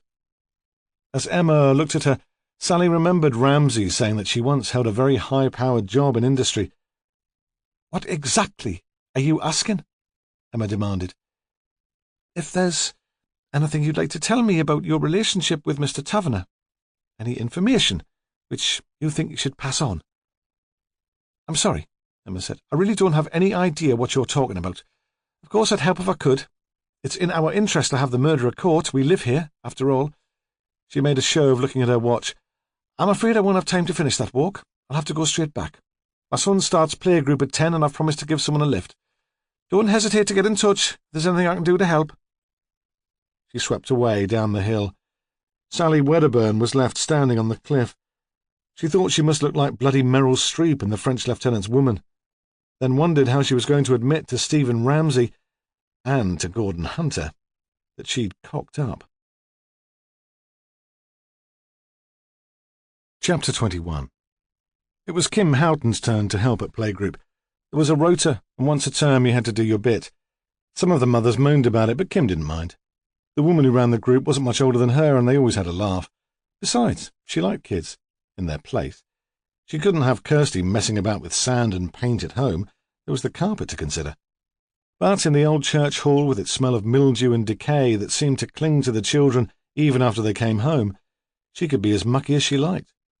Kim always made sure Kirsty was dressed in her oldest clothes on playgroup day. At 9 o'clock, the phone rang. It was Emma Coulthard playing Lady of the Manor. She said she was just going for a walk, but she'd be back for playgroup if Kim wanted a lift. "Great," Kim said, "but you don't mind going a bit early, do you? I'm on duty." She could tell that Emma wasn't too pleased about that, but she thought, sod it. If Emma hadn't phoned, she'd have got a taxi. She couldn't be faffing about on the bus, and she was flush at the minute. She was even thinking of putting aside some money towards a holiday with the girls. They were talking about Corfu. She'd always fancied going there. She'd have to sort out something for Kirsty, though. She loved Kirsty to bits, wouldn't be without her, but she couldn't have her in Corfu with the girls. It had crossed her mind that Claire might take her for a week. It wasn't as if she was any trouble, and you could tell that Claire would want a child of her own one day, the way she fussed over that baby at the Coast Guard house. It would be good practice. Being a nanny was one thing. Looking after a Ben for 24 hours a day was quite another. In the car, Kim chatted to Emma about holidays, but she hardly seemed to be listening. Toffee-nosed cow, Kim thought. The church hall was a barn-like stone building with high arched windows and a stage at one end. The heavy equipment was kept under the stage, and it was still being set up when they arrived. Emma stayed to help because the play leader said she didn't want any children left until she could supervise them properly. She stopped in the middle of fixing the heavy wooden slide onto the climbing frame to explain. "Someone tried to snatch a laddie from a nursery in Otterbridge last week. The police think it was the same person who abducted that kid a month ago. You know, he was at a birthday in McDonald's and he just disappeared. They found him wandering along the seafront at Whitley hours later. We've all been asked to take special care." Emma felt the room spin and shut her eyes tight. She couldn't imagine the horror of what the mother had gone through, and still she felt faint. When she looked again, the play leader, red-faced and muscular, was staggering across the room with a tray of sand. Emma followed her. "I could stay and help all morning if you like." She didn't want to lose sight of either of the boys. "Oh, don't be daft." The woman was bringing up 3 on her own and didn't have much patience for over-anxious mums. "We'll shut the door when everyone's here, and you know we'll never let them go until someone we recognise is here to collect them." The room was already starting to get noisy. Boys on trikes played bumper cars, taking advantage of the helpers' lack of attention. Kirsty had found the dressing-up box and click-clacked over the wooden floor in oversized, high-heeled shoes. Emma's head throbbed. She wanted to get back to the Coast Guard house and Helen. "All right," she said, "if you're sure." Still, she hung on until the children were sitting in a circle on the carpet and they'd called the register. On her way out, she made certain the door was firmly closed behind her. It was near the end of the session, when all the toys had been put away and they were singing "A Princess Lived in a Big High Tower," that a girl saw the face at the window. The girl was Louise Armstrong, who'd flounced off in a sulk because she hadn't been chosen as the princess. They'd told her she didn't have to play if she didn't want to. They'd known she'd come round in the end. When she screamed, the play leader muttered unprofessionally under her breath about spoilt brats. The Armstrongs lived in one of the posh new houses on the edge of the village. She rounded on the girl. "What's the matter now, Louise?" Owen Coulthard, the handsome prince, stopped galloping round the circle and looked. "There's a man at the window," Louise said. "A monster, or a vampire." Louise had older brothers and sisters, and despite her snobby parents, probably watched videos which weren't good for her. "Don't be silly, Louise. No one can get up there. It's too high." Then the head appeared back at the grimy window. They all stared. The man gestured in a way which was vaguely menacing. "Carry on with the game," the play leader said grimly. Neither the children nor the adults took any notice. She strode to the door, threw it open, and yelled, "What the hell do you think you're doing?" He'd been forced to climb onto an upturned bin to get to the window. He wobbled for a moment, recovered his poise, and jumped down. "I tried knocking on the door," he said accusingly. "No one heard." "We wouldn't. We were busy. If you knocked, we probably wouldn't have heard. I'm looking for Kim Houghton. Oh, there's a surprise. She spoke so quietly that only he could hear. More loudly, she said, She's busy. He began to lose his temper. So am I, lady. My name's Hunter. I'm a detective. Mrs. Houghton will tell you. Only then did Kim, laughing so much that she was red in the face and tears were running down her cheeks, come forward to put him out of his misery. I suppose you'd better come in, the play leader said. We're nearly finished. So then he had to stand inside the hall until the games were over. The children pointed and sniggered at him, encouraged in their taunts by Kim Houghton, who called out to him, We're doing the farmer's in his den now, Sergeant. You fancy being the farmer? Would you rather be the bone? She showed no inclination to drop out of her place in the circle to talk to him. At last the games were over, and the parents were let in to collect their children. Emma Coulthard must have recognised him, but she gave no sign. Kim called over to her, I don't need a lift home, thanks, Mrs. Coulthard. I've made other arrangements. Then she gave him a wink so obvious that he knew she'd only done it to embarrass him. I've a few more questions, he said, once the hall was quiet. There, she said, and I thought you'd come to ask me out for lunch. We could talk over lunch if you want to. If Ramsay interviewed witnesses on expenses, he didn't see why he shouldn't too. Nah, she said, look at me, I'm hardly dressed for it. Anyway, I've got Kirsty. Oh. He felt put out. It wasn't often he was turned down. I don't suppose you fancy fish and chips, she said. A walk on the beach. Why not? Though he'd never been one much for the great outdoors, and the little house in Cotter's Row would have been much more cosy. He hoped that salt water wouldn't ruin his shoes. They bought fish and chips in Heppelburn and ate them walking along the long sweep of sand which ran north from the headland. Kirsty ran ahead, jumping from sandhills, poking with a stick among the debris washed up by the tide. She didn't seem to be a child who needed much attention. Kim ate hungrily. When she finished, she licked the grease from her fingers and sent Kirsty off with the paper to find a bin. More questions, you said? Aye. You've still not found the bloke who was with me that night? He's not come forward. Well, I've told you all I can remember. There's nothing more I can do. She spoke crossly, as if she expected contradiction, and walked ahead of him. The beach was almost empty. In the distance, an old man was throwing a piece of driftwood for his dog. It was very still, very clear, and the power station at the north of the bay seemed close enough to touch. Hunter felt exposed and silly. Apart from his holidays in the sun, he hadn't been near a beach since he was a kid. He hurried after her. I need to ask about other friends, other blokes you've taken back to the house. What do you mean? Well, you're not telling me he was the first. She stopped suddenly. Hunter stopped too and felt the soft sand squelch under his expensive leather soles. She was furious. What are you calling me then? You're as bad as the old grannies in the Row. No, he said, panicking slightly. No, you don't understand. What I'm saying is, you're an attractive woman. I can't believe the chap in the red car was the first. He paused, tried to find the right word. Admirer you've had since you were divorced. She was slightly mollified. No, well, people jump to conclusions, just because I'm friendly-like. I'm sorry, I didn't mean to offend you. It occurred to him that he'd learnt a few things through working with Stephen Ramsay, though he'd never let on. Finesse, that was the word. In the past he'd have gone at this witness like a bull at a gate and got nowhere. Now he'd have her eating out of his hand. They walked for a few minutes in a companionable silence. The thing is, he said at last, you're the only one on the headland who seems to have anything like a social life. Except the Coulthards, of course, and we're speaking to them too. Whoever killed Mrs. Howe knew the place.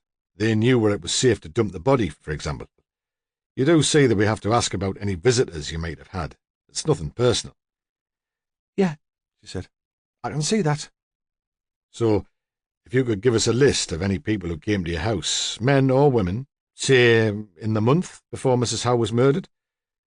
She looked worried again. You wouldn't hassle them, would you?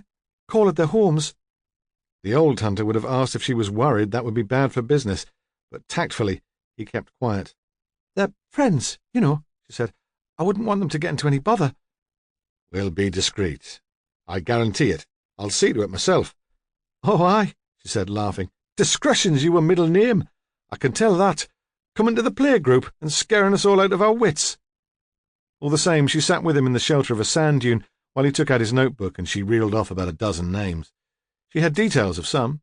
She could give their occupations, their addresses. She even knew the names of their children.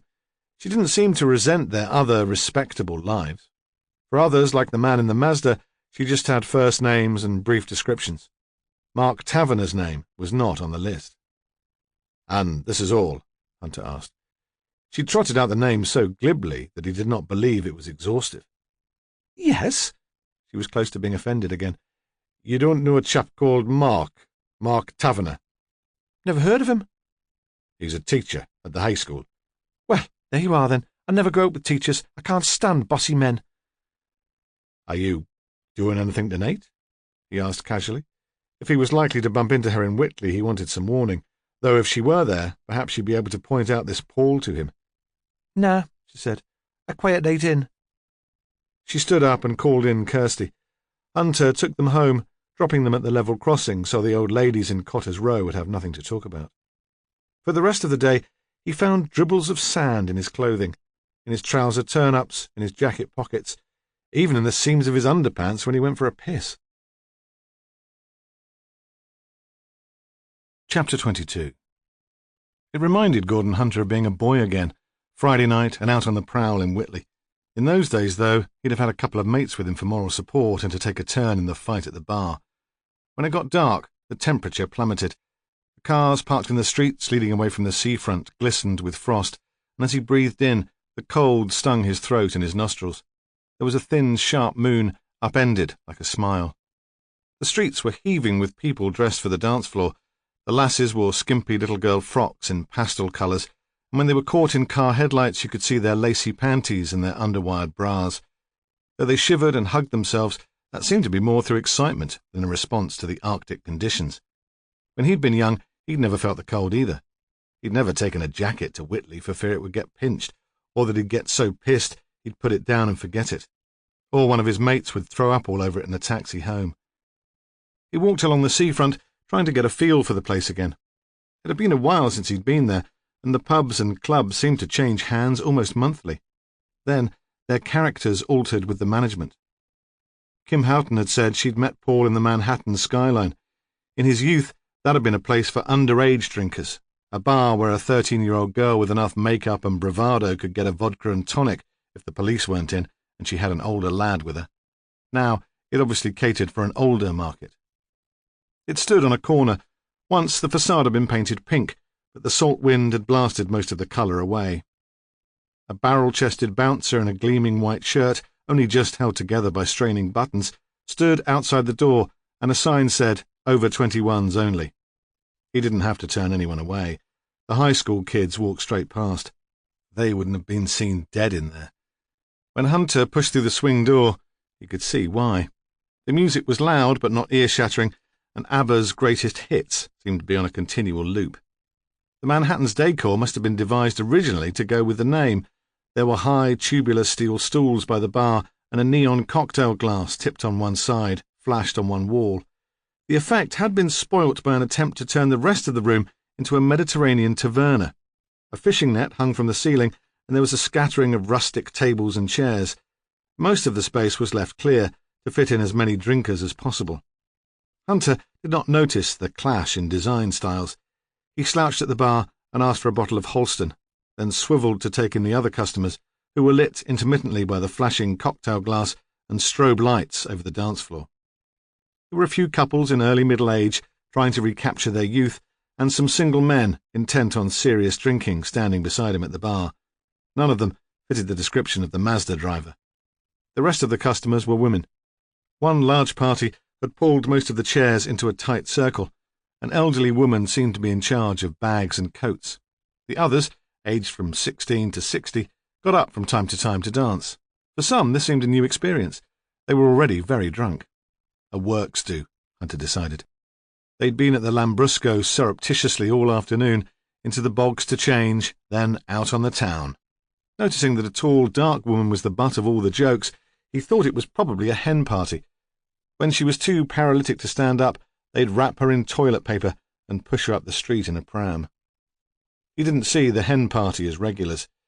When ABBA reached the end of Super Trooper again, and the dancers collapsed giggling, He wandered across the dance floor and pulled up a chair on the outside of the circle. They giggled some more, but pretended not to see him. "Ladies," he said, "I wonder if you can help me." They couldn't help him, though they would have liked to. They worked in Otterbridge Town Hall collecting the council tax. They'd hired a minibus to bring them to Whitley so they could give Maggie a good party before she lost her freedom. It was the first time most of them had been out socially for ages, apart from the pictures or the pub. They did have an office trip out just before Christmas, but that was always to Newcastle for a Chinese banquet in Stowell Street. The music started again, and Maggie was pulled to her feet. Hunter returned to the bar. There were 3 bar staff, all men. They wore white shirts, bow ties, and matching waistcoats. They were busy, not rushed off their feet, that would come later, but too busy to stop work while they talked. Hunter identified himself. They weren't impressed. "I'm looking for a chap who was here Friday night, 3 weeks ago." Hunter leant across the bar and shouted so they could all hear him. "What's he supposed to have done, like?" "Nothing, but he might be a witness to that murder on the headland." That got their attention. "He says his name's Paul. He could be a regular, hanging out on his own, looking for company." "Aye, well, there are plenty of those. But late on a Friday night I could serve my sister and not notice. They shout the order, you pull the pint, you take the money. You look at the hands, not the faces." "He left the place with Kim Houghton. Do you know her?" "Kim the blonde?" Hunter nodded. "You looked at her face, then?" The barman allowed himself a smile. "Ah, we all need a treat once in a while, don't we?" "Are any of her friends in?" The man scanned the faces lit by the coloured lights to show willing, but he knew they wouldn't be there. "Nah," he said. "If they do come in, it won't be until later. They'll have a few drinks somewhere cheaper before they come here." "Give me a shout, then, if you see them." He bought another bottle of lager and settled on his bar stool to survey the dance floor. Of the hen party, only the bride-to-be was worth watching. She had straight black hair and white skin made smooth by makeup. When the light caught her full on the face, she had the hint of a moustache, but from the back you couldn't fault her. The 2 women turned up at 11, just as Hunter had decided he'd had enough. The music had turned smoochy, Burt Bacharach instead of ABBA. The hen party had moved on and the place was filling up with couples. If you pulled a woman in one of the noisier pubs, you brought her here to impress her and loosen her up. He couldn't make up his mind whether he should find a club more to his taste to continue his search, or if he should go home. He was hungry, and if his mother was still up, she'd fix him something. Bacon and eggs, a plate of chips. He still lived in the council house where he'd been brought up. He'd never felt the need to move out. It wasn't as if she cramped his style. If he had a lass staying, Mum would just bring up 2 cups of tea to his room in the morning. The women stood by the bar, sharing a joke with one of the barmen. They might have been a bit tipsy. Their faces were flushed and they were enjoying themselves, but they were quite in control. Hunter watched them with appreciation.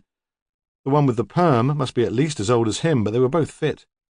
Weekly aerobics and an occasional workout at the gym would have seen to that. He didn't see them as joggers. That wouldn't be sociable enough for them. They'd want a chat and a laugh to see them through the pain barrier. The barman saw him looking and gave him a thumbs-up sign. Hunter moved in. "Can I buy you a drink, girls?" "We're all right, thanks." They turned back to their conversation. Both wore wedding rings. "You're friends of Kim's, aren't you?" "So?" They were immediately suspicious. "I just wanted a chat." The woman with the perm put an elbow on the bar and leant towards him. "Why don't you just piss off?" "No," he said, "it's not what you think. My name's Gordon Hunter. I'm a detective with Northumbria Police." The music swelled. "Do you know the way to San Jose?" He wasn't even sure they'd heard him. "Look," he shouted, "I don't suppose you fancy a curry." They sat in the Taj Mahal, drinking lager. Hunter ordered a vindaloo. They picked at chicken tikka masalas. The blonde with the perm was called Shirley. The younger one was Christine.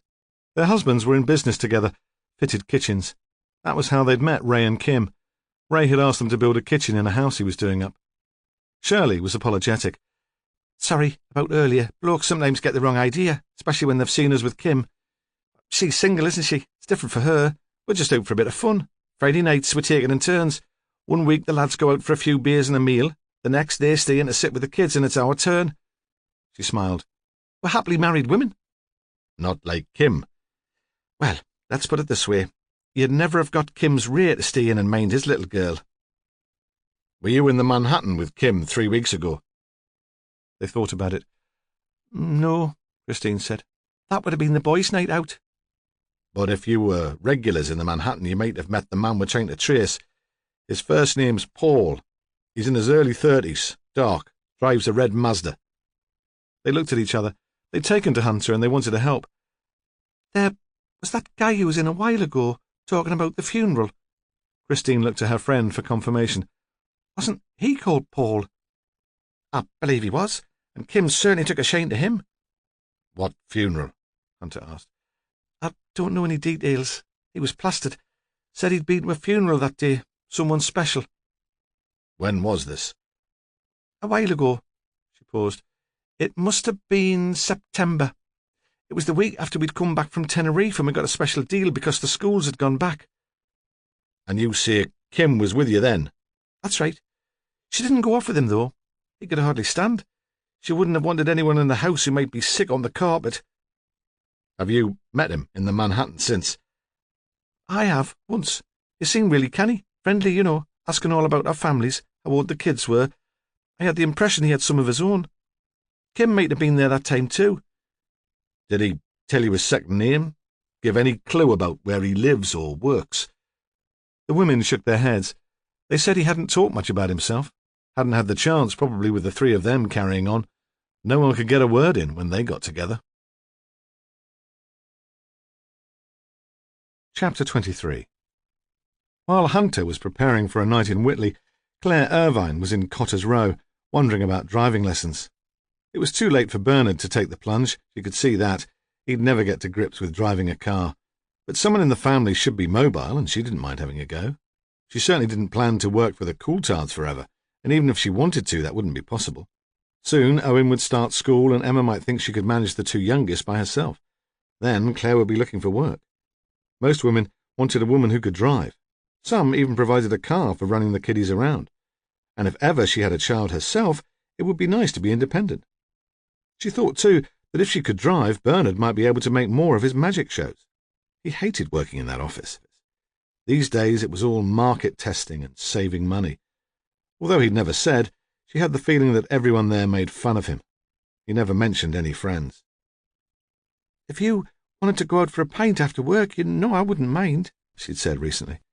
Kath would never have thought of it, but Dad had gone to the pub with his mates every Friday. They'd played darts, made a night of it. Bernie had shaken his head. He said he thought some of the chaps went out together, but he wouldn't feel right about asking to go along too. Besides, he'd said, I like getting home now. It's so cosy. Then she'd felt a glow of pleasure and knew she'd done the right thing. She didn't mention the driving lessons to Bernard. It wouldn't be tactful to make too many changes too soon. People would talk. She'd seen Sally Wedderburn staring at the television the last time she'd come to visit, as if renting a telly was some sort of crime. She'd forgotten how soothing a night in front of the set could be. They all enjoyed it, though Marilyn wasn't much interested in the programs themselves. She still disappeared up to her bedroom with her books most nights.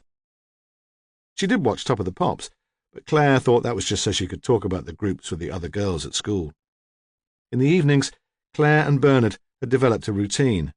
She would clear up the meal and wash the dishes, then the two of them would settle in front of the television. At 9 o'clock, he would make cocoa. They'd call Marilyn down from her room and drink it together. It was, as he'd said, very cosy. Without a car, Bernard had to rely on taxis to get him to the church halls and scout huts where he performed for the children. He took bookings for his shows at work and explained over the telephone that he would have to charge travelling expenses on top of his modest fee. Sometimes that put people off. Not people who'd actually seen him perform, though. They thought he was worth every penny. She could see he was nervous about the Sunday school anniversary party. It was the first show he'd done since Kath's death. He was worried he'd find it hard to concentrate sufficiently to make the tricks work. In magic, concentration was everything. He'd asked Marilyn if she'd like to go with him, be his assistant. We could find you a costume, he'd said enthusiastically. He would have liked her standing beside him in a sequined leotard and shimmering tights. But she'd refused absolutely. She'd told him that she'd arranged to meet a friend in Otterbridge. This was unheard of, and Claire thought it was probably an excuse. Perhaps Marilyn was worried that some of the girls would find out. It probably wasn't considered cool to be a magician's assistant. Claire would have gone with him for support, but she'd already agreed to work for the Coulthards. Emma and Brian had planned a Saturday afternoon out on their own, another unheard-of occasion. In the event, Bernard needn't have worried about his performance. It was as confident and fluid as ever. Indeed, in the beginning, everything seemed to work like clockwork. The taxi turned up on time. He was met outside the church by a pleasant, motherly woman in a flowery print dress. "Mr. Howe," she said, "how kind of you to come." He could tell she meant it. The hall had been built very recently. It had a polished wood floor, a real stage, and spotlights. The helpers had set aside a little room for him to get ready for his act. They brought a pot of tea and a plate of homemade cakes. In the hall, he heard them shouting to the children to settle down. They were very lucky that Uncle Bernie had agreed to visit them. It all made him feel important. When he stood up to perform, there was immediate silence. The faces turned towards him were attentive, scrubbed clean. The girls wore frilly frocks and patent leather sandals. He would have liked to dress Marilyn in prettier things when she was little, but Kath had never cared much about what her daughter looked like. The admiration of the children made him feel even better than the fussing women. He knew he would do well. He chose a boy to help him, picked out from the front row. "And what's your name?" "Alex." He wasn't the least bit shy. "And how old are you, Alex?" "I'm 6. He wore red braces and a blue tie, a miniature merchant banker. His hair was still damp where his mother had slicked it into place.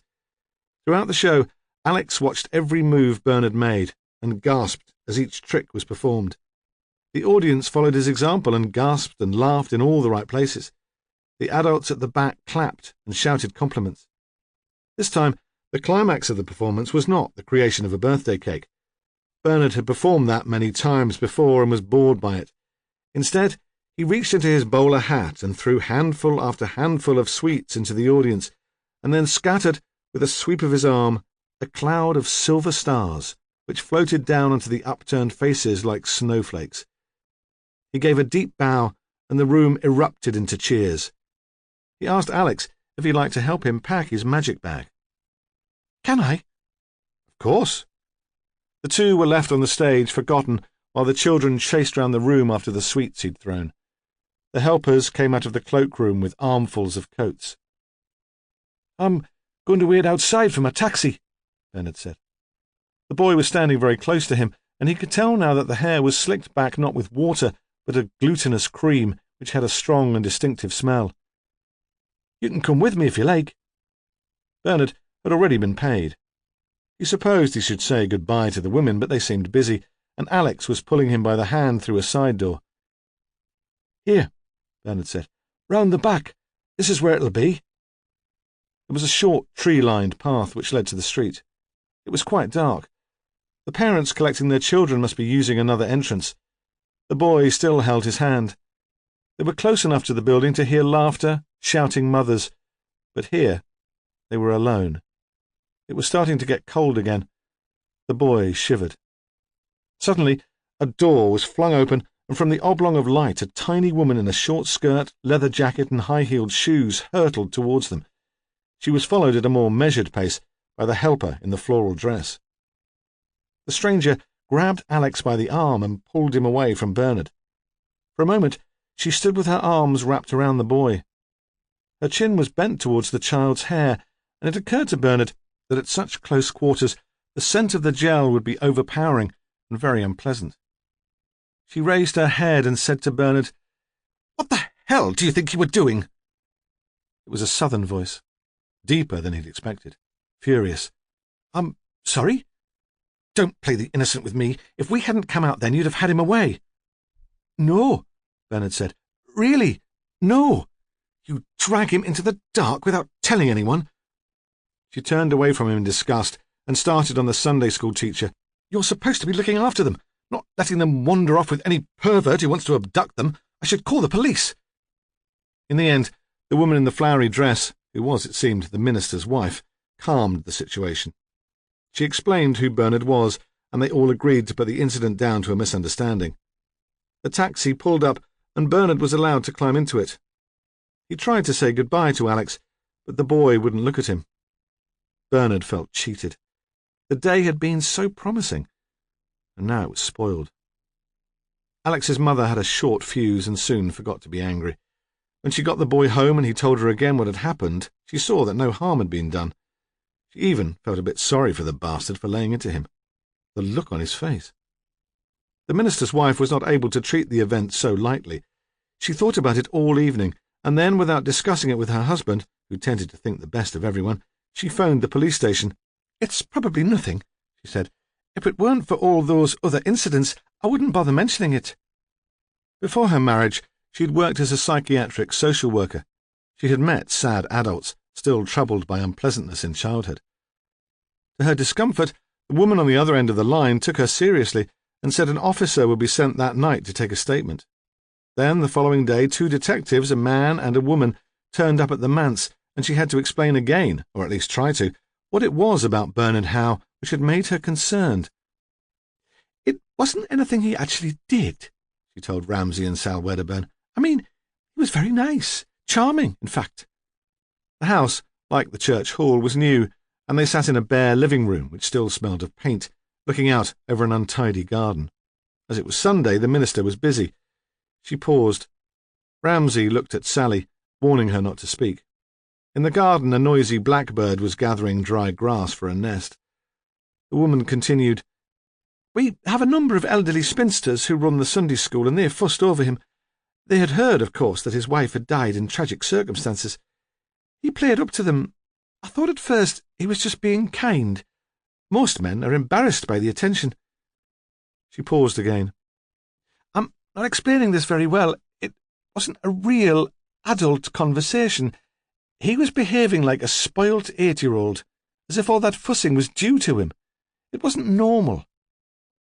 "I see," Ramsay said. "Did he have any difficulty communicating with the children?" "Oh, none at all. They loved him. The little boy who went outside with him wasn't frightened, and I'm sure nothing untoward happened."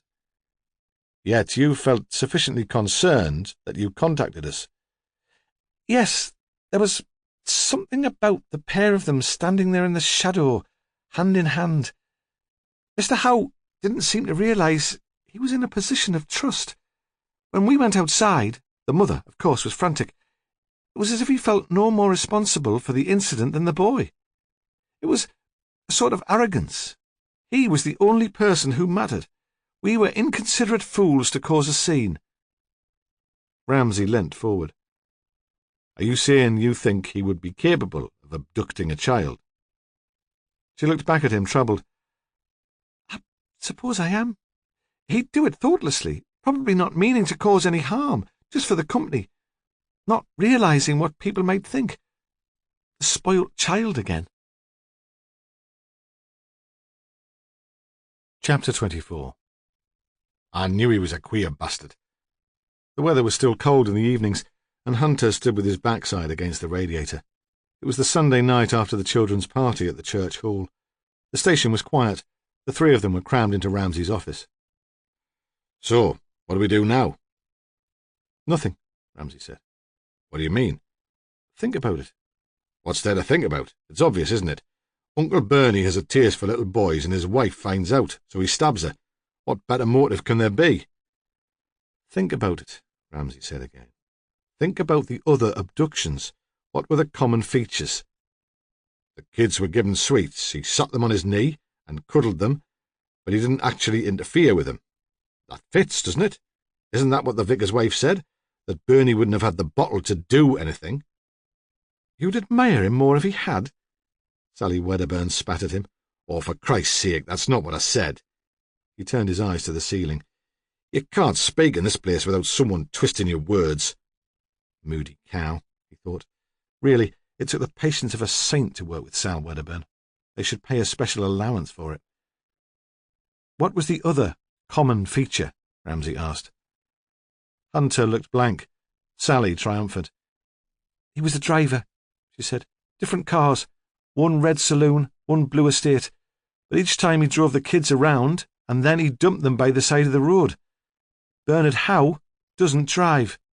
Just because he doesn't usually drive doesn't mean that he can't. Hunter's voice was superior, but they could tell he was clutching at straws. And using different cars, that would be significant. It might mean that he doesn't own a vehicle, but that he has to nick or borrow one specially. I can't quite see Bernard Howe as a car thief, Ramsay said. Can you? So it's a coincidence, is that what you're saying? The fact that he likes little boys? Sally Wedderburn turned on him again. Get real. How many calls do you think we've had about the abductions? Hundreds. Probably running by now into thousands. All from people accusing men of liking little boys. It might be a neighbour who watches their kids playing in the street, or an over-familiar lollipop man, or a football referee who puts his hand on a lad's shoulder before sending him off. We've had the lot. At a time like this, folk overreact. You can't blame them. Anyone who has regular contact with kids is going to be a target. As you say, it's a coincidence. All the same, Ramsay said, I don't think we can dismiss the allegation altogether. Working with Hunter and Wedderburn, he felt not so much a superior officer as a mediator trying to keep both parties sweet, to find some point of contact. Besides anything else, it tells us more about Bernard, doesn't it? Informs the picture we already have, at least, of a lonely man with no adult friends, who's chosen a hobby which brings him into contact with youngsters. Like I said, Hunter interrupted, a queer bastard. Perhaps. Anyway, I think we should check. Discreetly. If the press gets wind of the fact that Bernard could be involved in the abductions, they'll have a field day. There'll be no chance of operating effectively with them baying for his blood. Gordon, find out if he's ever had a licence or owned a car. Sal, have you got the times and the dates the kids were snatched? Not so much a mediator, he thought, dishing out the tasks equally so there'd be no cause for complaint, more a bloody nursery nurse. Sally returned almost immediately with the information, an apparently random list of 4 dates and times. Look at this. Ramsay was speaking to himself. The second was in Newcastle, the second week of January. A Thursday at 5:30. A child was left outside the post office in Eldon Square while his mum dashed in before it closed. Bernard Howe always visits his mother on Thursday. He hasn't missed one, apparently, even since Kath died. He goes straight from work and cycles back to arrive home at about 10. If she can confirm that he's turned up every Thursday since Christmas, we can almost certainly dismiss him as a possible abductor. If he wasn't at her house that day, he looked up at Sally, smiled. Well, that would probably mean that Gordon's right and Uncle Bernie has something to hide. Do you want me to check with the mother? No, I'd like to do that. Tomorrow you go and check with the woman who runs the Shining Stars nursery. She saw someone hanging around on the street the day the kid went missing from there. See if the description matches Bernard.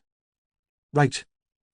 On her way out, she bumped into Hunter, who was looking despondent. She gave him a wide and patronising grin. No joy, then, Ramsay said, as Hunter took up his position next to the radiator again. Nah. Bernard Howe's never had a licence, not even a provisional one, and he's never owned a car. We can't rule him out altogether. You know as well as I do that there are ways round the system. Not very likely, though, is it? Hunter knew his boss was just being kind. How did you get on in Whitley on Friday night? Hunter shrugged.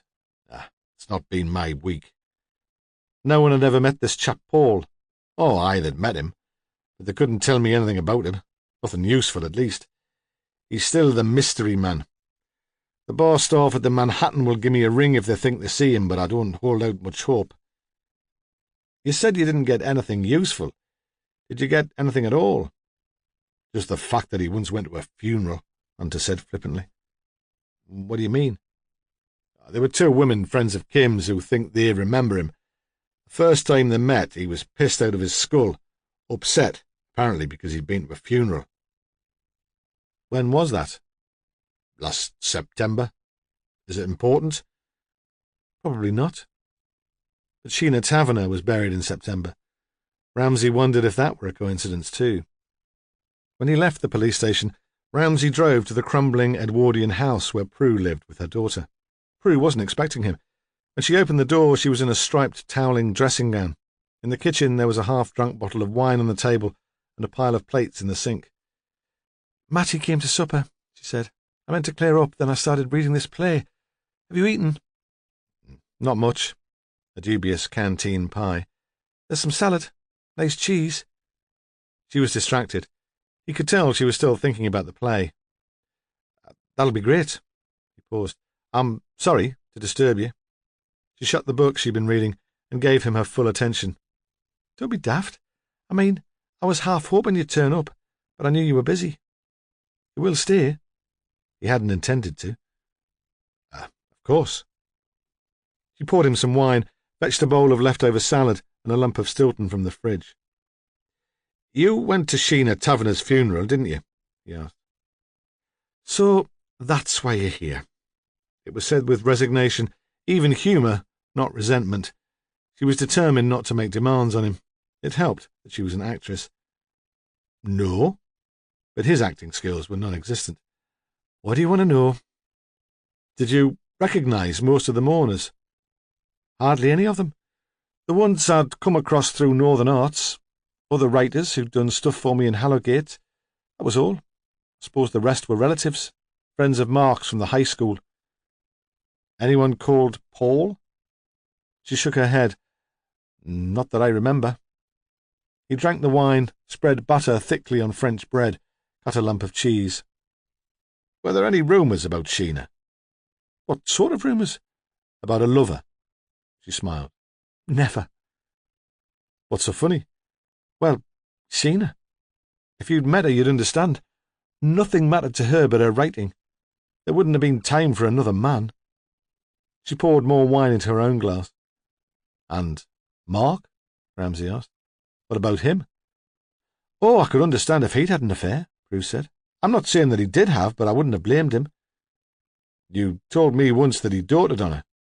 He did, but he didn't get much from the marriage. He was an admirer. That was his only role.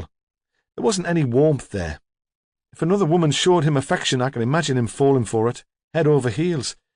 He'd be desperately guilt-ridden, of course, but it wouldn't surprise me in the least. Chapter 25. Mrs. Patricia Howe lived in a gloomy 1930s villa in a street close to the massive office where Bernard worked. The houses were generally small, squashed-together semis. There were shared drives and makeshift garages in back gardens. It was a street of elderly people and first-time buyers. Mrs. Howe's was the only detached house. It was double-fronted, set back from the road. It had its own garage, rather grand, with a crenellated wall above green wooden doors. The garden had been tidied at some time in the autumn, but had received little care since. The paint on the bay window frames had peeled away to the bare wood. The door was opened by a short, muscular woman in a green overall. Her hair was tightly permed, chestnut, a colour which had come, unevenly, from a bottle. Mrs. Howe? She was just old enough to be Bernard's mother, though she was not at all what he'd been expecting. He could see behind her into a hall lined with dark stained wood panels. There was a musty smell of unaired rooms. Is she expecting you? The woman seemed surprised. No. She doesn't talk to salesmen. I'm not a salesman. He was about to explain who he was when she added, or politicians. There was a pile of canvassing material on the hall table for a by-election. Prue would be amused that he'd been mistaken for a candidate. I'm a police officer, a detective. Oh, she opened the door a little wider. I suppose you've got proof. Of course. He held out his warrant card. She took it and studied it carefully. You didn't mind, she said. You've got to be careful these days. Very sensible. He could see that she was a very sensible woman. And you are? Olive Thompson, Mrs. Howe's home help. I need to talk to her, ask her a few questions. Will that be possible? She's not gaga, if that's what you mean.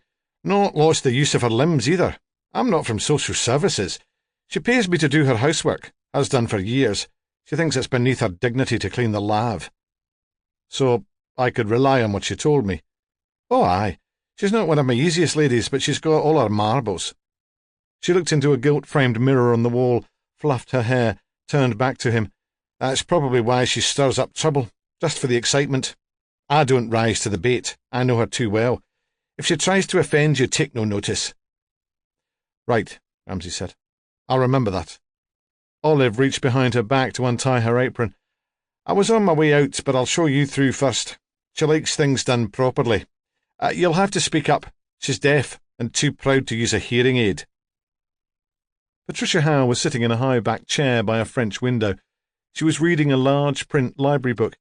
In the armchair beside her was sprawled an enormous, long-haired tabby cat. It was clear that she had not heard his knock on the door or the conversation with the home help, and he stood for a moment watching her read. She was a large woman, with a fleshy chin and wispy white hair pinned back from her face with a tortoiseshell comb. The resemblance to Bernard was obvious. She was heavily made up, and a fine dusting of face powder had fallen onto her grey blouse. "Mrs. Howe, pet, there's someone to see you." She turned, saw him then for the first time, then demanded sharply, "Who is this?" Her voice was hoarse and rasping. "It's a detective," Olive said. "Mr. Ramsay. I've checked his card." "What do you want?" Without taking her eyes off Ramsay's face, the old woman flapped her hand at Olive to send her away. Olive went. "I said, what do you want?" "A few questions, if you wouldn't mind." "It's about Kathleen, I suppose. I'm surprised you've not been before." "Why's that, Mrs. Howe?" "Well, I knew her, didn't I? As well as anyone.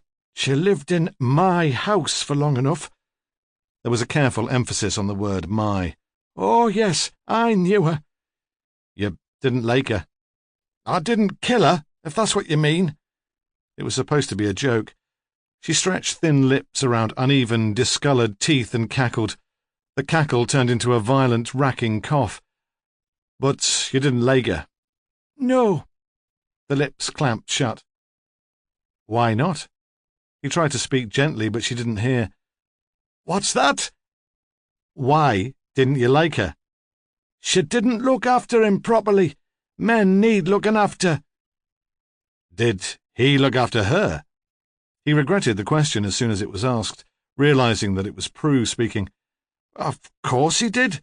He brought in the money that kept her." For the first time she set aside her library book, let it fall with a crash onto the floor. The cat raised its head, then settled back to sleep. "Are you married, Mr. Ramsay?" "Divorced." "I was always telling Bernard that he should divorce Kathleen. He knew there was a place for him here if he wanted one." So, Ramsay thought, if he wanted rid of her, he didn't have to kill her, not on your account. That's what you're trying to tell me. "They lived here together, you know, when they married." "Bernard told me that." "Did he?" It seemed to please her. "They should never have moved." "I thought you didn't get on with her." She shrugged her shoulders heavily, the gesture of a gracious grande dame. "Oh, I didn't mind her funny ways." "What funny ways?" She sniffed. "She had views on everything, opinions." "Shouldn't a woman have opinions?" "No." "Except you," he thought. "You wouldn't be without them." "Did you enjoy having a child in the house?" he asked. He couldn't imagine Mrs. Howe as doting grandmother with a pocket full of sweeties offering to babysit. "She wasn't any trouble," Mrs. Howe said. "It's a big house." "Was Kathleen a good mother?"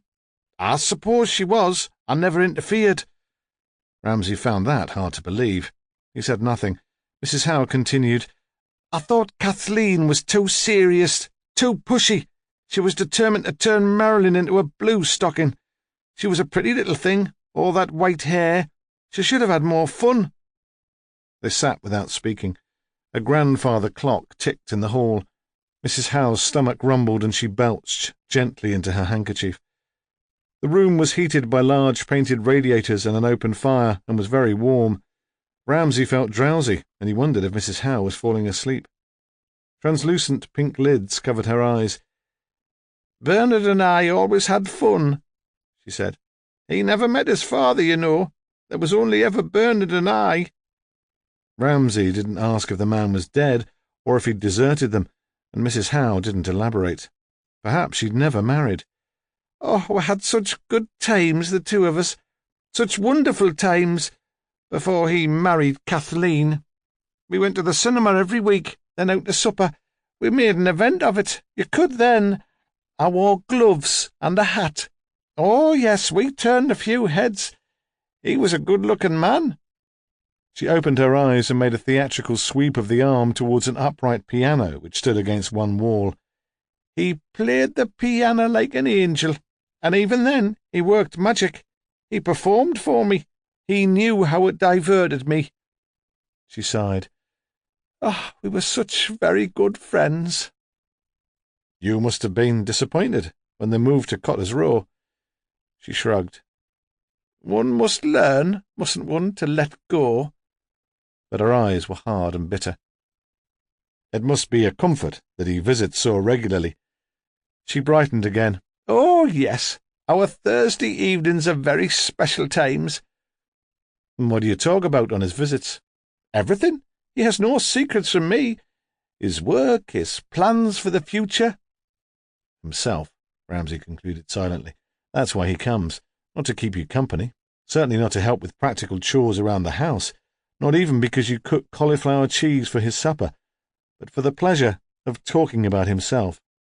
"Did he seem concerned or anxious in the weeks before Kathleen's death?" "No. If anything, he was happier. More the boy he used to be." She grinned horribly again. "I thought he'd got himself a mistress. Someone with style. I wouldn't blame him." "Did he bring Marilyn to see you?" "Hardly ever. Once on a blue moon. According to Kathleen, I was a subversive influence." "When did you last see her?" "On my birthday, the end of January." "That was a Thursday too." "Of course. It's always Thursday." "There must be weeks when he can't get to see you," Ramsay said. "When something turns up at work or at Marilyn's school." "No," she said firmly. "He's a good boy. He always puts his mother first. The last time he missed a Thursday night was more than a year ago, and he only stopped at home then because he had flu." "Are you sure of that? He never came on a different day instead?" She turned her whole body so she was facing him. "What are you saying, Mr. Ramsay? That I'm senile?" And he thought that Bernard's visits were so important to her that she would know. She shut her eyes and waved her hand impatiently to indicate that he should go. On cue, the cat raised itself and hissed. Her eyes remained firmly closed as he left the room. Outside, the weather had changed. A sea fret had moved in from the coast. Although it was only midday, it was dark enough for the streetlights to have come on. The fine drizzle looked like mist, but water trickled in drops from bare branches and gutters. As Ramsay bent to unlock his car, words of Mrs. Howe's, which he'd thought to be entirely malicious, seeped back into his consciousness. He stood upright, transfixed. His keys clattered on the pavement.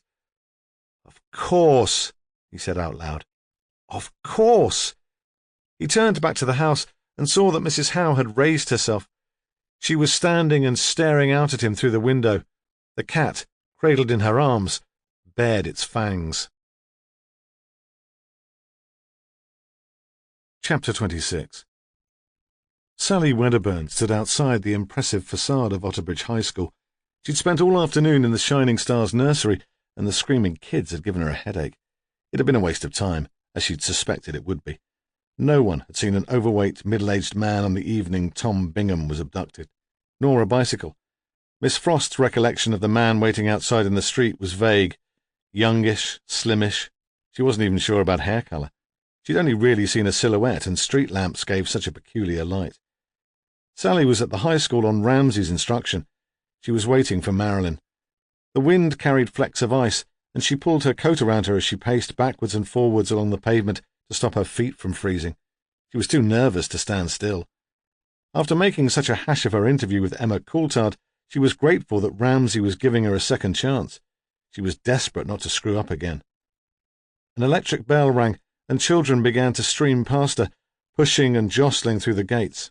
She had to concentrate. It wouldn't do to miss the girl. She had suggested seeing her during school time. That would have been easier, but Ramsay wouldn't allow it. He said it wasn't fair to drag her out of her class. She'd have to explain to her friends what it was about. How could they put her through that? So Sally stood, watching the children in the identical navy uniforms until the stream turned to a trickle. Still, there was no sign of Marilyn Howe. When the staff began to emerge, their arms full of books, she panicked and hurried inside. The heat of the building dazed her. She was in a wide, wood-lined corridor. Behind a glassed-in reception desk, 3 secretaries were discussing last night's television programmes. A long brass plaque listed the names of old boys who'd been killed in the Second World War. Rows of sporting trophies and faded photographs stood in a display case fixed to the wall. She was wondering if Ramsay's instructions on discretion related to secretaries too, when a middle-aged woman clattered down a flight of stone stairs behind her. "Can I help you?" The teacher was on her way out and paused in mid-step, turning back to ask the question. Before Sally could answer, a crescendo of music came from further along the corridor. No," she said. "Thank you. I'm waiting for a pupil who's in the orchestra." "Go through," the woman said. "Wait in comfort. You might enjoy it. They're rather good." And she was gone. The heavy doors swung together behind her. The orchestra was rehearsing in a hall which still smelled of the midday meal. There was a stage, but the players were sitting in the well of the theatre on moulded plastic chairs behind a forest of music stands. A sandy-haired, flamboyant man in a pink shirt was conducting. Sally was relieved to see Marilyn sitting in the front row with the other violins. She leant against the back wall of the hall in the shadow. Only then did she recognise Mark Taverner amongst the group. He was playing clarinet, partly hidden by a line of full-grown, acne-covered boys. When the rehearsal finished, Sally stayed where she was. The children seemed in no hurry to leave. They chatted as they put instruments into cases, and then they sauntered out. No one noticed her. Marilyn lingered behind to stack the chairs and fold the stands. A couple of girls called polite goodbyes to her, but they didn't stop to help her. Sally thought Marilyn would always stay behind to clear up. It would give her an excuse for being alone on her walk to the bus stop. Mark Taverner and the conductor were talking. Suddenly, the conductor looked up at the clock on the wall, shuffled together his music and hurried out. He shouted back to Mark, "Sorry to leave you to sort things out here. I'm due in Whitley Bay Playhouse in 20 minutes. Auditions for cabaret." But Mark made no attempts to help Marilyn with the chairs. As soon as the conductor had disappeared, he strode after him in a hurry without a word. Sally emerged from the shadow and walked into the main body of the hall. Marilyn was struggling with the last music stand. Sally nodded towards the door through which Taverner had disappeared. What was wrong with him? "Mr. Taverner? He's a pompous git, that's all. He thinks we should only play serious music, and that he should be conductor." Sally was reassured. She'd had the impression that Marilyn was pompous herself, something of a goody-goody. Now it seemed she was like any other teenager, slagging off her teachers. Marilyn picked up her school bag. "What are you doing here?" "I'd like to ask you a few questions. I could give you a lift home. Better than waiting at the bus stop on a night like this." "I suppose so." "Shall we go for a coffee somewhere, or do you have to get straight back?" "They know I had orchestra. They won't be expecting me until 6 when the late bus gets in. There's time for a coffee if you like." The only cafe still open in Otterbridge was a burger place next to the bus station. It was full of teenagers eating chips and drinking Coke, smoking cigarettes. Marilyn had taken off her school tie and blazer before going in. She'd folded them neatly and left them in the car. "Won't you be cold?" Sally was wearing 2 jumpers and a coat. "I don't care. No one wears their blazers in town. What if someone I know comes in?" They sat in a corner as far away from the smokers as they could get and drank milky coffee from glass cups. Their conversation was punctuated by the rumble of buses beyond the fogged-up window, the screech of brakes. "What's this about?" Marilyn asked. Seeing her closely, Sally realised that she was wearing makeup, thin eyeliner, the remains of mascara, a tentative experiment which hadn't quite come off. "It's rather delicate. That's why I didn't want to come to talk to you at home." Marilyn stared at the window, though it was impossible to see anything through the condensation except the distorted yellow glare of bus headlights. "I think I know what you want to ask." "Do you?" "Go on, though. I'd look a right fool, wouldn't I, if I got it wrong?" There was no humour in her voice. She sounded terribly weary. "It's about your father and Claire." Marilyn said nothing, continued to stare.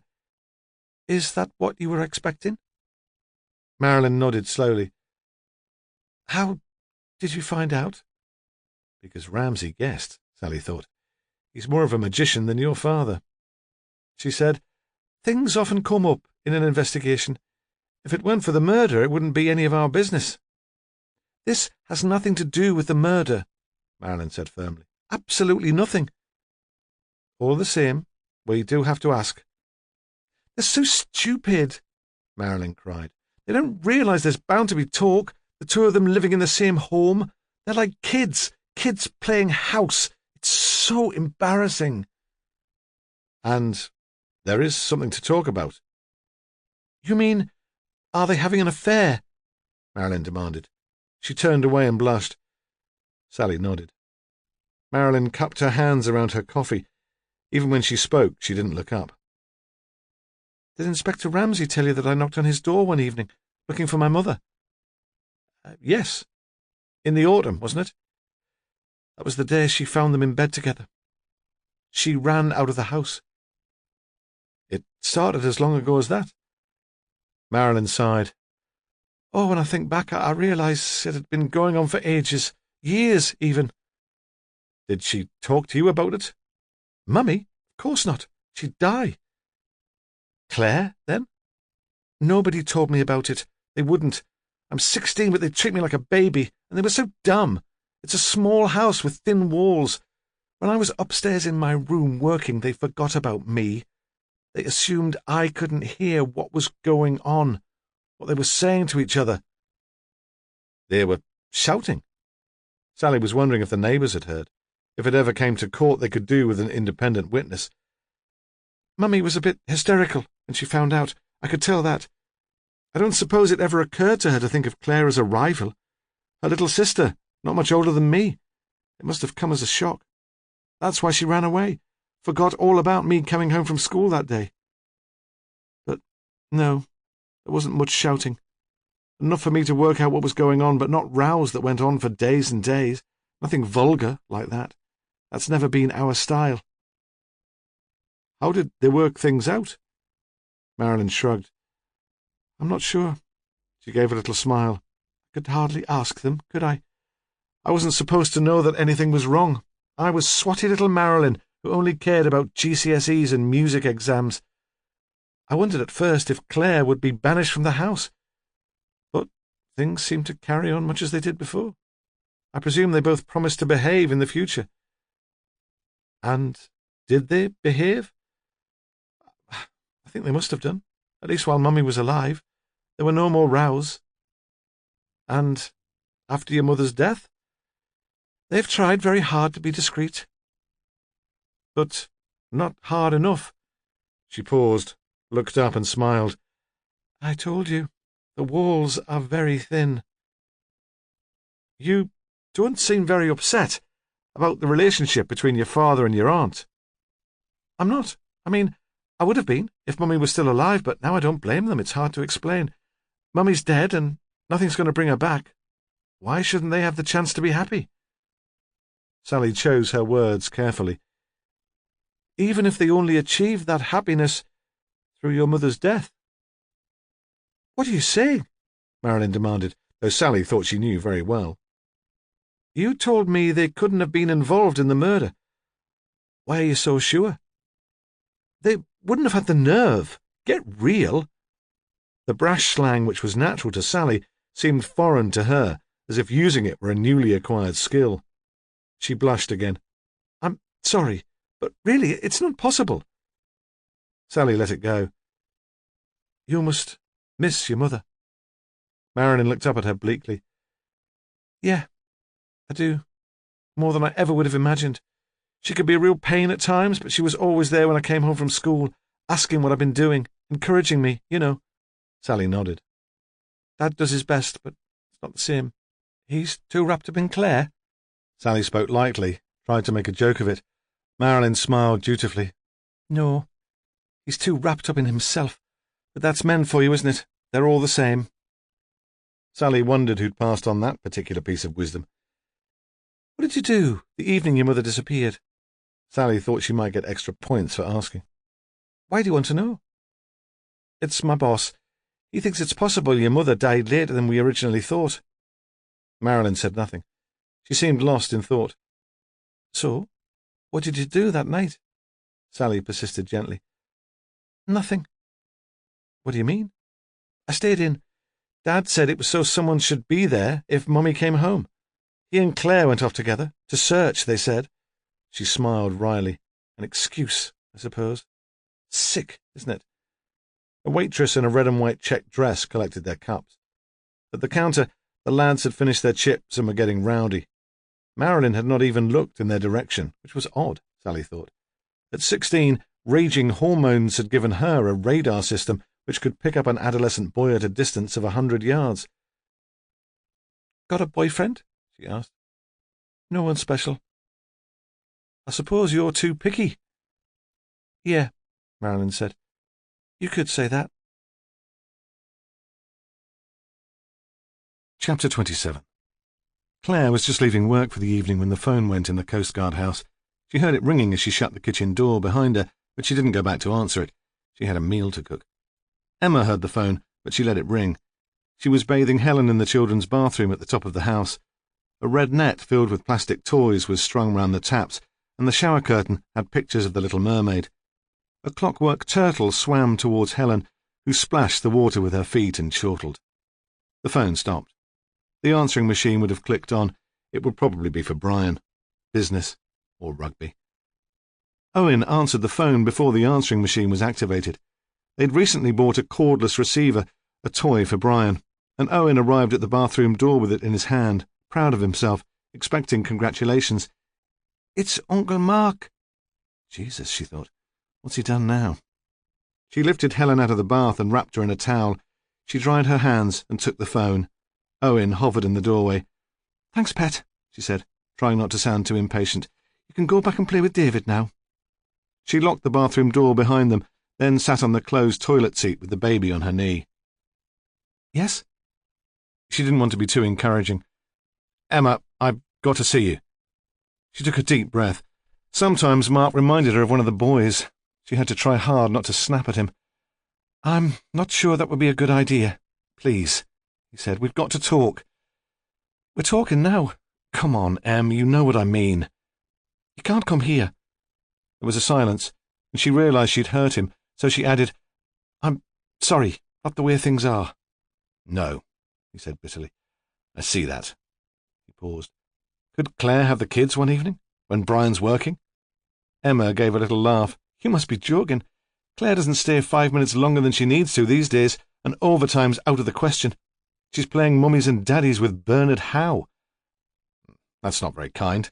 It was the old Mark, disapproving, self-righteous.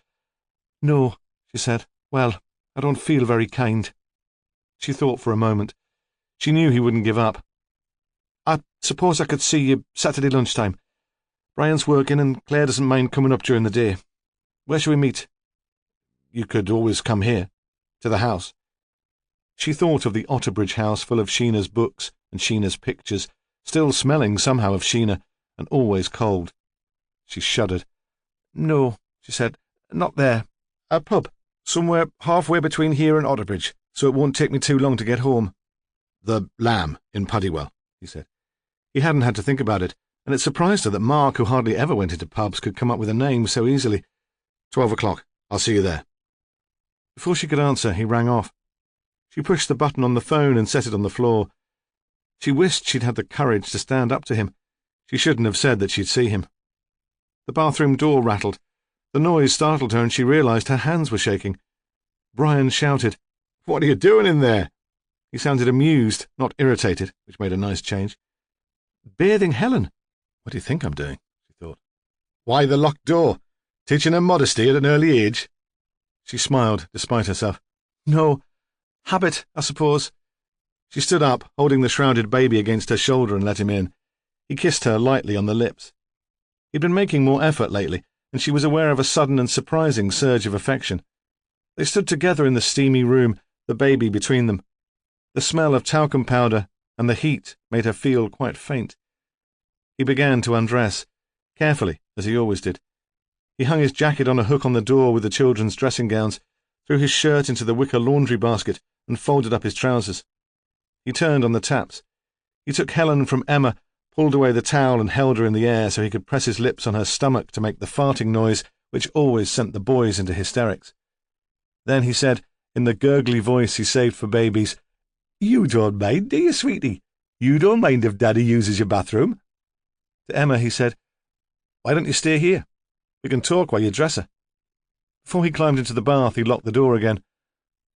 "Mark hasn't been round lately." He was lying right back so she couldn't see his face. The words seemed to come from nowhere. Helen was on the changing mat on the floor, and Emma was bending over her, fixing the sticky tapes on the disposable nappy. She kept her eyes on the baby as she answered, "No, I suppose it's a while." "Not since David's birthday," he persisted. "Why don't we invite him round for lunch on Sunday?" "I dunno," she said. "I suppose we could."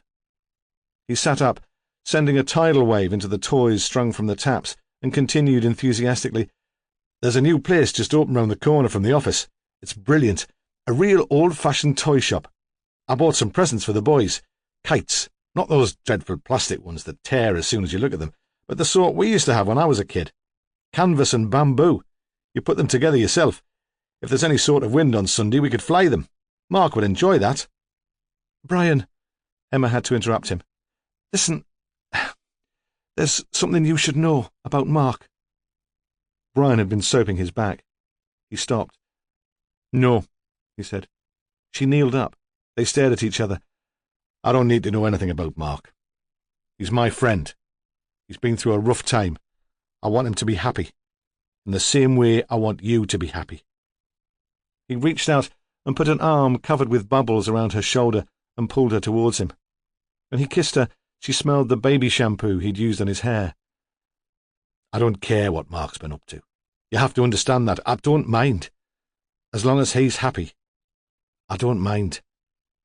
It was as if he expected her, absolutely, to know what he meant. Because Brian was home early, they ate with the boys in the kitchen. Pepperoni pizza from the freezer and baked potatoes in the microwave.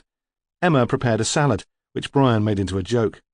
He put his hands by the side of his head to form ears, pulled his front teeth over his lower lip and said, "Lettuce, that's rabbit food. Men don't eat that." The boys made rabbit faces too, then collapsed into fits of giggles. Even Emma joined in, despite her disapproval. He knew how difficult it was to get them to eat properly. The laughter made her realize how tense they'd been in the previous months, and remember that once they'd got on very well. After supper, Brian sat her in an armchair in front of the television with a large glass of wine and took the boys up to bed.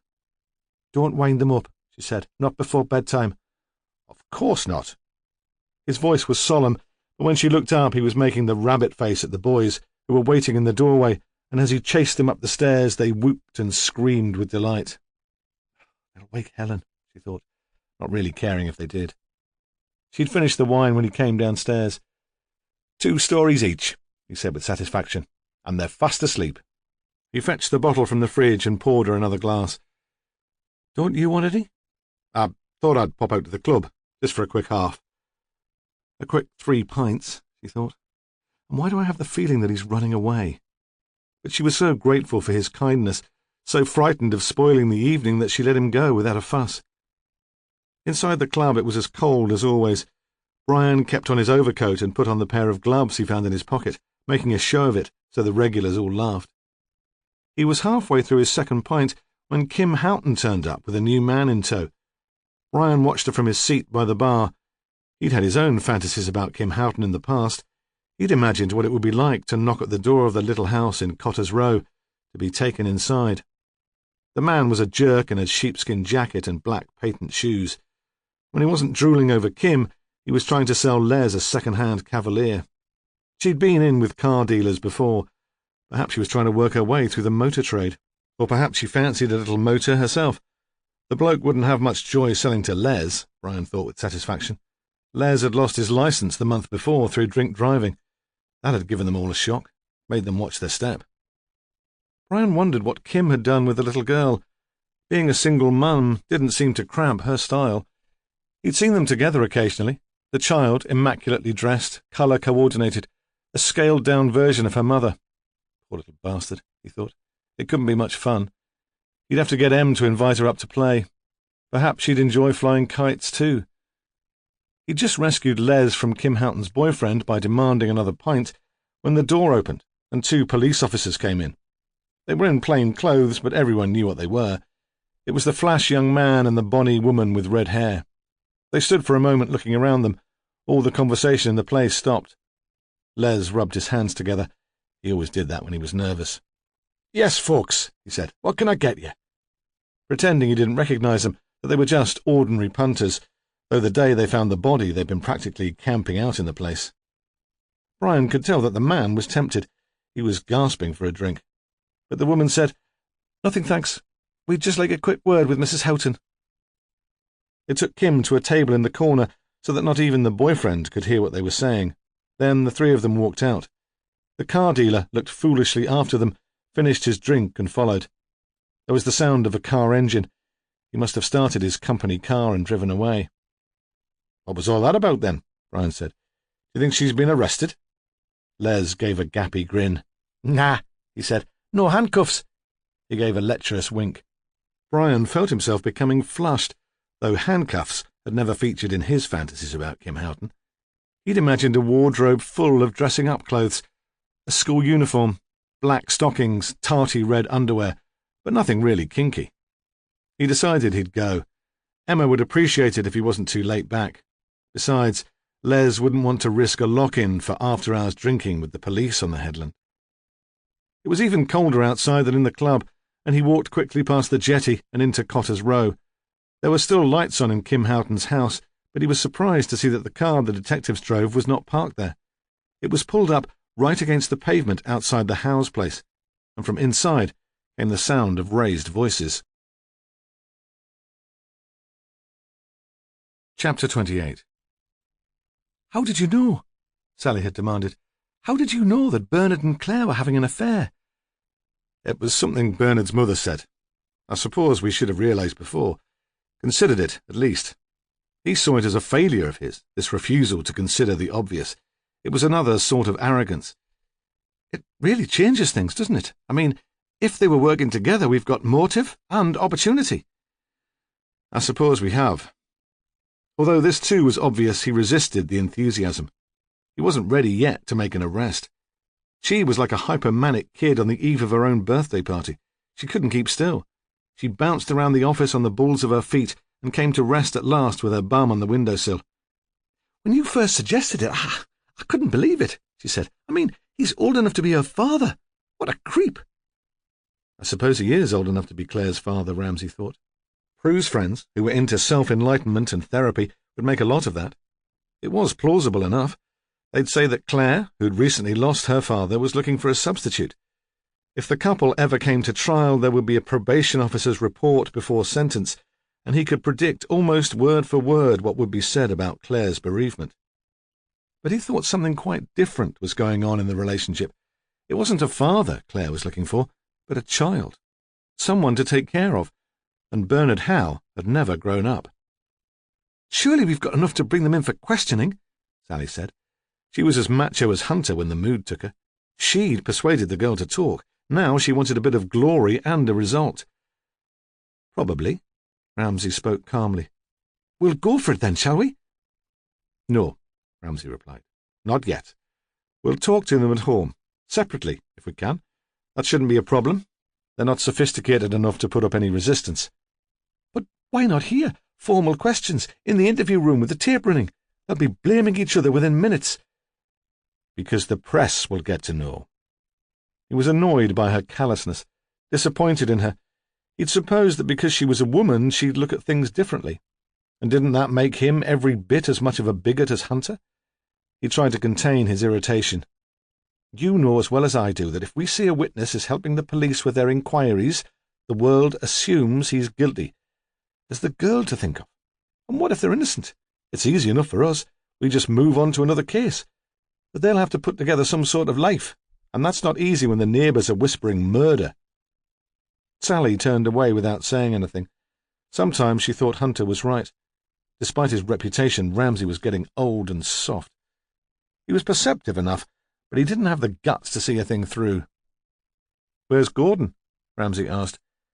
"In the canteen." Sulking, she thought, because I got the girl to tell me about Bernard and Claire. I want him on this too. She was going to ask why, but managed to bite her tongue just in time. When they got to Cotter's Row, only Marilyn was in. They heard her clatter down the stairs to come to the door. She'd changed from her uniform into washed-out jeans and a sweater. When she turned to let them in, Ramsay saw the label on the jeans pocket. It wasn't one that any of her friends would have recognised. Her mum had probably bought them for $5.99 from a stall on Blythe Market. Prue's daughter wouldn't have been seen dead in them. "Claire's babysitting for Kim Houghton," Marilyn said. "Dad's gone with her." Then, speaking directly to Sally, "I suppose they wanted a bit of privacy." "When do you expect them back?" She shrugged. "Not till late. They said not to wait up." "Bring them back here now, Gordon." Ramsay spoke quietly, but they could tell he wasn't going to be pissed about. "Find out where Kim Houghton is and get her home. If necessary, Sally can babysit until she gets back."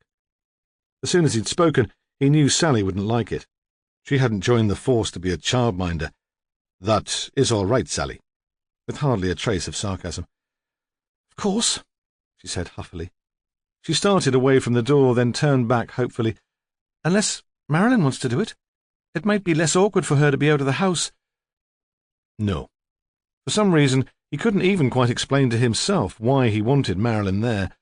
Perhaps to remind Bernard and Claire of their responsibility, or to represent Kath Howe, because no one else had liked her very much, and that wasn't a good enough reason to let a killer get away. It took half an hour to fetch Kim Houghton from the club. Sally decided that as Kim was just down the road, she wouldn't be needed as sitter.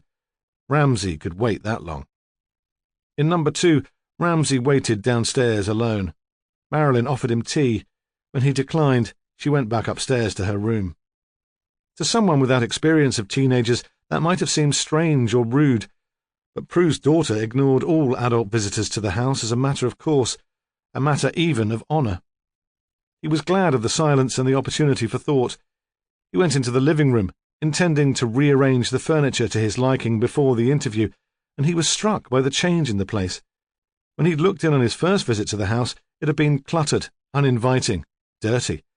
It still looked as if it was never used, but much of the junk had been taken away and it was spotless. There was a smell of furniture polish. He thought the carpet had been cleaned. He supposed Claire had been spring cleaning. Her way of making a fresh start? Or something more sinister. Hunter came in. "They're on their way. Kim and her fancy man were just down at the club." This house was searched, wasn't it? They'd been looking for letters, an address book, some indication that Mrs. Howe knew her murderer. "Yeah, the day after the body was found. You suggested it and Mr. Howe gave his permission."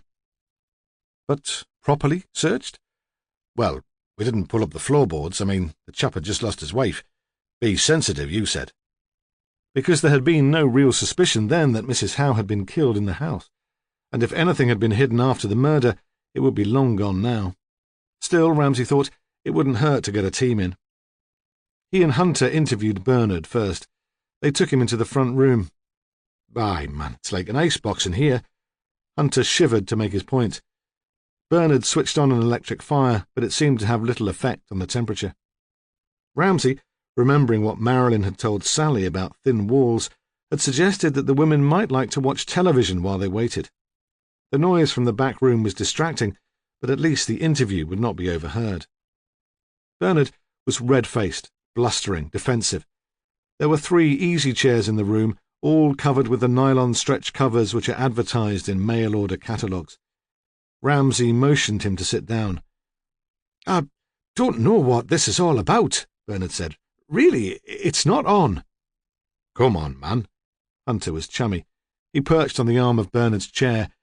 "You can't expect to keep things quiet when you sneak off for a night together. What do you think Kim made of the 2 of you turning up on her doorstep? She'll not have thought you were there to play Scrabble." Bernard blushed a deeper crimson, said nothing. "Oh, didn't you turn up together? Is that how you worked it? Claire went first, then you trotted on down when the coast was clear?" There was no answer. Hunter's voice hardened. "Is that how you worked it?" "Yes." It was a scarcely audible mumble. "Well, all this secrecy has really landed you in the shit." Hunter was all smiles again. "You do see, Bernard, that the only way to get out of it is to answer all our questions. If you lie to us again, we'll think you've got something else to hide. Beside your little affair, I mean." He got up from the arm of the chair, looked down on his victim. You do see that, Bernard, don't you? Yes. Despite the cold, he'd begun to sweat. But we didn't really lie. He was panicking, and the words came out as a babble. Not about anything important, not about Kath's murder. If you'd asked us, we'd have told you. What would you have told us? Well, that Claire and I had become— He paused. friendly. Hunter walked away in apparent disgust. He stood with his back to the fire, his arms folded, watching. "Tell me," Ramsay said gently, "when did you and Claire start to become friendly?" Bernard looked at him suspiciously. He too had changed from his work clothes. He was wearing olive-green cords, worn thin at the knees, and a Marks and Spencer's patterned sweater in lilac and pink. A Christmas present, Ramsay supposed, from his mother. Claire would have had more taste, and Kath would have considered it an extravagance. What do you mean? Was it soon after Claire came to stay with you? She wasn't under age. The panic had returned. She was 17. Didn't it occur to you that you might be abusing a position of trust? Ramsay asked. Of course it didn't, he thought. That's what the minister's wife said when he wandered off into the night with the little boy. Like the spoilt child you are, you just did what you felt like. You didn't consider the consequences at all. Abuse never came into it, Bernard said. You asked Claire. We were happy together. That didn't seem wrong. I don't suppose that's how Kath saw it. No, Bernard muttered. Kath didn't understand. Not at first, anyway. How did she find out? It was September. Claire hadn't started working for the Coulthards. She'd finished at the college, but she couldn't find a job, so she was home a lot. My office works flexi-time. If I do enough overtime, I can have the occasional half-day off. We knew Kath was going to be out that afternoon. She was doing a course at the Open Door Learning Centre, word processing. She thought she'd be able to help Marilyn with her schoolwork. It was every Wednesday, but the tutor was ill, so she came back early. She didn't come home because she suspected you were being unfaithful. Bernard winced at the word, shook his head. No, she didn't suspect anything. That might have been easier. It was the shock. That's what floored her. He stared past Hunter. You should have seen her face. What happened? She ran out into the street. It was getting dark. I heard a screech of brakes, some fool driving too quickly up Cotter's Row. I thought she'd killed herself, but she was only frightened. You went after her? Of course. I was worried. We both were. Were you? Ramsay's voice remained polite but faintly sceptical. Yes. We didn't want to hurt her. That's the last thing we would have wanted. That's why we'd kept our friendship secret. Not because you were afraid Kath would want it to stop, that she'd cause a scene. Not exactly. He paused. When we'd made sure she hadn't been run over, we thought it would be better to give her some time alone. That's what she wanted. I was booked to do a magic show. I took Claire with me. I thought by the time I got back, Kath would have calmed down. And none of you considered Marilyn, Ramsay thought, coming home and finding no one here. Had she calmed down? In a way. It was horrible. She cried. I'd never seen her cry before. She wasn't angry. She blamed herself. When we got in, Marilyn was in bed and Kath was sitting in her chair in the kitchen with tears running down her cheeks. I'd have done anything to make her stop. So, you and Claire promised to break off your relationship? No. He seemed astounded by the notion. We couldn't do that. We love each other. I don't quite understand then what happened. When we'd had time to think about it, we realised that nothing need happen, that things could go on just as before. That's not how Marilyn tells it, Ramsay thought. She told Sal that Claire and Bernard stopped being friendly when her mother found out. Was she deluding herself, or is Bernard lying again? Bernard was continuing. Kath didn't want to leave. We were quite happy for her to stay. If we were discreet, there shouldn't be any upset or disruption. Hunter couldn't contain himself. And she was ready to go along with that? To share your bed at night, knowing you were screwing her little sister on your afternoons off? Bernard seemed horrified. He looked to Ramsay for support. No one had ever spoken to him like that before. Ramsay said nothing, We worked things out in a civilized way, he said, very much on his dignity. Wasn't your wife jealous? Hunter demanded. When he went out with a lass, he expected undivided attention. Any flirting or funny business, and she'd be out on her ear. There was a brief silence. If she was too proud to show it, Bernard said.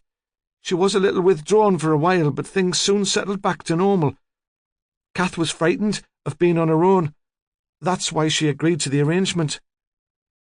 Deliberately ignoring Hunter, he sat up straight and turned to Ramsay. And that, Inspector Ramsay, is why I had no need to murder her. Chapter 29. Claire sat very straight, with her hands in her lap and her ankles crossed. Her dark hair was pulled away from her face. She wore no makeup. She hadn't been given the opportunity to talk to Bernard about his interview, but she didn't seem curious. She waited for the questions like an earnest schoolgirl before an oral language exam. Hunter had been sent into the back room to watch television with Bernard. It was Sally's turn to sit in on the conversation. But it was Ramsay's show. He was the examiner. "Let me take you back to the day your sister was killed," he said. She said nothing. If there was any reaction, it was a faint amusement. "You came home for lunch?" "Yes."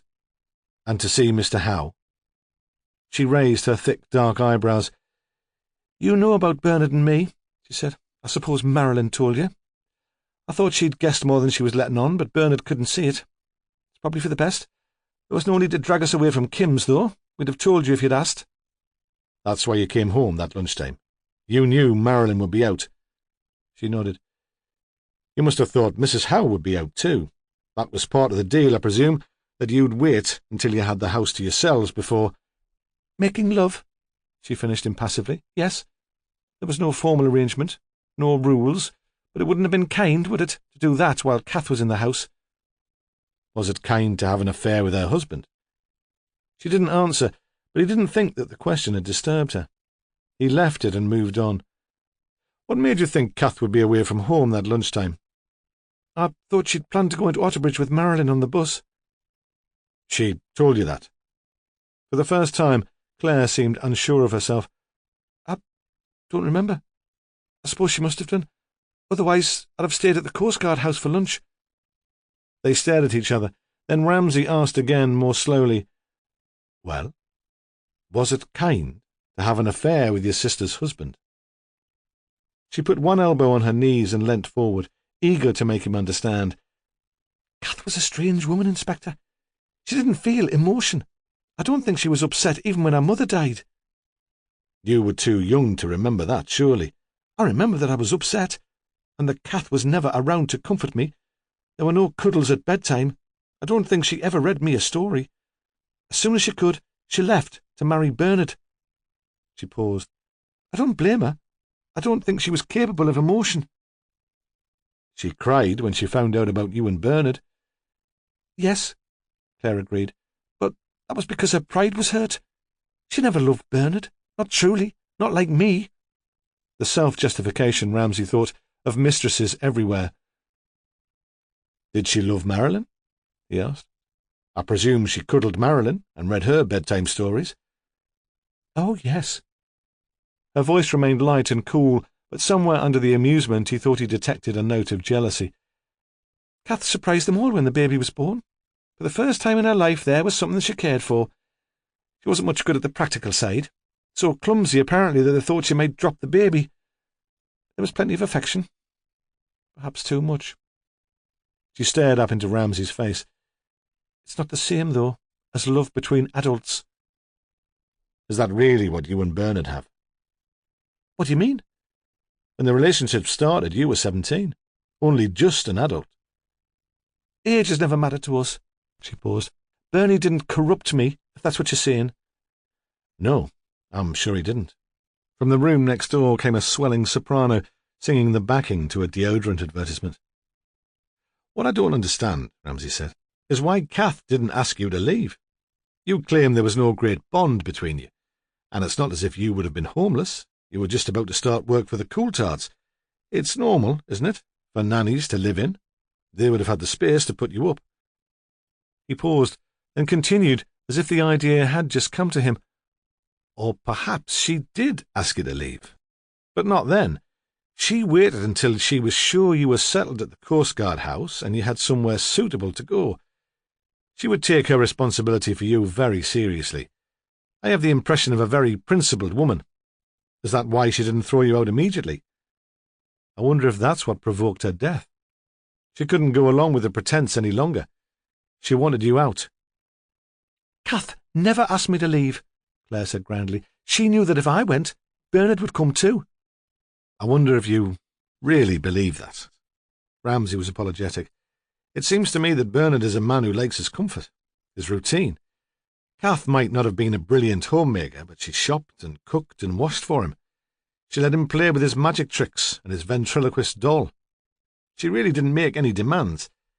If he'd left the family, he would still have been financially responsible for Marilyn and for Kath.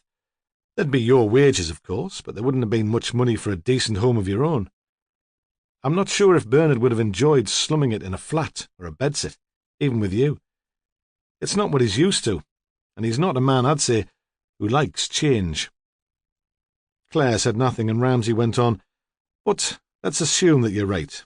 Let's assume that Kath wouldn't have thrown you out because she couldn't risk his leaving too. That would make sense. Above all, she wanted to make a stable home for Marilyn. Bernard would be a part of that. That alone would explain why she was prepared to tolerate the position. Quite, Claire said. But I can envisage certain circumstances which she would never be prepared to tolerate. He looked at her as if expecting a response. I don't understand. I don't think, for example, she would put up with your living here if you were pregnant. You're not pregnant, are you? No. Because if you were, Kath would find it impossible to pretend to herself that Bernard was just being kind to you, as substitute father. She would have to admit that the relationship was, how did you put it, a love between adults, and a new baby would be competition for Marilyn. It really wouldn't work, would it? I'm not pregnant! The words came out as a scream. No, Ramsay said. He was quiet and sympathetic, more like a doctor than a policeman, thought Sally, who was watching spellbound, all thought of the earlier criticism of her boss forgotten. No, you're not pregnant. But you'd like to be, Claire, wouldn't you? Sally thought the girl was going to scream at him again, but she nodded silently. Sally wanted to go up to her and put her arm around her and tell her not to let Bernard bug her because all men were bastards, except Ramsay, who was a bloody genius. But Ramsay was going on, ignoring Claire's obvious distress. I've seen you with the Coulthard children, he said, but I suppose it's not the same if they're not your own. Bernard always said he didn't want any more children. She gave a little smile. He said it was the mess and the clutter he hated. Nappies in buckets, spilled food all over the floor. But that was because Kath wasn't very good at it. It doesn't have to be like that. She looked down at her feet. And that was probably an excuse. He knew Kath wouldn't like it. He was afraid of her. Did you think you'd talk him into it? There's plenty of time, after all. You're very young. I wasn't sure. She looked up bleakly.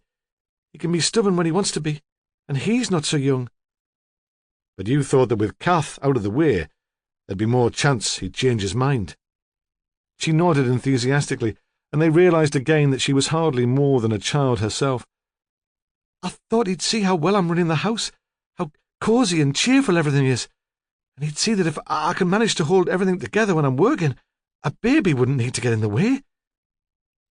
He didn't say it like that, though, did he, Claire? Bernard wants you all to himself. He doesn't understand how important it is to you to have children. How can he? I tried to make him understand, she cried. I arranged for us to be on our own this evening so we could discuss it, but he wouldn't listen. Oh, what a terrible waste, Ramsay said. After you'd made the plans. Bernard will never know what you went through, what courage it must have taken. You knew Kath didn't go to Otterbridge. You said you needed to talk to her about Bernard and arrange to meet her at the jetty at lunchtime. No one could see you in all the sleet and the rain. Still, it must have taken some nerve. Stab her, push her into the water, throw the knife after her, then walk back to the house as if nothing had happened. Poor Claire. You killed your sister, and it was all for nothing. But while he was speaking, he knew it couldn't have happened that way, because at lunchtime the tide was out, and he couldn't believe a body could lie unnoticed on the shore all afternoon. She looked at him open-mouthed. Or did it happen later? He asked. You slipped out of the Coast Guard house while the party was in full swing and killed her then? No, she said in a whisper. I didn't kill Kath. How could you think that? I lost my father and my mother. She was the only relation I had left. He regarded her gently, with pity. Then it was Bernard, he said. Bernard killed her, for you. And that's why you didn't tell us about your affair. No, she said again, more firmly. She'd quite regained her composure. Neither of us killed her, and there's no way that you'll be able to prove that we did. Without asking his permission, she stood up and walked out. The exam was over. Ramsay had come in his own car, which he'd parked in the alley at the back of the houses to avoid the impression of a police raid. Bernard showed him out through the kitchen door into the yard. The others had left already. Ramsay switched on his torch to light his way through the debris.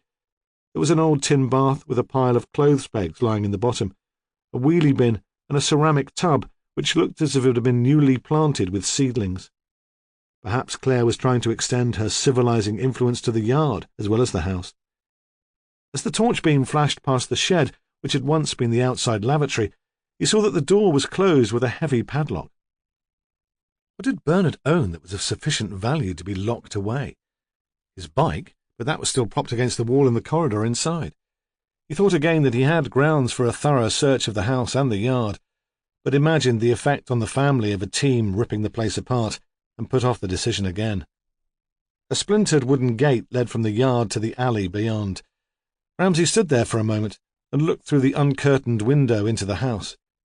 Bernard and Claire stood in the kitchen facing each other. She put her hands on his shoulders. He pulled her awkwardly towards him, so her head rested on the pink and lilac sweater. He stroked her hair. Ramsay was moved by this sentimental gesture, then thought his sergeant would think him a sentimental fool. Although Bernard Howe's domestic situation obviously fascinated Hunter, he would sneer at it. How could anyone take that relationship seriously? Ramsay imagined that the information was already being passed on to the other members of the team. He had a bloody harem, I tell you, paunchy fat bastard. 2 women, and one of them young enough to be his daughter. He tried to keep the envy from his voice, but he'd probably not manage it. He felt a voyeur that by standing there looking in, he was sharing Hunter's salacious interest in the family. He unhooked the latch and moved into the alley. From his car, he could see up the headland to the Coast Guard house, lit by a security light gleaming white through the greyness and the drizzle. A beacon, he thought, metaphorically at least. What most of the families in Cotter's Row aspired to: a BMW in the garage, a machine to wash dishes, a nanny to mind the children.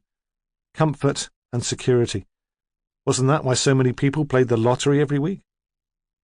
He had climbed into the car and begun the slow drive down the narrow alley when it came to him that the situations between the Coultards at the top of the hill and the Howes at the bottom might be very similar. Bernard had managed his compliant menage-a-trois without disturbance or conscience. Why should Emma Coultard not be doing the same thing? He had assumed that if she was sleeping with Mark Taverner, she would want to keep the fact secret from her husband. But the 2 men were friends. Friends who shared everything. Perhaps they were sharing Emma, too. Chapter 30. It was Friday night. At the club, Les had hired a stripper, and for once the place was full. There were cars parked all along the jetty. When Emma left the house to fetch a bucket of logs, she could hear the music, a thumping, insistent bass. Kim Houghton could hear the music even inside the house. It taunted her. A night at the club wasn't her idea of a thrilling evening. It was better than staying in on her own. She'd asked Claire if she'd like to babysit, but Claire had refused, which was pretty snotty of her, considering the fiasco which had happened during the week. Kim had almost said to her, "Here, lady, I think you owe me an evening, at the very least. How do you think I felt being dragged out of the club by 2 police officers in front of all those people?" But Kim hadn't said that. You could never tell how Claire would react, and if she decided to take offence, Kim could have lost a regular sitter, and a cheap one. She was tempted to wait until Kirsty was asleep and go out anyway. Kirsty hardly ever woke up once you put her to bed, and even if she did, she was a sensible kid. She wouldn't do anything silly or make a fuss. The club was only just down the road, so she could pop back every hour or two to check everything was okay. Once she got there, she was bound to meet someone she knew. Some bloke who'd buy her a few drinks for the pleasure of her company. Then she thought she'd better not risk it, in case the cops were still lurking on the headland. There wasn't any police presence on the headland that night. Ramsay had sent the team home. "We could all do with some time away from the case," he'd said. "Put it in perspective. Come back with some fresh ideas." Hunter thought it wasn't perspective they needed, but proof, evidence.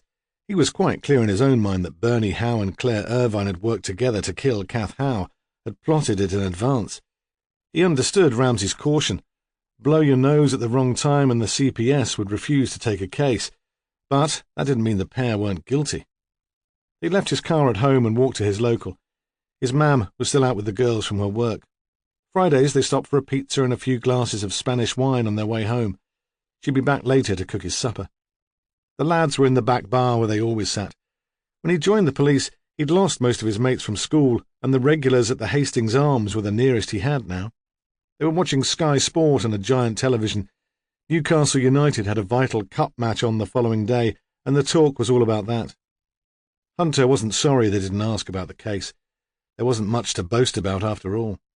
There were 6 of them crowded round a small table, and they each bought a round of drinks.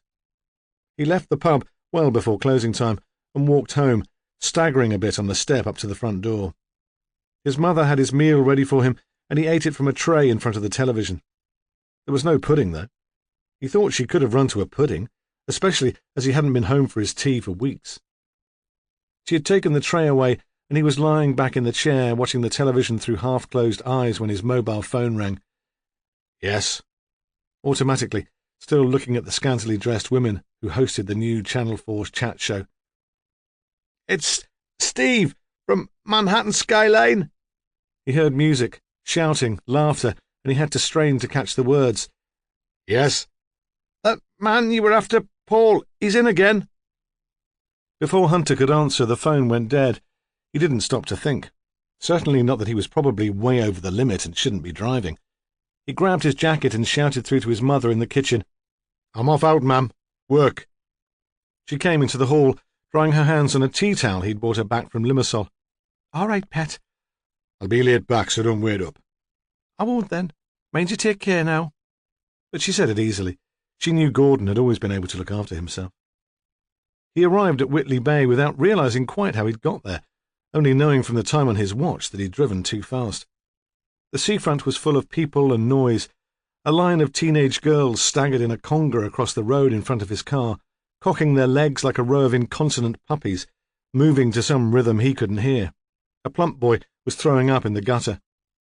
Outside a hotel, which had once been a respectable place for families to stay, a fight was going on.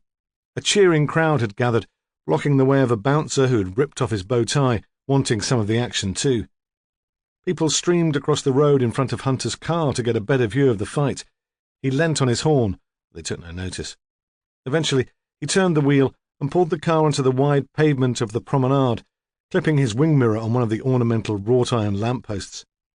He pushed his way into the Manhattan skyline. Customers were waiting 4 deep at the bar, and he almost produced a riot by elbowing through them until he was facing the man in the patterned waistcoat who'd been working the week before. "Is he still here, then?" The man, concentrating on pulling a glass of beer, seemed not to hear. Hunter thumped his fist on the bar. "You phoned about the bloke I was looking for. You said he'd come in." The barman set the glass down carefully. "Aye, he did." "Well, where is he now, then?" "I don't know, do I?" "What do you mean?" "He came in, had just one drink, then he went." He was still listening to the customers' shouted orders and stood, balletically poised, reaching a glass to the optic with one hand, taking the cap off a bottle of cider with the other.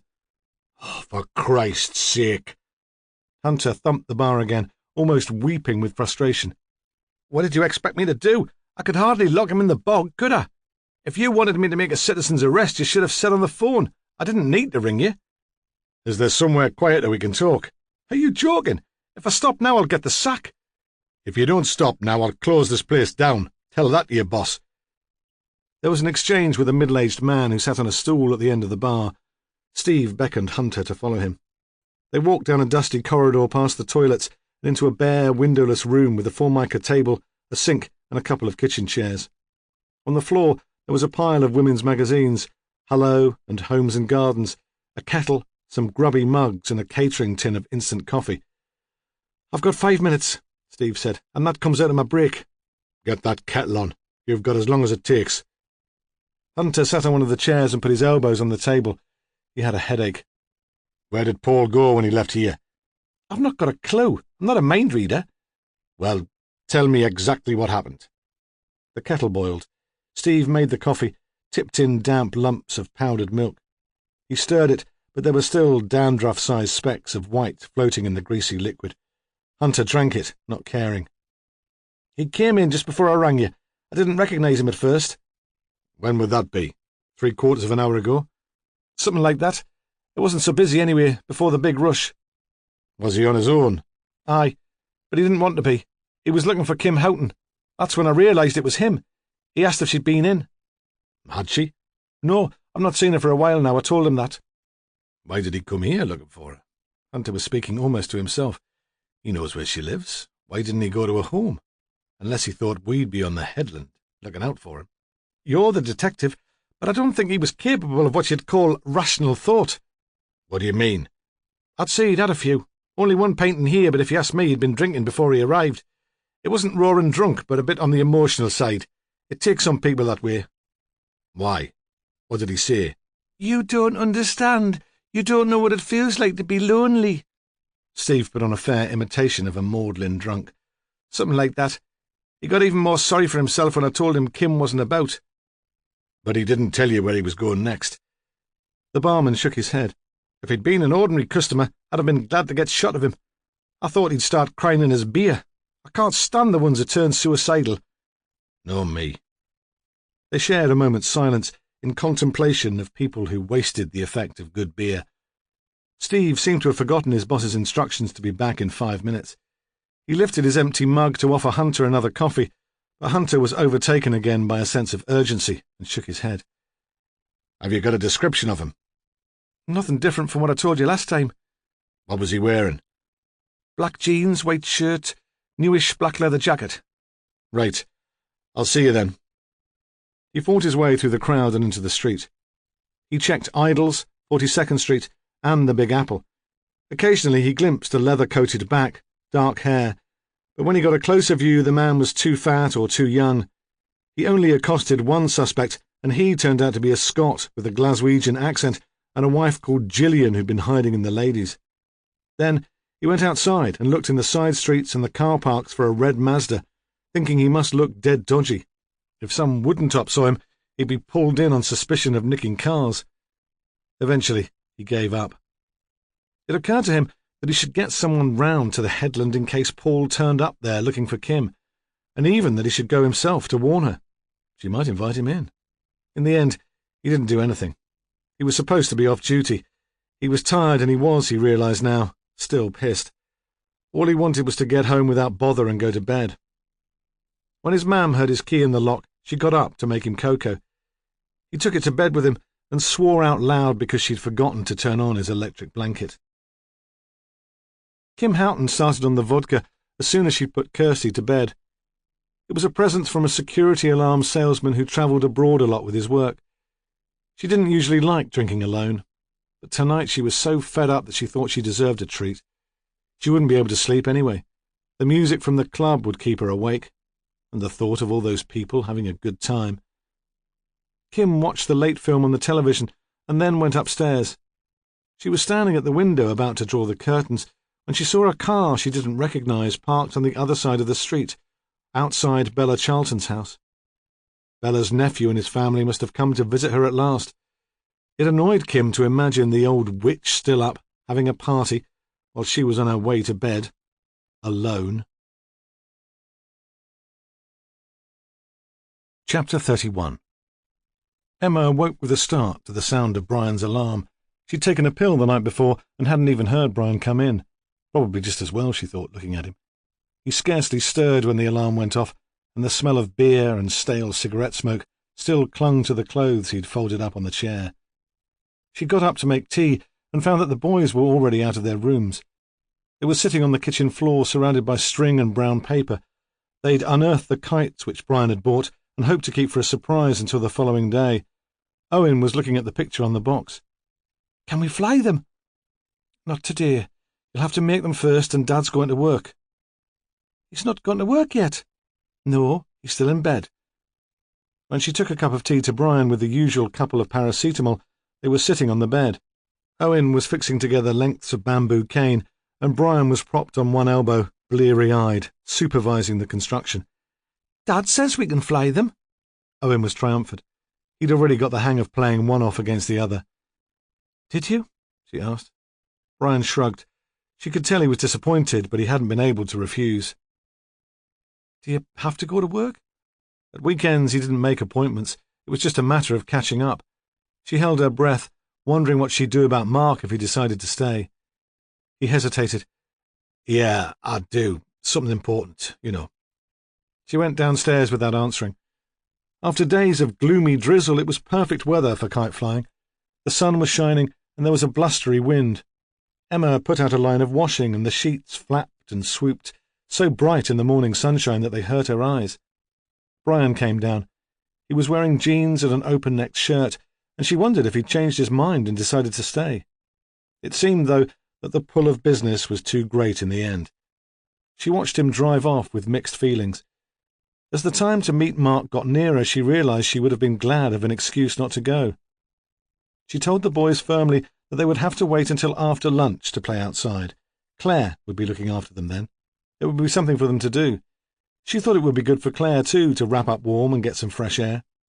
Constructive play was important, and recently the nanny seemed to have lost her enthusiasm for the job. It was almost as if she resented the time she spent with the children. Emma was already planning how to give Claire the sack. She knew now wouldn't be a good time. It would be insensitive, to say the least, so close to Kath's death. But, for all sorts of reasons, she'd made up her mind that the girl would have to leave.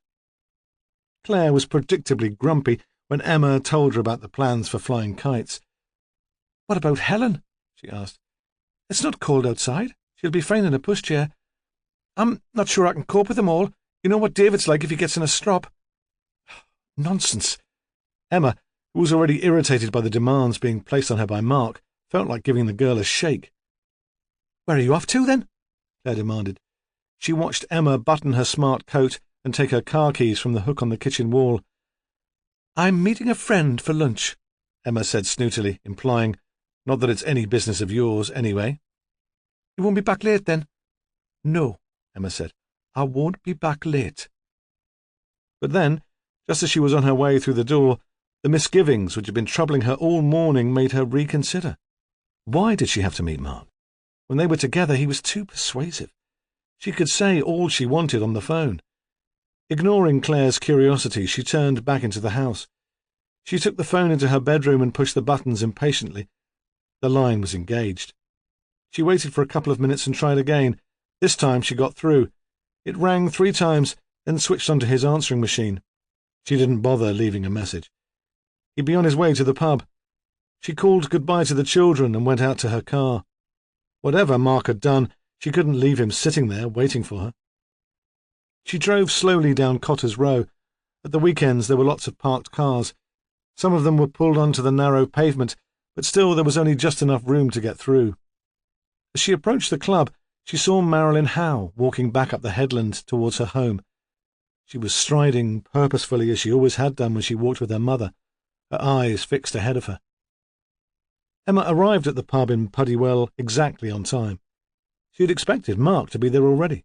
He should have been if he'd set off from Otterbridge when she had phoned, and he'd seemed so insistent when he'd arranged the meeting that she'd not contemplated that he might be late. But his car was not parked in the road outside, and there was no sign of him in either of the bars. She bought a bottle of mineral water and took it to a table with a view of the road. Sunlight filtered through the dusty window and showed up the grime on the floor. She had dressed carefully for the meeting. Smart clothes always gave her confidence. Now she wished she'd worn something more suitable, less conspicuous. The pub was almost empty, and the barmaid, a large, jolly girl who seemed scarcely old enough to serve, was inclined to chat. "Are you waiting for someone?" Emma pretended she'd not heard, and the girl disappeared into a room at the back to make a toasted sandwich for a big man in overalls and Wellingtons. The door opened, and Emma turned, her recriminations already prepared, expecting apologies and excuses. But Mark did not come in. She watched a young couple in black leather, crash helmets under their arms, go to the bar and order drinks. They switched on the jukebox, and the room was filled with the same repetitive electronic music which had been coming from the club the night before. Emma stood up and went to the phone. The barmaid had returned to her post and watched her with sympathy. Emma dropped her purse, scattering change all over the floor, retrieved 10 pence and dialed. The phone rang. The answering machine switched on. She spoke as much for the watching barmaid as in the hope that Mark would respond. "If you're there, Mark, please, pick up the phone." The barmaid, who'd seen her speak, but had been unable to hear the words over the music, smiled. "A mix-up over times, was it?" she asked, as Emma returned her glass to the bar. "That's right," Emma said. "Men, what are they like?" She sat in her car, deciding she would give him 10 more minutes. When the time was over, she considered driving to his house. Despite everything, she felt concerned for him, responsible even. Then she thought that with 3 kids, not to mention Brian, she did enough of the mothering thing. She didn't need Mark as well. She switched on the engine and drove back to the headland and her children, thinking that perhaps she'd had a lucky escape. The level crossing was down. The train moved so slowly that Marilyn Howe on full power would have been able to overtake it. At last, the light stopped flashing and she pulled away. In Cotter's Row, an old man was washing his car, and she had to sound her horn to make him move his bucket from the middle of the road. He seemed oblivious to everything, except the shine of the chrome on his escort. She had expected Claire and the children still to be inside. Claire was stubborn, and Emma wouldn't have put it past her to find an excuse not to fly the kites. But as she approached the Coast Guard house, she saw Owen racing across the grass. The kite was in the air behind him, its tails twisting crazily in the wind. She stopped the car and got out to watch. "Having a good time?" she shouted. He noticed her for the first time, lost his concentration and stumbled. The kite plummeted to the ground. "Brill," he said. She pulled him to his feet. "Where's Claire?" "She took Helen into the house. She needed changing." "Is David with her?" "I suppose so." He began to wind the string clumsily round his fist. "We'd better go in to find them." She didn't really like Owen being beyond the safety of the Coast Guard house wall. "Did Claire play with you?" "Yeah, she's not as fit as you, though. She got all red and hot and she only had one go." "Perhaps she needs more exercise." Emma felt a superior amusement. She did step aerobics twice a week in Otterbridge Church Hall. "Hop in, and I'll drive you the last little way." Claire was in the kitchen. She was still flushed and slightly out of breath. She was fastening Helen's dungarees. "You're back early," she said, more peeved than grateful for Emma's arrival. "I said I wouldn't be late." Claire looked at Owen. "Where's David?" "I don't know. I asked you to keep an eye on him while I changed Helen." Owen was unconcerned. "I know, but he came up with you for a wee." "Get Owen some juice," Emma said to Claire. "I'll see to him." They had built a downstairs bathroom next to the utility room, so the boys could come in from the garden without carrying mud to the rest of the house. "David," Emma called, "what are you doing?" There was no lock on the door and she pushed it open. The plastic step which David used to reach the toilet was in its place, but there was no sign of the boy. She told herself to stay calm. She shouldn't overreact.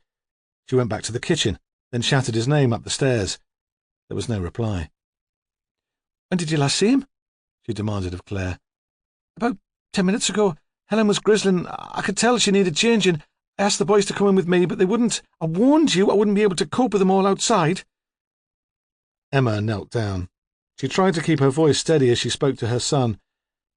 "Are you sure David came into the house?" "Not really." "What do you mean?" "I was flying the kite. I was the only one who could really make it work. It went really high. All the string was unwound. I thought David might like to hold it. He could, if I helped him, but when I turned round he wasn't there, so I thought he must have gone in with Claire." Emma stood up and took the baby from Claire. She held Helen tight, trying to control her temper. She didn't want a scene in front of Owen. "Go and look for him outside," she said tightly. "There's an old man washing his car in Cotter's Row. He might have seen something. I'll search in here." For a moment, Claire didn't respond. She went to the fridge and poured Owen a glass of juice. She handed it to him. "I expect he's in the house somewhere hiding," she said. "I was in the bathroom changing the baby. I wouldn't have heard. All the same, I'd like you to look outside now." She couldn't believe that Claire was being so obstructive. "Please." "All right, I'm going." Claire stamped out sulkily. Emma began her search of the house. There was no immediate sign that David had returned there. His coat had not been thrown on the floor. He'd not been rooting through the kitchen cupboards for crisps or chocolate.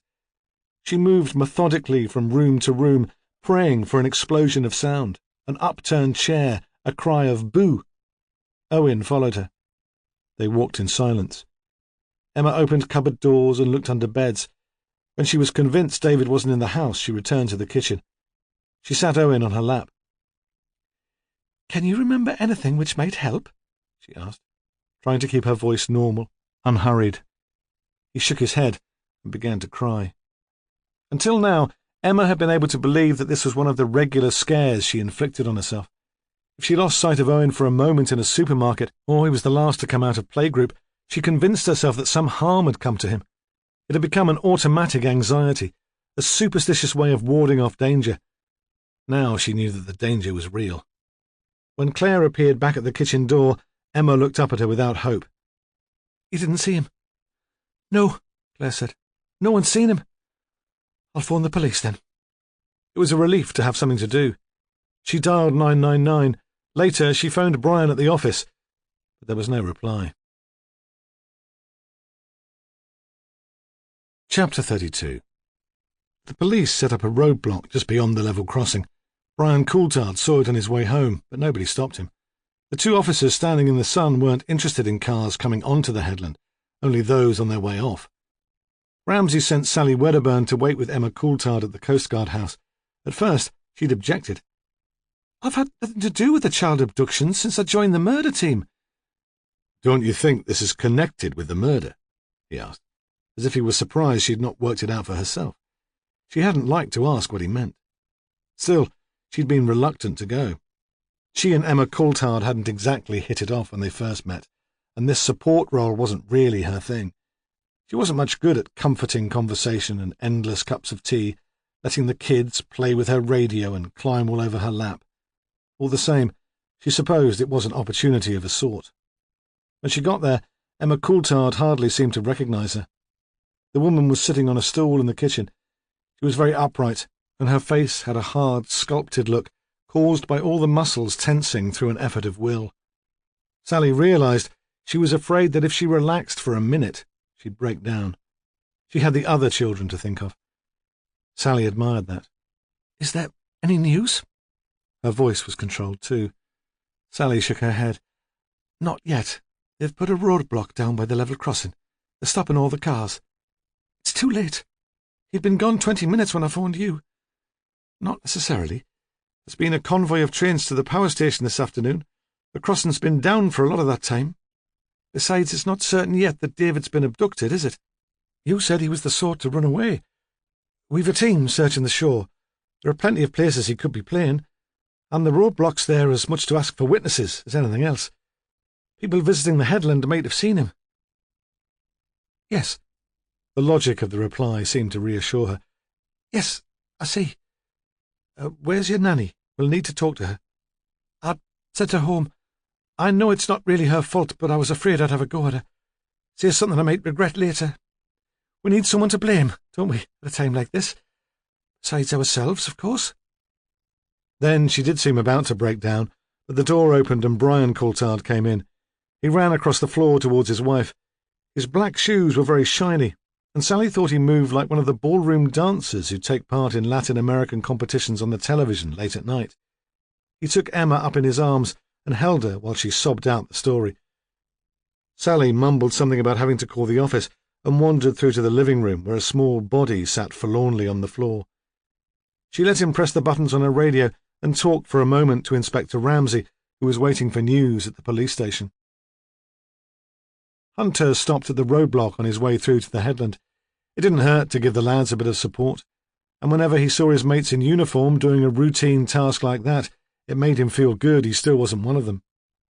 A blue estate was coming down the road from the direction of the club, and he pulled his car into the verge and got out to watch a PC flag it down. The driver was dark, unshaven. He looked like Hunter felt after 12 pints of lager and a couple of hours' kip on a strange sofa. "Could you give us your name, please, sir?" "Hooper. Paul Hooper." "Any identification to confirm that, sir?" He pulled out a wallet and handed over a credit card. "Are you the registered keeper of this vehicle?" "No. It belongs to the company I work for, Otterbridge Motors." "That's the one with the big showroom at the retail park off the bypass?" "Aye." Later, Hunter was to have nightmares about that scene. He ran it over and over in his head, because he almost stood aside and let the man drive away. He watched the PC look in the boot and ask his questions about a small lad wandering the headland on his own, and he almost failed to make the connection. But not quite. At the last moment he stepped forward, almost shoving the constable out of the way as he stuck his head through the driver's window. "Mr. Hooper," he said, "what was your business on the headland?" Then, when there was no immediate reply, "Been to visit Kim Houghton again, have you?" "I don't know what you mean." He wouldn't be a bad-looking chap, Hunter thought, if he had a shower and a shave. He knew how to dress. The leather jacket was folded up on the seat next to him. "Kim Houghton's got a friend named Paul, a guy just like you, and he was on the headland the night before a woman was murdered. We've been asking him to come forward, but he never did. Strange that, isn't it? In a case when an innocent woman's been killed, you'd think he'd be only too pleased to help the police. And now a little boy's gone missing too. So tell me, Mr. Paul Hooper, what is it exactly that you've got to hide?" The man leant forward so his head touched the steering wheel. Then, to Hunter's disgust, he began to cry. They wasted no time in interviewing Hooper. The boy was still missing. Ramsay was aware throughout of the clock on the wall, the minutes ticking away. "Where is he, Paul? Where's David?" The question, like a refrain, punctuating the other questions. At first it was impossible to work out what was going on. It wasn't that he was uncooperative. He seemed only too eager to answer their questions, except the important one, which he seemed not to hear. "Where is he? Where's David?" He said he wanted to explain. He needed help.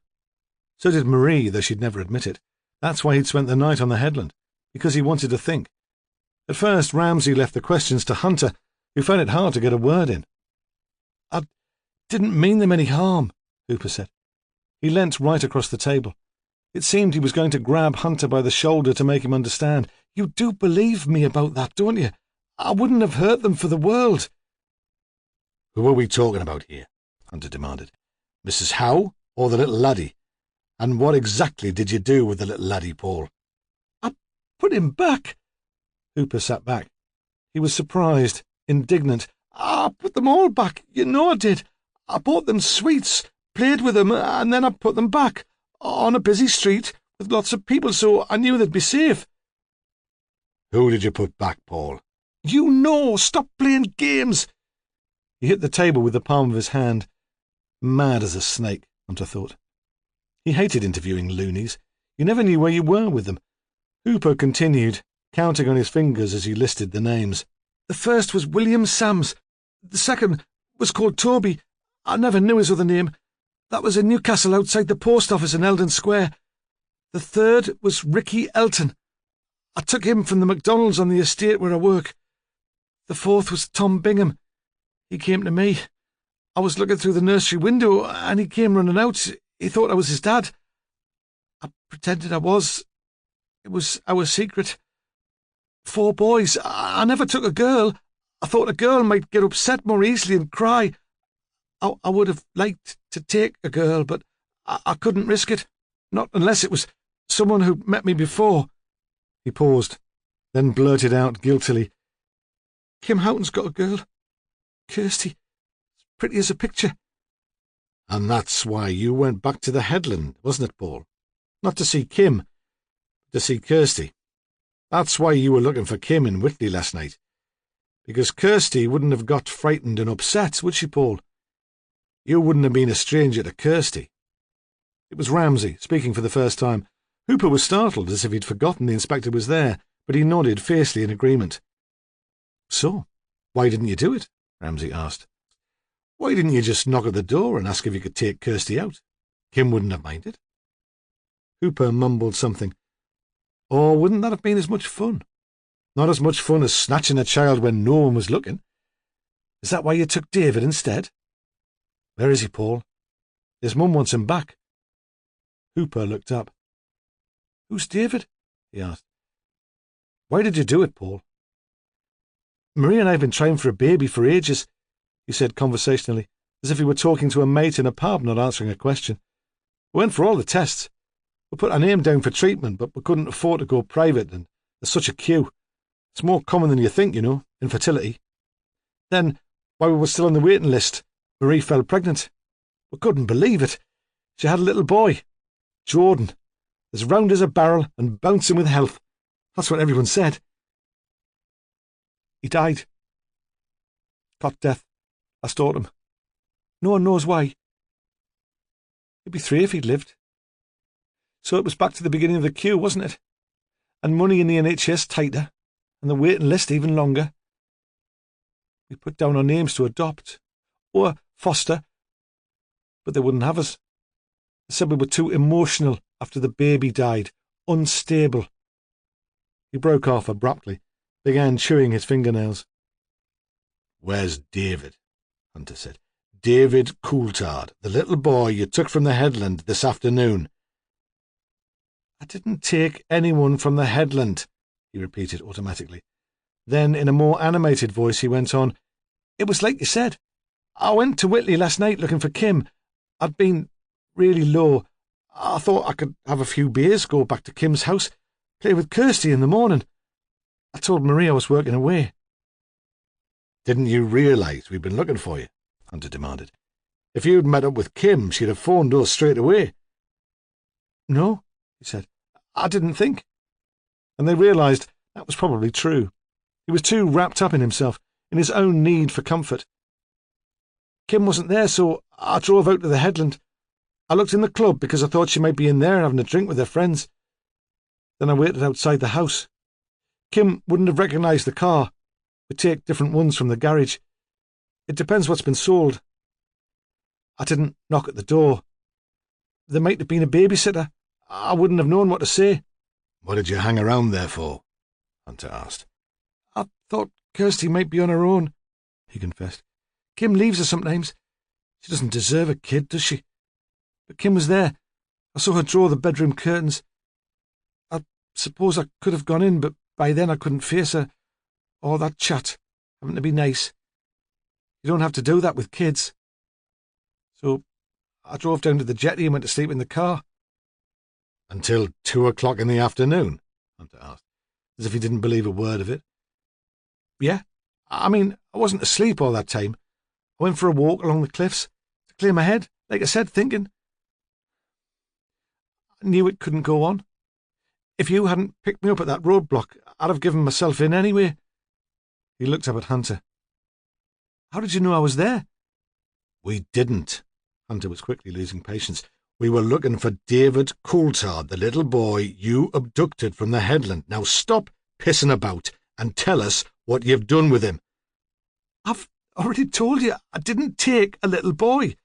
I would have liked to spend some time with Kirsty, but I didn't see her either. Ramsay slipped silently from the room. Paul Hooper was biting his thumbnail again and looked very much like a little boy himself. Chapter 33. In Cotter's Row, Ramsay waited for Sal Wedderburn to join him before knocking at the door. He saw her walking briskly down the track, her hands in her jacket pockets. He knew she would be glad to have escaped the coastguard house. "How are the Coulthards bearing up?" She shrugged. "It gets harder, the longer it is without news." "You left someone with them?" "Grace Newton." Ramsay nodded. Grace was soft and plump, famous for her laziness. She was irritating to work with, but she'd be unflappable, reassuring. Do you know where Emma Coulthard went this lunchtime? Sally said. To meet Mark Taverner. She came right out with it in front of her husband. She said she'd explain to him later. He didn't seem bothered, as if it hadn't come as any surprise that they were meeting. How long did she spend with Mark? She didn't. Apparently he arranged to meet her in a pub and he never turned up. That's how she was back on the headland earlier than she'd expected. Has he phoned the Coulthards since, with any explanation? Not so far as I know. Sally was impatient to knock on the Howells' door and get on with the interview, but he stood on the pavement for a moment and considered what this could mean. Wild explanations occurred to him, a bizarre conspiracy theory in which Mark had phoned Emma to keep her off the headland while her child was taken. Ramsay was distracted by the coincidence. I suppose his car might have broken down, he muttered. Something like that. Are we going in then? Sally demanded. We'll talk to Mr. Taverner later, when we've finished here. Marilyn opened the door. She was wearing the same jeans, the same jumper. Is there any news? She asked. Claire told me what happened. You read about these things, don't you? But you never dream they'll happen here. Ramsay had the impression she was repeating a phrase she'd heard. Perhaps the neighbours had said the same thing about her mother's death. Where's Claire? In the back room. She lowered her voice. She's ever so upset. Is your dad in? No, he's working this afternoon. A private party. The taxi came a while ago. He needed a taxi to carry all the stuff he's got. He's trying a new act, ventriloquism and magic combined, so he had to take Charlie. Charlie? The ventriloquist dummy. Ramsay wondered what the men on the roadblock would make of that, then thought, with a constriction of the stomach, that they might not even stop the taxi. They were looking for a private car. They might just wave it through. Where's your dad working? I don't know. Newcastle, I think. Somewhere smart. Jesmond, Gosforth. Does he keep an appointment diary? Yeah, but he'll have it with him. Why? We'll need to talk to him. He might have seen something. Are you joking? He was in his room practicing. You could have the Blythetown band marching in the street outside and he'd not notice. Can we go through then and talk to Claire? Sure. Although the fire wasn't lit, Claire was sitting in her usual chair by the side of the grate. She was still wearing her outdoor shoes and her coat. There was a newspaper on her knee, but Ramsay could tell she wasn't reading it. I suppose Mrs. Coulthard told you it was my fault, she said, still staring at the paper. I haven't spoken to Mrs. Coulthard. Ramsay took the other seat, Bernie's seat, beside her. I told her I wouldn't be able to manage the three of them outside. She knows David's a tinker. He hasn't got any sense of danger. He's always running off and he'd follow anyone. I think she probably blames herself more than you. Yeah, well, it's my living, isn't it? I might never work again if people get to hear about this. You haven't asked if there's any news of David. I'm not daft. You'd have told me if you'd found him. She turned for the first time to face him. You haven't found him? He shook his head. She stared back at the newspaper. Ah, that's it then. Someone's had him away. You'd have found him if he was still on the headland. Not necessarily. What do you want? Do you mind if Sally looks round? We're searching all the houses in Cotter's Row, in case he just wandered in through an open door. Is that the sort of thing he might do? He might, she conceded. She wiped her hand across her forehead. Her cheeks were flushed, but still it didn't occur to her to take her coat off. She paused for a moment. Ramsay nodded to Sally, who left the room. A nanny's not supposed to have favourites, Claire went on. But he was the one I liked best, though he wasn't easy. He was always into mischief, like I said, a real tinker. Tell me what happened today. I only agreed to go in as a favour. I don't usually work weekends. Did Mrs. Coulthard tell you why she needed you to work? A lunch appointment, she said. She was all tarted up. Was it usual for her to go out on a Saturday? No. If she's going to meet her friends, it's usually during the week. Weekends most people spend with their families, don't they? I suppose they do. Unless they're policemen, he thought. When did she ask you? Was it a last-minute arrangement? Not really. She fixed it up a couple of days ago. She wiped her forehead again. So I got there and the kids were already wound up. Their dad had bought them kites and they wanted to go out to fly them. Did you go out straight away? No. I gave them dinner first. To be honest, I thought if we waited a bit, the weather might change. Not even Mrs. Coulthard could expect me to take them out in the rain. But it didn't rain. No. Claire turned in her chair so she was facing him again. So I thought I'd better get it over with. I put on their coats and I took them out. I had Helen in the pushchair, and the boys carried the kites. David wanted to help, but the kite was bigger than him. They played nicely enough for half an hour, then I realised Helen needed changing, so I said, "That's it, boys, time to go in now. You can play a game with your dad tomorrow." But they weren't having any of that, were they? David threw a tantrum. He's that sort of age. If I'd had him on his own, I'd have picked him up and carried him into the house. I don't stand any nonsense. But I had Helen in the pushchair screaming, and Owen with a face like thunder. He looks just like his mother when he's in a mood, and he's stubborn as a mule. So I said, "OK, you can stay for a bit longer, but you'll have to keep an eye on David." And I took Helen back to the house. Of course, Mrs. Coulthard picked that minute to turn up. "Did you see anyone else out in the headland?" She shrugged. "A couple of dog walkers. It was sunny, that sort of day." "But no one you recognised?" "An old lady with a Jack Russell who lives at the end of the row. The Laidler kids, they're allowed to run wild." The gang who'd found Mrs. Howe's body, Ramsay thought. "Was there anyone who took a special interest in the children?" "Not that I noticed. I had my hands full." "Yes," he said. "Of course." There was a moment of silence. "Did you see a man on his own, 30-ish, unshaven?" "Oh, him. Yes, but that was earlier when I was on my way up to the Coulthards. He was walking down the cliffs to the jetty." "You didn't see him when you were out with the children?" She shook her head. "You don't think I'd have left them if there'd been someone like that hanging around?" Sally Wedderburn came back into the room. "Well?" Claire asked. "Nothing." "Do you know where Bernie's working this afternoon?" Ramsay asked. "A private party in Gosforth. A doctor's kid. Bernie went there last year too. That's why he had to work out a different routine. You can't do the same act twice." "Where exactly in Gosforth?" "I don't know the address. It's one of those big houses that look out over the town moor. I'd have fancied going if Mrs. Coulthard hadn't asked me to work. Like I said, I only agreed to do her a favour." "Would you mind if we looked out the back?" Ramsay asked. "A team's searching all the yards in the street, but it'll save you being disturbed later if we do it now." "Do what you like," Claire said, but she didn't move. "I'll open the back door for you," Marilyn said. She'd been in the room all the time, sat up to the table, listening. They trooped through the kitchen after her. Claire stayed where she was. Even with just the three of them, the yard seemed crowded. They had to duck to avoid the washing on the line. A row of large vests and elephantine underpants billowed gently. God, Sally thought. It was enough to put you off marriage for life. Her boyfriend was slim and fit, but perhaps Bernie Howe had once been like that. Ramsay stood in front of the shed. It was red brick like the house. There was one small window which was so covered in coal dust and cobwebs that it was impossible to see in.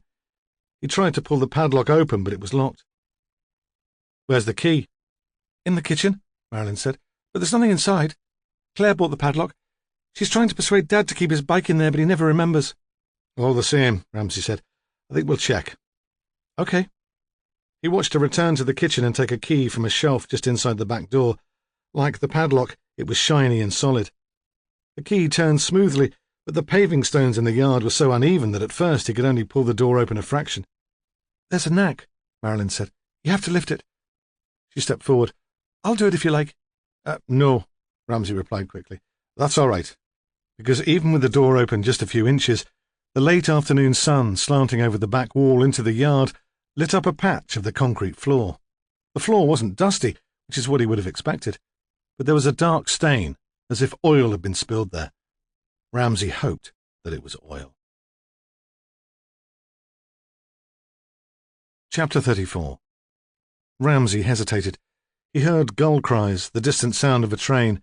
Inside the house, Claire must have switched on the television because there was a short blast of music, followed by excited speech. From the shed, silence. He turned back to Marilyn. "I'll tell you what you could do," he said. "Put the kettle on. I'd love a cup of tea." "All right." She returned to the house. Ramsay shut the kitchen door firmly behind her and gave the shed his full attention. He gripped the door close to the hook through which the padlock had been fastened and lifted it, pulling it towards him at the same time. Sunlight flooded in. Now, the stain on the floor, rusty-coloured, looked more like blood than oil. The corners were still in shadow. The shed was split into two compartments. One presumably had housed the privy. In the other, coal was stored. The spaces were separated by a chest-high brick wall and looked like animal stalls. There were no tools. Bernard Howe obviously had no interest in DIY, except a small trowel which had been newly purchased, Ramsay thought, to plant up the tub in the yard. A defunct vacuum cleaner lay on its side. In one corner was a pile of threadbare clothes destined for a charity shop. A plastic sack with Age Concern written on it had been folded over the partition wall, and on top of the pile of clothes lay a small child. His head was thrown back uncomfortably. His arms, palms upwards, were outstretched. The boy was alive, but sleeping. His face was dirty and stained with tears. He opened his eyes and began to whimper. Sally crouched beside him, making reassuring noises, but she seemed afraid to touch him, and it was Ramsay in the end who picked him up. He was still half asleep and he didn't struggle. He'd wet his pants, and Ramsay felt the damp seep through David's quilted trousers and onto his shirt. He was holding the boy so close that he could feel his heart beating. "Give Grace a call," he said. "Tell her to put the Coulthards out of the misery.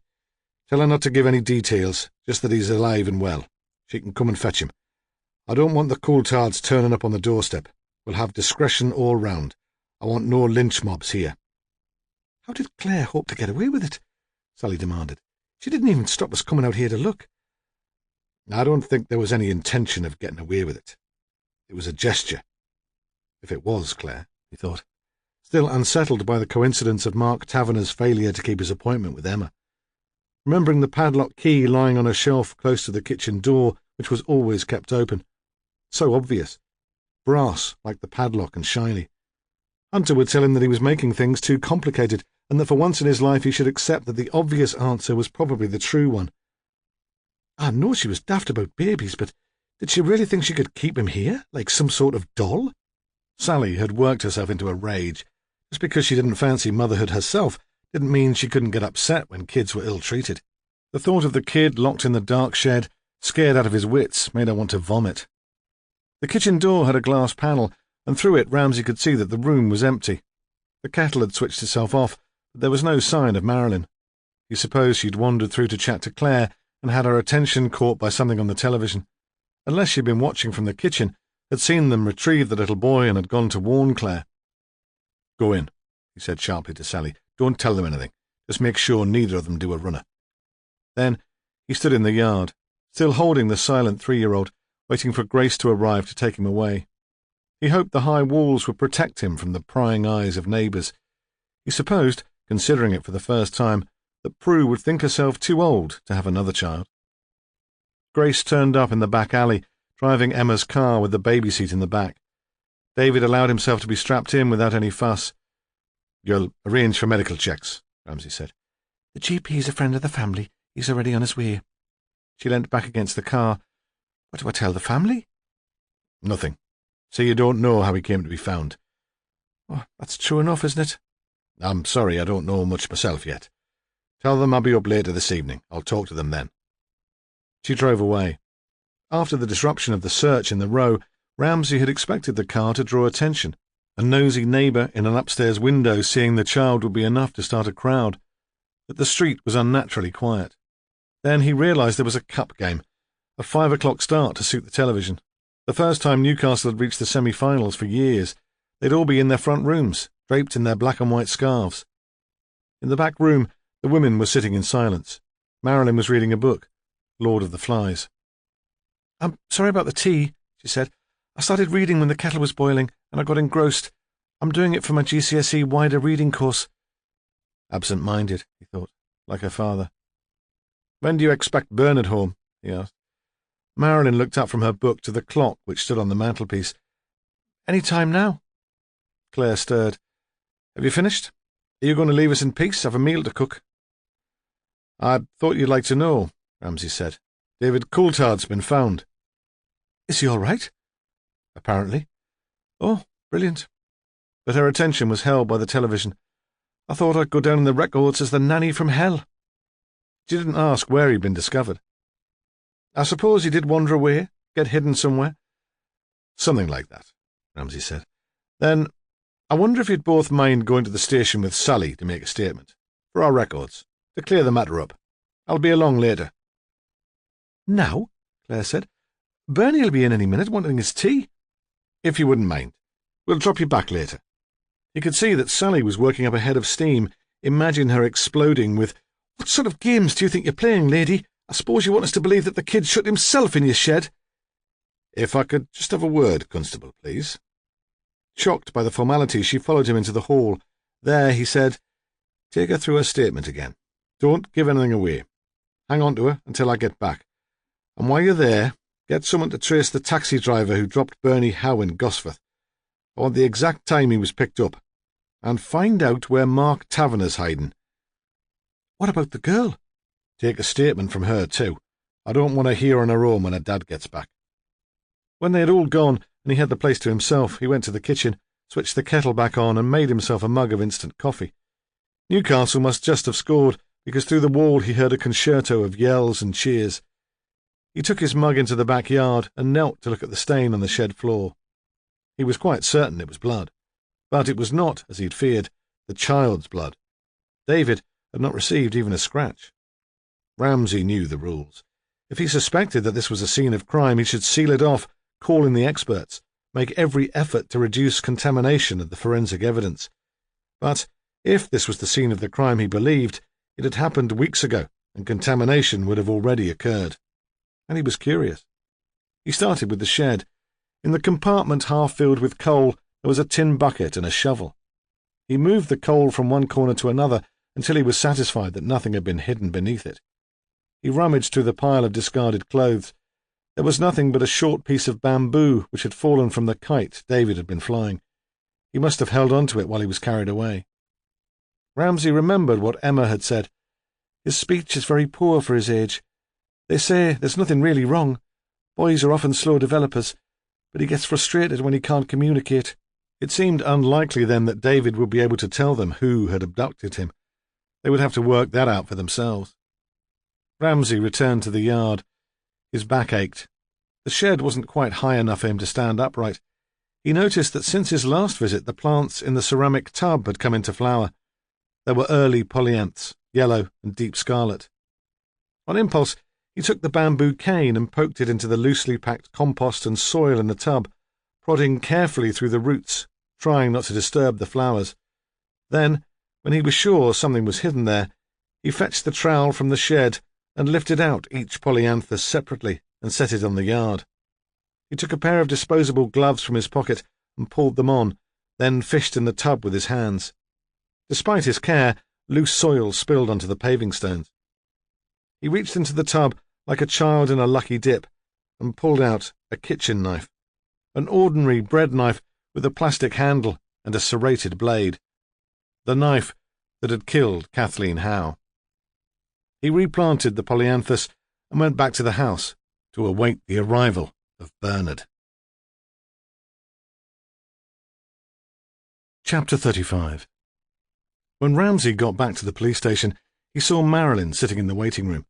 She was reading a magazine which must have been left by another visitor. It was full of glossy pictures of film stars, articles on fashion and shopping, and how to keep your man. She seemed engrossed. She looked very tired. Her face was the same colour as her white hair. "They've finished with me," she said. "I'll get someone to take you to your grand's," he said. "Your dad's there." "What about Claire?" She didn't ask what Bernie was doing at his mother's. Ramsay didn't explain. Bernie could tell her what was happening in Cotter's Row, about the scene of crime officer in the backyard, the constable at the front door fending off the neighbours and the press. "Don't worry about Claire. I'll bring her over later." "How's the little boy?" "He's fine." He had spoken briefly to Grace. She'd told him that the Coulthards weren't demanding explanations at this stage. They were just relieved that the ordeal of waiting was over. He knew he would have to visit the Coast Guard house. He was starting to suspect how much Emma Coulthard had deceived him, but he could allow them time with their son before he intruded. In the interview room, he found Claire with Sally Wedderburn and Newell, another member of his team. He gave his name for the tape and sent Newell away, then sat impassively and let Sally get on with her questions. "Why did you do it, Claire?" Sally asked wearily. It wasn't the first time the question had been asked. "Why did I do what?" Claire wasn't intimidated by the surroundings or the questions. She certainly wasn't intimidated by Sally Wedderburn. In her stolid, solitary way, she almost seemed to be enjoying herself, to be enjoying at least Sally's discomfort, because the interview wasn't progressing as she'd hoped. "Why did you bring David Coulthard down the hill and lock him in your shed." "I didn't." "So, how did he get there? You tell me. You're the police officer." Ramsay could sense that Sally was on the verge of losing her temper, but he didn't intervene. She'd come across more irritating suspects than Claire Irvine in her career, and he wouldn't always be there to bail her out. She took a deep breath. "You are not suggesting that a 3-year-old locked himself in your shed?" "Why not? He could have, as a sort of game. Hide and seek. I've told you he was that sort of kid." "And locked the padlock from outside?" "Well, someone else could have done that, couldn't they? Not realizing he was there." "What sort of someone else are we talking about here, Claire? You don't exactly get a stream of visitors through your backyard, do you? Or have I missed something?" "It could have been Marilyn. Or Bernie." It could have been Bernie, Ramsay thought. His taxi didn't collect him until after David Coulthard went missing. He said, "We've talked to Marilyn and Bernie. Neither of them touched the padlock this afternoon." "Well, it wasn't me. What would be the point?" And that had been troubling Stephen Ramsay all afternoon. He couldn't work out what was the point of the abduction, and where it fitted in with Kath Howe's murder, if it did. "Perhaps you didn't mean any harm," Sally said. "Perhaps you just wanted to teach David a lesson, a bit of discipline, while Mrs. Coulthard was out of the way and couldn't interfere. Because he's a naughty boy, isn't he? Not just lively, but naughty. And Mrs. Coulthard won't have it, will she? She talks about his frustration, but that's just an excuse. She doesn't have to cope with his tantrums day after day." Ramsay sat forward, impressed. This was more the sort of performance he'd been expecting from Sally. She continued, "Perhaps this afternoon was the final straw. He was excited, let out on the headland, suddenly with enough space to run around. I bet he went wild. So, you thought you'd have to put your foot down. You'd see it as your duty, almost, part of your job, to teach him some respect. You told him if he didn't behave, you'd shut him up in the dark. But he didn't behave, did he? So you had to carry out your threat. You'll have been told that at college. Don't make threats you're not prepared to carry out. You didn't mean to leave him in there, though, did you? Not all afternoon. Just while you took Helen up to the Coast Guard house to change her nappy. You knew he'd be safe in there." Claire sat very still. She stared ahead of her and said nothing. Encouraged, Sally went on. "Then Mrs. Coulthard spoiled it by coming home early. You couldn't tell her you'd locked David in a coal hole as a punishment. She wouldn't have been very impressed by that.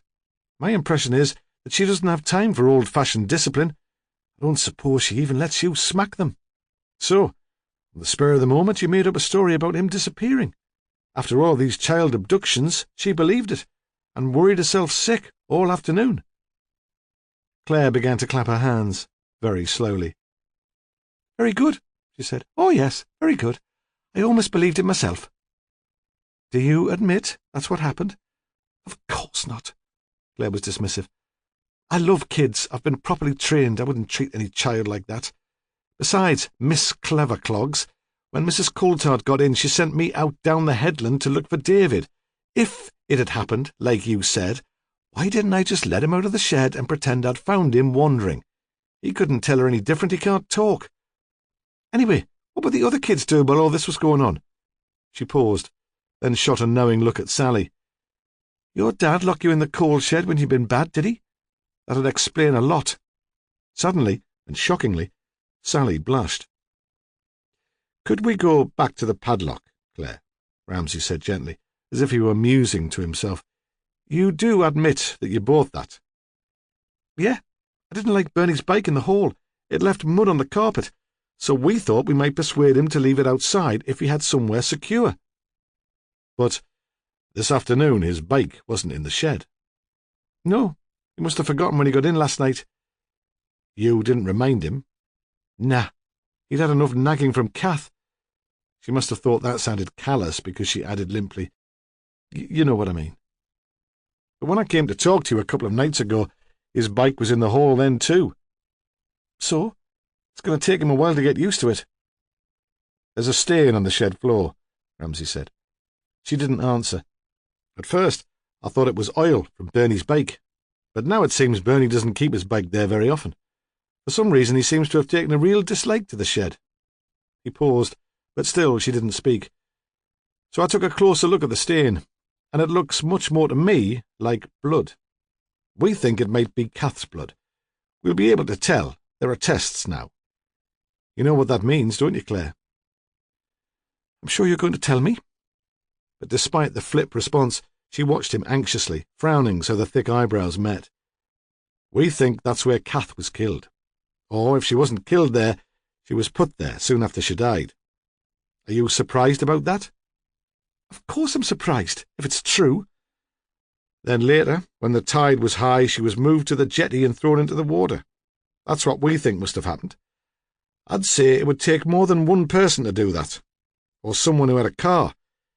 Have you any idea who that might have been, Claire? How do you think the body was moved to the jetty? How the hell would I know? She glared at him. But you must have noticed the stain in the shed. Of course not. It's got a mucky floor. What's one more stain? Anyway, I don't go in there very often. But you must go in every day to fetch coal. Nah, she said. That's one of Bernie's jobs, when he remembers. She gave a little cry and put her hand to her mouth in a gesture of dismay. You've been trying to make a nice home for Bernie and Marilyn, haven't you? Since you took over the running of it. You want everywhere to look nice. Is that why you planted the tub of flowers in the yard? That was you, Claire, wasn't it? Kath would never have thought of it. But before she could answer, there was a knock on the door, and Hunter came in. Could I have a word, sir? He kept his voice even, but Ramsay could tell he was excited. Why don't we take a break now, Claire? Ramsay said. I'm sure you could do with a break. Sal, you make certain that Claire gets a cup of tea. In the corridor, Hunter couldn't keep still. He paced backwards and forwards, talking all the time. I've been taking the statement from Hooper, he said. The child abductor. I know we've cleared him of the Coulthard abduction, but I started the interview. And you wanted to be sure the arrest was down to you, Ramsay thought. So I decided I'd take him over that Saturday when Kath was murdered. All along we thought he might be a possible witness. Did he see anything on the headland? Not exactly. When he left Kim Houghton's house, he went to the phone box by the club to call his wife.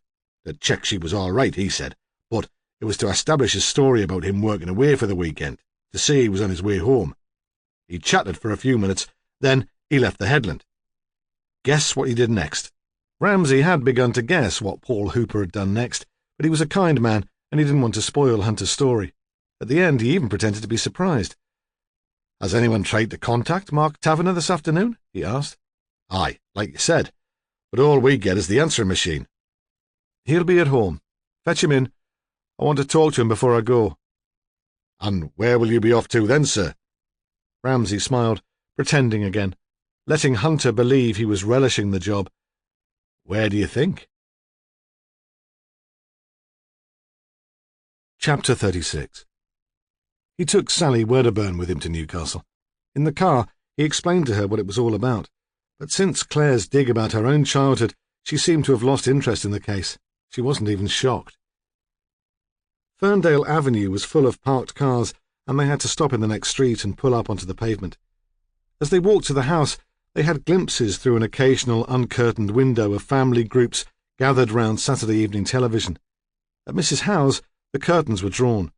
There was a curtain at the front door, too, and they waited for Bernard's mother to draw it back before she let them in.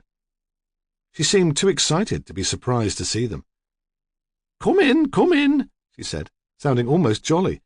She was wearing a maroon velveteen dress, a best frock put on for the occasion, and held the cat to her shoulder so it looked like a fur stole. It stared at them with watery eyes, its fishy breath wafted to them across the doorstep. Come in, Mrs. Howe said again, with a touch of impatience. We're having a little recital. Bernard has often told me how musical Marilyn is, but I hadn't realised until now the extent of her talents. They stepped into the hall, and they did hear rather plodding piano music coming from the living room. If we're lucky, we might persuade Bernard to do some magic for us later. She released the cat, leaving it stranded on her shoulder, and clapped her hands in appreciation and as a childish gesture of delight at the piano piece, which had just stopped. Ramsay realised she had achieved just what she'd always wanted.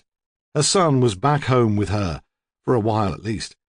Through an open door, Ramsay saw a Victorian dining table laden with the remnants of a high tea. The living room was as hot as it had been on his previous visit, but Bernard was sitting with his chair pulled up close to the fire. He was wearing carpet slippers. When he had returned to Cotter's Row, after performing his magic tricks to the children of Gosforth, Ramsay had explained that he and Marilyn might be more comfortable if they moved elsewhere for a while. It seemed odd that he'd chosen to bring carpet slippers with him. Then Ramsay realised that these slippers had been bought by Mrs. Howe and kept at the house in Ferndale Avenue for Thursday evenings, and in readiness for the time when Bernard, as he surely would, recognised his mistake and returned home. As they entered the room, Marilyn turned on the piano stool to face them. Bernard looked up from the fire, but he did not stand up to greet them. Ramsay thought he was full of food, as lazy as the cat now settled on Mrs. Howe's knee. Sally sat on an upright chair in a corner. Her face was lit from below by an ugly table lamp with a porcelain base. It made the skin under her eyes look dark, like bruises. "I wonder if I might have a few words," Ramsay said. "Where's Claire?" Bernard asked. "Is she all right?" But really he seemed not too bothered. He was asking because it was expected of him. "Oh, yes. She's been very helpful." For the moment Ramsay had forgotten about Claire. What would happen to her now? "I expect you're wondering what's going on at Cotter's Row. You'd like me to explain what all our people are doing there." "Routine, you said." Bernard shifted. On the arm of his chair there was a glass bowl containing chocolates in brightly coloured cellophane wrappers. He reached out and took one, unwrapped it carefully, and dropped it into his mouth. "Because that child was found in our shed." "There's a bit more to it than that." "Oh?" He shook his hands out in front of him and began to stretch and flex his fingers. Ramsay supposed it was an exercise to keep his hands supple for the tricks of illusion. He found the movement and Bernard's contemplation of the dancing fingers so irritating that he wanted to scream at the man to sit still. Instead, he continued calmly, "We found blood on the floor of your shed." "But I thought the boy was fine, that there was no harm done." "He was imprisoned for 2 hours. A terrifying experience for a child that age." Because he was looking out for it, he saw Sally Wedderburn in her corner tense, then force herself to relax. "But an accident, surely? That's what I was given to understand." "No," Ramsay said. "No accident." The hands fluttered to rest in his lap. "And the blood?" "I'm surprised you didn't notice that.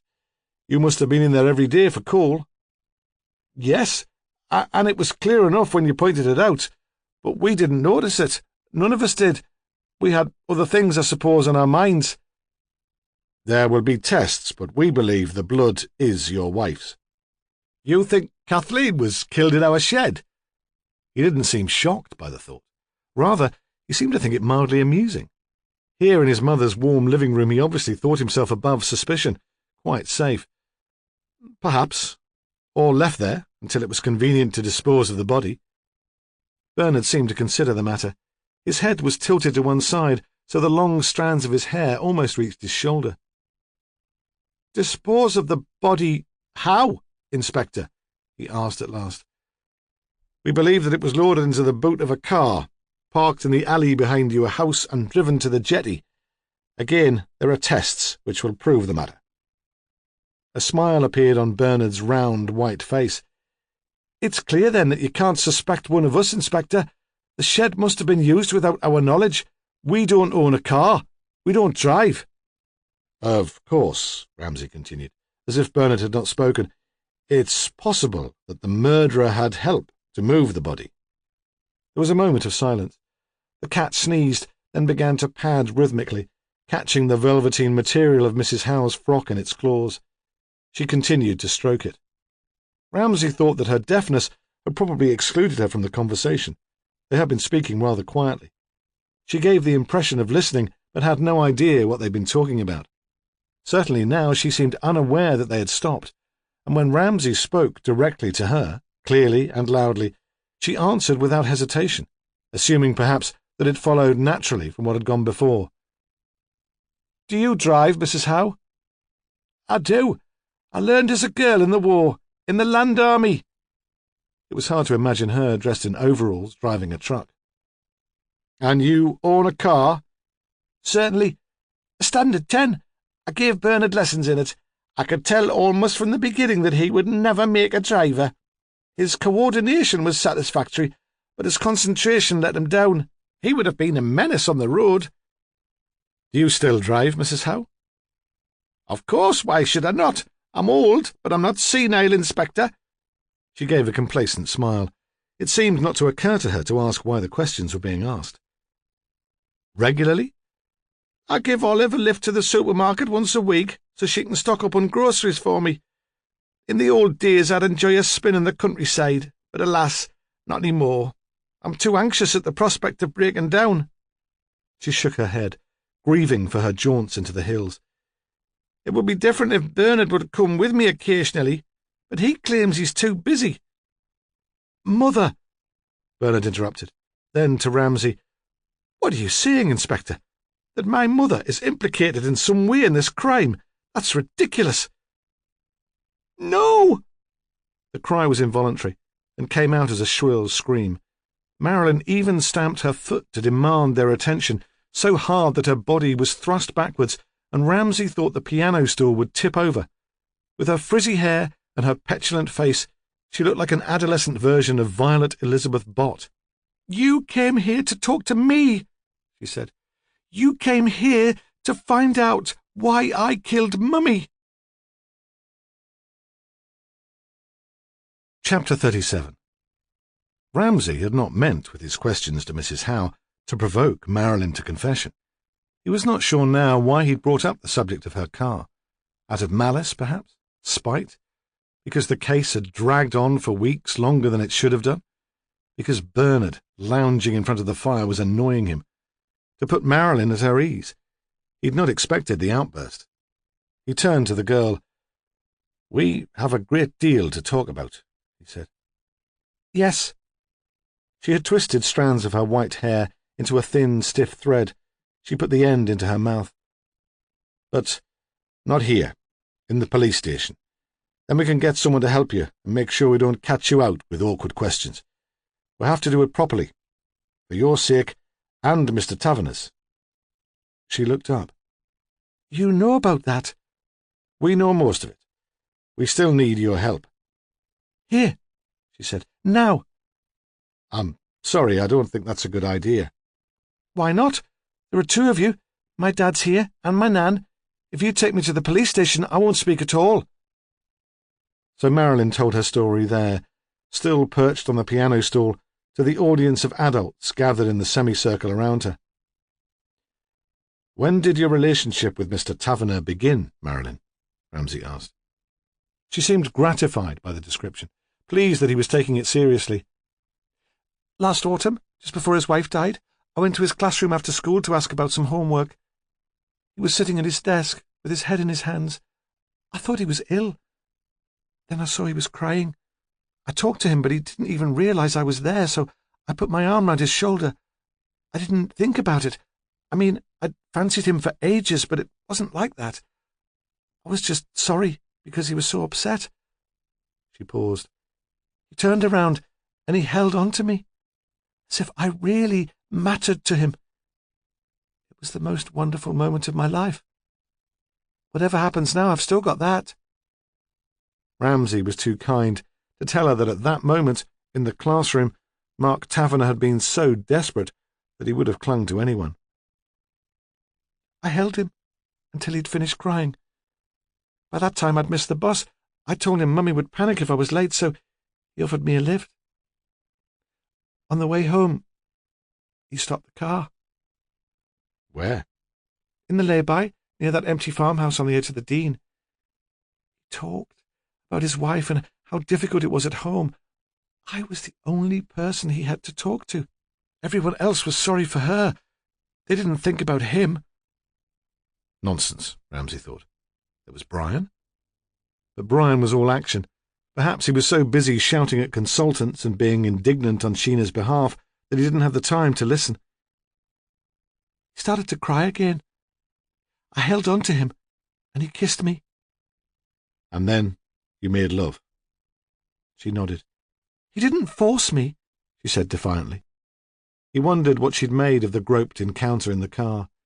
He imagined it passionless, selfish, a moment of violence and madness, hardly the stuff of teenage fantasy. Was that the only time? She nodded again reluctantly. It didn't mean he didn't care. His wife died soon after. He couldn't see me then, could he? I understood that. I was prepared to wait. She paused. Ramsay looked at Bernard Howe. He had his back to the fire now. He had turned his chair to face his daughter when she began to speak. He made a small, ineffectual movement towards her, whether of support or condemnation Ramsay could not tell. Then, the effort proved too much for him. He sank back into his seat and closed his eyes. Marilyn continued, I tried to talk to Mark, Mr. Taverner. He said he was sorry and that it should never have happened. I'd caught him at a vulnerable time, but that was no excuse. I said he didn't need an excuse. She caught her breath. By then, I was 16. It was legal. He said that didn't matter. Because he was a teacher and I was a pupil, it was wrong. She was becoming agitated. He didn't mind spending time with Mrs. Coulthard, though. She's married, isn't she? That's wrong, too. He wasn't having an affair with Mrs. Coulthard, Ramsay said gently. She was a friend, someone to talk to. But he could have talked to me. It came out as a cry. He was reminded of David Coulthard in the middle of a temper tantrum. She gave a little sob. Did he tell Mrs. Coulthard about me? I think he probably did. He felt very guilty about the way he treated you. It wasn't fair. He thought I was a baby. Not that you could blame him. Look at me, no decent clothes, no makeup. Do you know what Mummy called him? The Baby-Snatcher. Why did you tell your mother about him? I was angry. He could already see that she was subject to rages. Usually they were hidden by politeness and good manners. Occasionally they would be uncontrollable. Why? Dad had gone up to the Coast Guard house to discuss doing magic at the party. He saw them there together. He said when he got to the house she was half naked. Are you sure they weren't having an affair? Quite sure. Because he'd already discussed this with Mark Taverner. Mark was sitting still in the interview room at Otterbridge Police Station. When they brought him in, he hadn't stopped talking. Ramsay supposed that someone with his background would be into confession. Couldn't you tell anyone else about this? He'd asked. I told Emma about Marilyn and the letter I got from Mrs. Howe. She promised not to tell Brian. She didn't want to. She thought it would upset him to know I'd done something like that. Mark had lowered his voice, forcing himself to come out with the words. Confession again. That I'd seduced a schoolgirl. Then, after Kath Howe died, she wouldn't see me. Did she suspect you of killing Mrs. Howe? I don't know. He was shocked by the thought. Perhaps she did. Why couldn't you talk to Brian Coulthard? I had the impression you were very close. I tried, several times. It was as if he didn't want to know. He believed you were having an affair with his wife, Ramsay thought, but did not say, and he wanted you to be happy so he didn't stand in the way. Mark had looked up from the varnished table, which was scratched with graffiti, like one of the old desks at school. I think Marilyn's been following me. When she threatened the kids, I believed her. In Mrs. Howe's overheated room in Ferndale Avenue, Marilyn waited impatiently for more questions. What did you tell your mother? Ramsay asked. Everything? Don't be silly. Of course not. Of course not. Because if Kath Howe had known what had gone on in the teacher's car, she'd have rushed up to the school immediately, accusing him of rape, demanding his prosecution and immediate dismissal. And because kids never told their parents everything. What exactly did you tell her? That Mr. Taverner fancied me, that he'd given me a lift home and kissed me, that as soon as I left school, we'd live together. The fantasy. Marilyn continued, I didn't mean to tell her. I was angry, and it all came out. So she wrote to him, threatening to tell the authorities. I couldn't understand why she made so much fuss. There was the same age gap as between Claire and Dad, and she put up with that. There was a silence, broken by Mrs. Howe's snoring. Her head had tilted back and her mouth was open. The cat jumped from her knee to be closer to the fire, but she didn't wake. I think we should go to the police station now, Ramsay said. It wasn't only that he wanted a watertight case. It was because he wanted her to plead guilty. He couldn't bear the idea of her going through a trial. "No!" she screamed. She flung her arm in front of her like a Nazi salute, warning him to keep his distance, threatening to push him away if he should try to move her. A gesture again of the furious child. "I want to tell you how I did it." And in the end, it was easier to sit back and listen. In the stuffy room, he'd run out of energy. If she had a tantrum, he didn't want to have to drag her away. "I didn't plan it," she said more calmly. "No." "But she was driving me crazy. It was bad enough before, never letting me out of her sight, always wanting to know what I'd been up to. After I told her about Mr. Taverner, it was 100 times worse. She'd sent him the letter. You'd have thought that would be enough for her." But it wasn't. "That Saturday morning, she wanted to come to school with me. She said she'd sit in the back of the hall, check that nothing was going on. Can you imagine what the others would think, what he would think? I just couldn't allow it to happen." "So, you didn't walk together to the bus stop?" "No." Her eyes were bright and feverish. "What did happen, Marilyn?" "We had a row." "In the house at Cotter's Row?" She nodded. "Claire had gone to work. Dad was upstairs. I don't suppose he noticed." They both looked at Bernard. His eyes were open, but he was staring into space. Perhaps he was dreaming of a perfect illusion, doves, silk scarves, a vanishing woman. "I told Mummy she couldn't come with me. I'd be a laughingstock. She said, in that case, I wasn't to go either. I could resign from the choir. She said it was a shame, but perhaps it was better all round. She wasn't unsympathetic to Mr. Taverner. He'd been through a terrible time. It was probably better not to put temptation in his way. Then she took off her coat and sat down at that dreadful spinning wheel. She pumped at the pedal with her foot, and round it went, making the whining noise, clack, clack, clack. Horrible, like a bird. So I couldn't argue with her." She paused. "I could see then that it would always be the same. She'd never let me alone, even when I was grown up.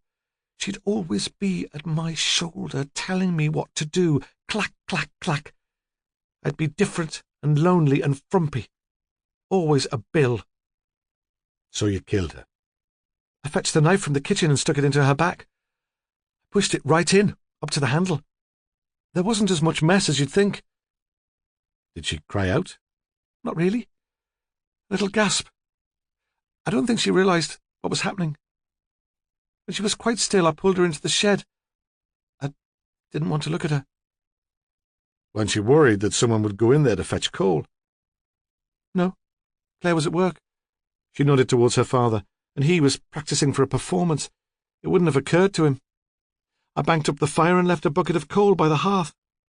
She stretched and gave a clever little girl smile. "Actually, it all happened very quickly. When I looked at the clock, I saw I still had time to get to choir." "But you missed the bus?" "Yes. There was a train coming. A man in a red car had been forced to stop too. He saw I was upset and offered me a lift into town." Paul Hooper. If he'd come forward immediately, they'd have cleared up the case weeks ago, but he'd had his own reasons to be frightened of the police. "And after choir you persuaded Mr. Taverner to bring you home. You told him what you'd done." "I told him I'd done it for him. That was true in a way. Mummy wasn't a threat to his career, dead, was she? We waited until after the party. Bernard and Claire were searching for her in the Dean, though I don't suppose they were looking too hard. We loaded the body into the boot of the car and threw it off the jetty." She looked up at him. "No one cares much that she's gone, you know." "I think you care," he said. She flinched as if he had slapped her, but said nothing. "At least, I hope you do." Still, she ignored him. "Why did you take the child, Marilyn? Surely there was no need for that." "Mr. Taverner went all weedy on me. He said he was going to the police. Of course, he had to discuss it with Emma Coulthard first." She said the name in a sneering, high-pitched la-di-da voice. "I phoned him from the club this morning. I told him he'd better watch out or I'd hurt those kids. I told him he mustn't see her." "Did you mean it?" course I meant it. Then I saw the little boy. Claire had gone back to the Coast Guard house. I told him it was a game. Let's hide from Claire, I said. It was easy as pie. You must have realised there'd be a search, and we'd find him. She shrugged. She'd been jealous of Emma Coulthard, rejected by Mark. She'd snatched David to get her own back. There'd been no logic to it. You'll have to come with me now. She pulled her fingers through the wiry hair in an attempt to make herself presentable. I know. She nodded again towards her father. He doesn't have to come, does he? Not unless you want him to. Bernard Howe did stir sufficiently to come to the door to see them off. He put his hand for a moment on his daughter's shoulder. I'm sorry, he said, about Kath. I should have done something about her. She pulled away and stood for a moment on the step, waiting for Ramsay and Sal Wedderburn to join her.